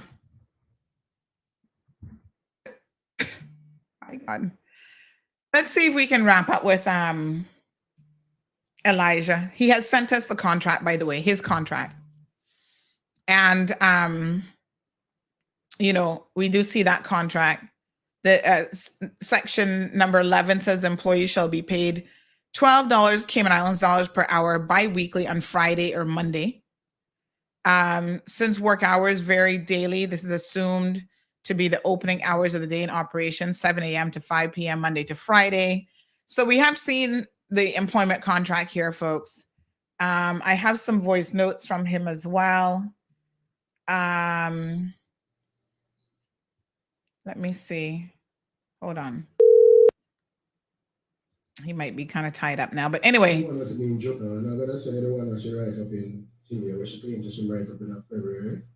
in March, which is this last year, in October. All right, so he's sent us some stuff, and wow, my brain is a little bit confused. Yes, this morning. Now, oh my goodness, I'm trying to find. I muted this calling thing, and now I'm trying to see how to unmute it. Oh Lord Jesus, how do I unmute? Oh, there we go. Oh, I see. I think Miss Charlene, was that you calling me, Miss Charlene? I don't know if that was your number or who that was. Let's just return a few quick calls. I know some of you had something to say. Oh, Miss Hazel was trying to call back as well. I don't know if this is Miss Charlene. Who's 945? Somebody else is calling me from a 945 number. Let's finish up a few calls here. And then we're gonna have to end the show, which is way into overtime this morning. My head literally hurts, so I'm not even kidding. So crazy. Good morning. Morning. Yeah, let me turn you off. My God. No. Boy, we all tired. Trust me. I mean, I do honestly have a headache. Like, I'm not kidding about that. Like, my head across the forefront. I think those are stress headaches. So, that's your fault. I would have found something else to do. Look. My God. Cayman Mar Road and somebody say, how in the world are we ever going to top that show this morning? They said, OMG, this is the best SHIT show ever. And how are we ever going to top it? I don't know. Oh gosh, Miss Sandra, you got too much patience. I tell you this all the time. You got too much patience sometimes. Wow. This wasn't for it. And you know, I I kind of feel that there are other issues here that professional, but it didn't leave that particular person in good light. I didn't really want to hear that, and me and being used and blah blah blah. I didn't want to hear that. That seemed like an unraveling of issues. Maybe it's something that we needed to hear, because I think a lot of us live in this incredible world of denial, even about people that we love and care about. And so this morning, there's no doubt. I mean, people are like, accept the lunch, please. Everybody's like, accept the lunch. I mean, why on earth would I entertain? I entertained an hour, at least an hour of that this morning. Why? Someone said they couldn't get no work done. Why would I entertain any more of that? I mean, what would be the point? My position is this with George. I was trying to explain all this to him, but I couldn't get a word in edgewise. You don't have to. Oh, jeez, you don't have to like everybody. You know what I'm saying? If you don't like someone, they're in their corner, you're in yours. But like he said, there's something about me apparently that triggers George, and I think it's because I am a strong woman. Let me be very clear what my opinion is, and this is what I wanted to say to him.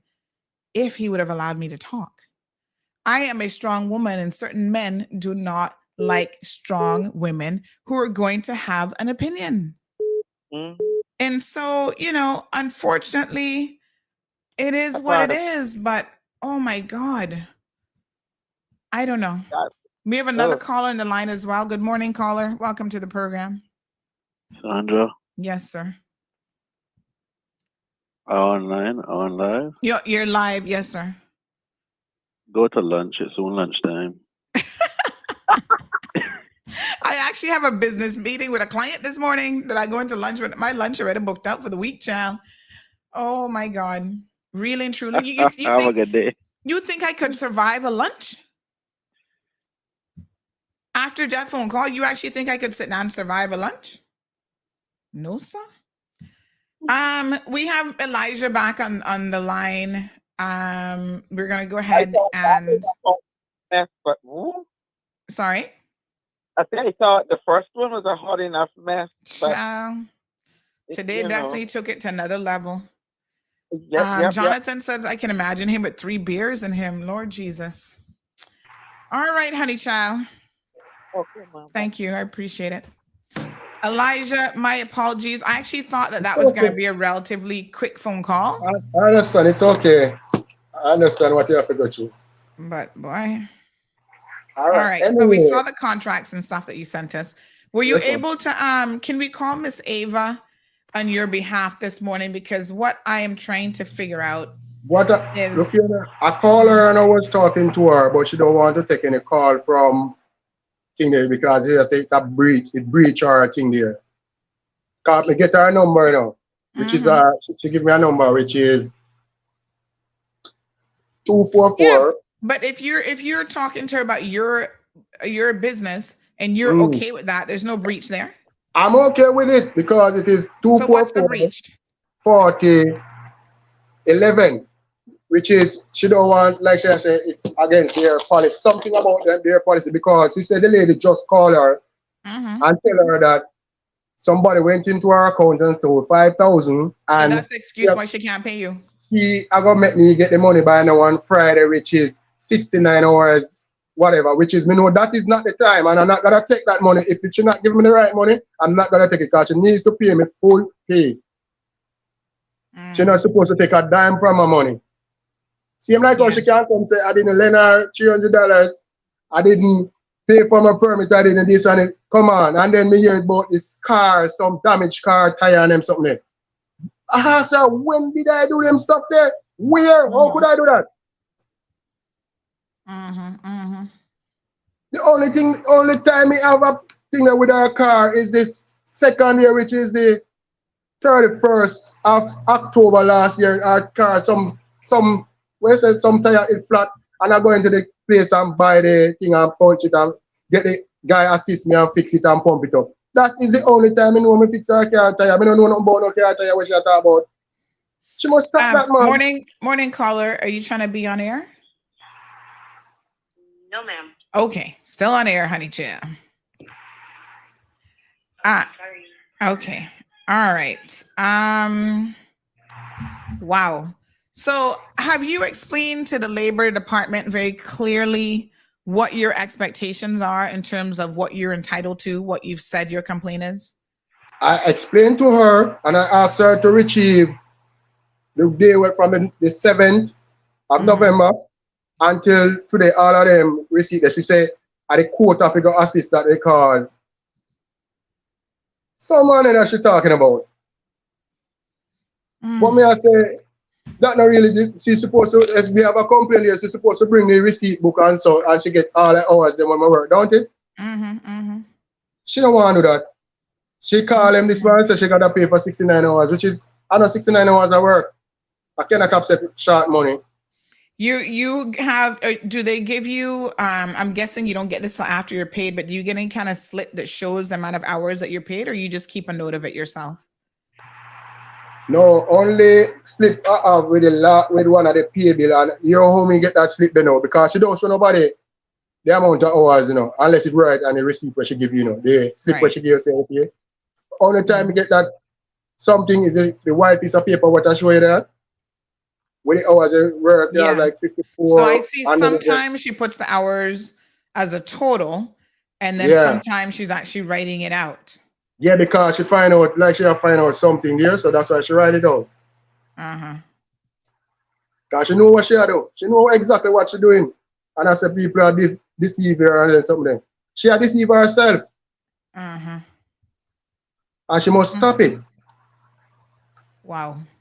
The rest of God, them afraid to come on because first thing when Francis tell them about immigration, I'm afraid. But me is this type of person. I will stand with the law. Me can't stand against the law. What is this other video that you sent me?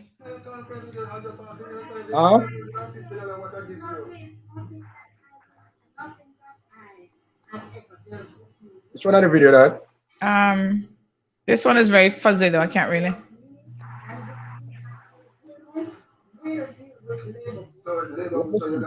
Yeah, this is where she's basically telling you that she's going to deal with labor board. I think really the issue here. That was the that was the 24th when I got for the pay last month. And she refused anything regarded to me. She will definitely deal with labor board with anything regarded payment. She know how to cover her truck and she know exactly what she's doing. Wow. She know exactly what she's doing. We're going to wish you the best of luck with this situation because she seems like, although she's new to the construction industry, she seems well seasoned in other ways. And like I said, I know Lulu is defending her, but you know, I think the problem is, Lulu, is that too many other people seem to know exactly what she's all about. Everyone who's had dealings with her, people are messaging me. There's a woman who wanted to call on, say, go as far back as ask her how she get the husband to begin with. I'm like, what? But she's been busy in meetings, so she can't call back. So I guess she might have to call tomorrow. Lulu, there's way more to Miss Hazel. Because in the husband part, you know, is like something.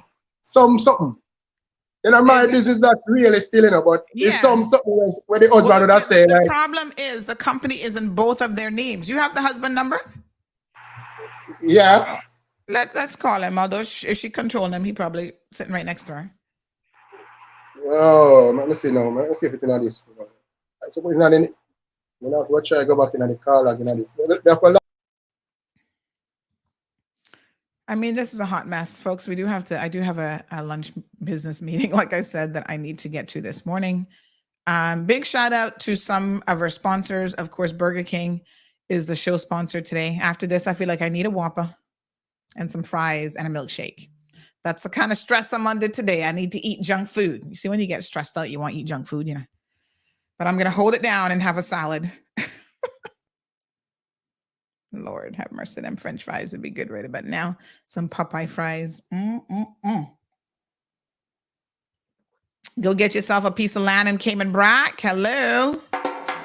Ocean Ridge Heights offers an amazing opportunity to own a piece of land in idyllic Cayman Brac, right on the bluff, starting from $80,000. Located in a quiet residential area with high elevation, these lots are ideal for a future home or investment property and are sure to go fast. Cayman Brac offers a laid-back lifestyle, amazing pristine diving, limestone caves, diverse flora, along with amazing wildlife. Inquire about the owner financing options so that you can secure your piece of paradise today. With only a few lots remaining, these are sure to go before you know it. Contact Crichton Properties today on 345-949-5250 or info@crichtonproperties.com. I am Richard Hugh, President and CEO of CUC. Our focus has always been on you, our customers. Times are changing, and so are your expectations. We are listening to our employees and the people of the Cayman Islands to find new opportunities that can improve your experience. We are working every day to provide you with a safe and reliable electricity service. You are at the core of everything that we do. We are exploring and adopting new technologies and sources of energy which will benefit you as we become more reliable and more efficient, which will mean lower energy costs. We are working to improve our energy management tools, offer new products and services, and provide 24/7 customer support. Our new vision, empowering Cayman to be a global leader, is building momentum towards a better future for our islands.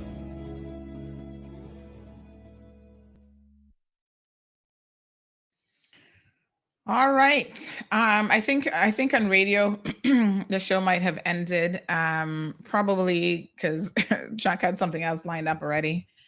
But anywho, it is what it is. Oh, I'm back on. We're back on. Okay. All right, honey child. The number is 926-0736. All right, let's see. Because he's a 926-0736. He's a business owner in this as well, so he has some liability for this. Remember when y'all do this trading as stuff? You're liable. Your personal assets. Jonathan asked me to cancel lunch. He said, order, let's eat.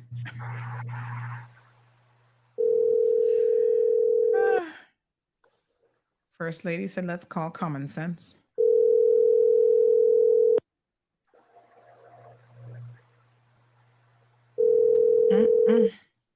I'm sorry, but the person you have called is unavailable. Please leave a message after. Him not answering the phone.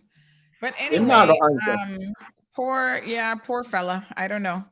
But folks, it's Malcolm and Hazel Ebanks. They're the ones who actually own this company, trading as this construction company. She's admitted to being new to the construction business. So I wonder, construction isn't the same thing as like retail and stuff like that. So I think when you get into construction business, you really have to know what it is that you're doing. Now, I thank our listeners to the program. Some people actually sent me some information which they said would be useful, including the CCA current official rates. So these are the rates for the Cayman Contractors Association in terms of what people should be paid. So semi-skilled carpenter, lead carpenter, mason, and steel fixer, and so on. One thing I do know for sure is what a lot of these construction companies do is they take out a work permit for a lower skilled category so that they do not have to pay the higher work permit fee. That's a whole other way that they are running from the government. Yeah, they are hiding the government. That's what they're doing. Yeah. I've seen that happen on more than one occasion. So she had you down. She claims that you were. She said, what do you call it? Carpenter helper, which is, I am one of the lead carpenter on the side. I have the piece of paper, which is, the critical for the blueprint and give me the measurements and so forth and details, everything. That's what I'm make everything. When the supervisor come and look at it, you don't have to come and say, boy, every normally would have go and check the rest of guys them. Even look at the boss man himself and say, if it was me over that side putting up that section, they would have a problem there. So we don't call remember so me have a next lead carpenter with his Penguchi. You know my full name. Him over the next side and me over that side. And me and him keep on doing all of them something like. So Now let me say this as well. They also sent the description of what all of this is. So this association is trying to have all this stuff in an orderly fashion. I do notice something with interest in your contract that is a little bit concerning, and that is where it has here. You'd have to look really closely, but I just scrolled in. I had a close look at this, but it actually has you listed as a subcontractor and not an employee. See, that's a problem because in fact you're not a subcontractor at all. So I cannot be a subcontractor and I am not a Caymanese or something. Let me just. I don't have a business license here. Let me make sure I'm looking at the right one. I know you sent me a few documents here. Which one is that? Well, the one that you sent me with the 4 pieces. Yeah. Yeah, this is your contract, right? That is what's supposed to me to sign, and I decided not to sign it. Elijah Taylor of Jamaica, hereby called the employee. But then later on, where it says scope of work, it says the company hereby engages the employee on a subcontract job. Oh, she's saying a subcontract job, right? To undertake the responsibilities in accordance with attached job description, masonry and carpentry and finishing. Okay, and then she goes on to say that the hourly rate there now would be $12 per hour. And that is where you're saying, no. You were being paid. I mean, we see pay slips where you're being paid $14 an hour. And now section 11 of that contract says $12 per hour. And I said, I'm not going to sign it. And you have a right to not sign a contract. I mean, nobody can force you to sign a contract. No, that's what she wanted. Force me to sign a contract and say, if I don't sign the contract, she got to cancel my permit and block me from getting a permit. And she said, she not so. Like I'm a stupid. All right, one final call of the day. Good morning, caller. Welcome to the program. Good morning. You're not on the air though, right? Yes, we still are on air. Oh dear. Or, yes. Off here. I'll call you back. All right, dear. Okay, so we're gonna start to wrap things up here now, folks. I see that call in the crowd if you're not on here, you know. You know what it is? Sorry? Is she that just called and asked if you're not on here, you know? No. That's another lady. My son, like yeah, no, that's another lady. Sorry, all right, folks. So, at the end of the day, Elijah, we wish you the best of luck. Please keep us updated and how quickly or not DLP moves with this situation. You're entitled to your money. I mean, if you work, you're entitled to your money. There's no two ways about that. I'm entitled for me, know that I'm entitled for my money, but it's the 17 would be when? Friday coming? Yes. That's the 17 would be Friday. 1 month exactly to stop from work and I don't get a dime. Me have to keep on sending to Jamaica. My sister have to send up money. That's not right. Yeah, that's true. That's not right, So and where are you staying now? You're catching with friends or where are you staying? I stayed with one of my friends and here me even know the guy. Yeah. Because all right, well, even yesterday my sister have to send me $550. You understand? Yeah. I have to pay $50 by immigration and I have to show them that they have money to stay in for the thing. All right. So that's what you keep on doing. Elijah, I appreciate it. Good luck to you and keep us updated. I will. Right. I have nothing to hide. Yes, thanks very much. We appreciate it. Yes, my dear. So Sion says, let's order from Let's Eat. No, honey child. I gotta go and work and pay some bills. A couple WhatsApp messages. This person says, I take my hat off to you, Sandra. I don't know how you put up with all of this. Never laughed so much in my life. Someone's asking if it was a full moon. They said to tell Marlon, I got this. I'm coming to Casanovas to lunch with you. Oh my God. Somebody else says, don't feel bad. We all love Grouper. Someone says you don't mix personal business with professional work. Keep things separate. He's using your platform for advertising. Dear God, someone needs to take his phone. This is where it is. Okay, that one's from GIS. That's not for reading on air. I know. Okay. This person says, also listen to the man, my dear. I know Miss Ebanks. That's all I can say. Poor fella. So this is somebody else who's basically saying, listen to Elijah. Mm-hmm. Oh my gosh. It's madness. It's madness. I don't know. Oh, I don't know what to say. Miss Sandy, this man is a creep. 23-year-old colleague of mine just sent screenshots of the shit he sends her. I don't want this to be public, but he's a creep. Should have never been chairman of a public servant. The problem is, unfortunately, he doesn't see anything wrong with his behavior. Even when he was talking about, oh, this woman was sending him messages, whatever. This is not an isolated situation, and I know this for a fact. And so, when men, and it's by and large men who are engaging in this kind of creepy behavior, and we finally call them out on it, they don't want to acknowledge that. And I'm sorry, forgive me or not, I don't actually give a damn when I tell you that I don't want to be going out to lunch with anybody that I know that has that reputation. Now, if I don't know that you have that reputation, I might be fooled. Fooled me once, shame on you. But, yeah. So there will be no lunch date. Mina intit, not at all. And God knows how that might really end. And what's the point? What am I going to accomplish with sitting down with this man who does not even have the ability to really listen? What am I doing? I don't need to eat. Y'all don't think I can afford to buy my own food? I can eat out every day if I wanted to. I can afford my own lunch. I go in for a client meeting today. The client will probably end up paying for lunch. You know what I'm saying? Sandy, not looking no food. She's good.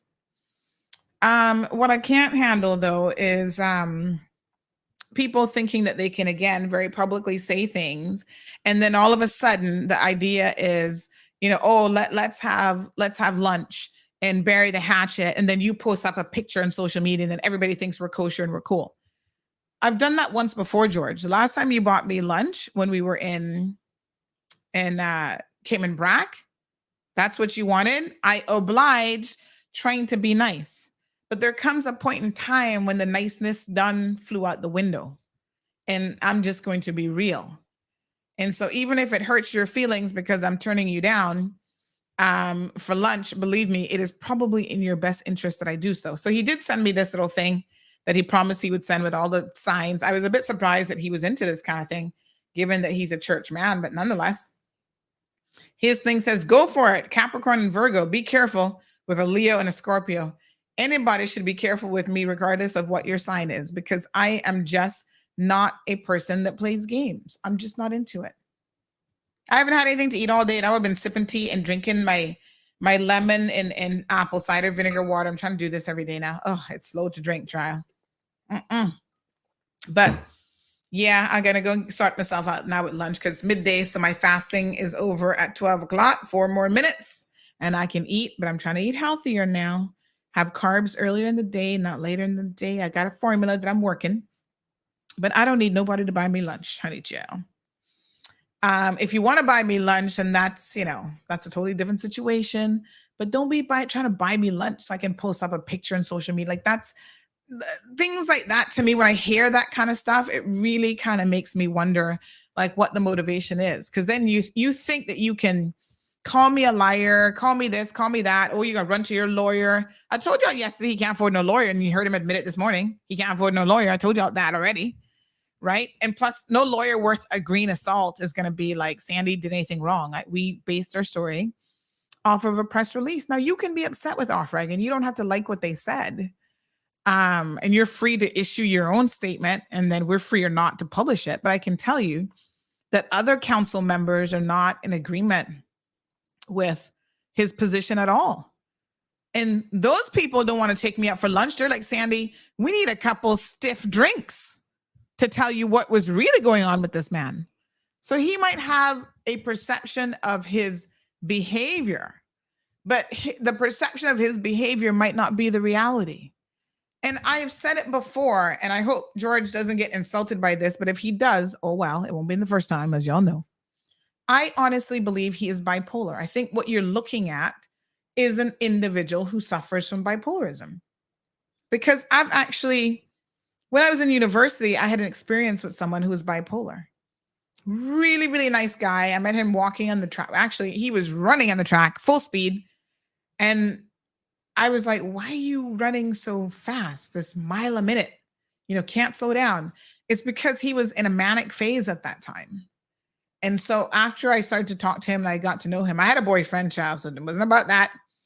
But, I was like, he was kind of interested. He was a little bit cute, but I was like, Even at the tender age of 18 or 19 or whatever I was working for the school newspaper and he worked for the school newspaper as well.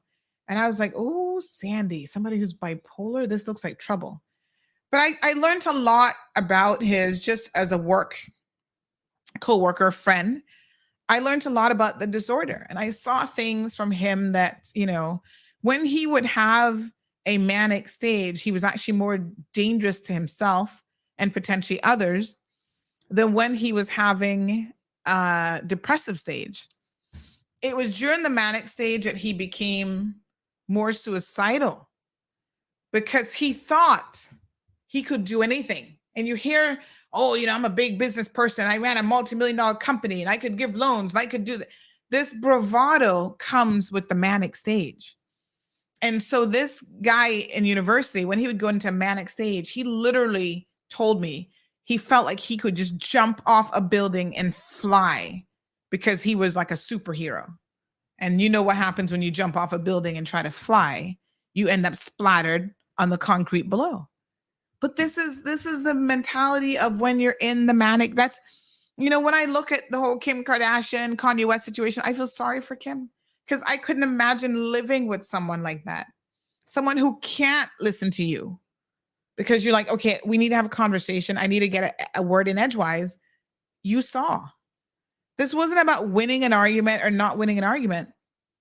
This was about someone who couldn't even give me a minute, really, to even tell him this is what's going on here. And I'm putting you on air because I don't think that we should be trying to have a private lunch to bury something that was very much out in public. What's the sense of that? I couldn't even get to that point to tell the man that he was on air. That was the first thing that I wanted to do. But I couldn't complete my thought and my sentence and put it together. Because he was like, no. Blah, blah, blah. Men are from Mars. Women are from Venus. Now I want to talk about this.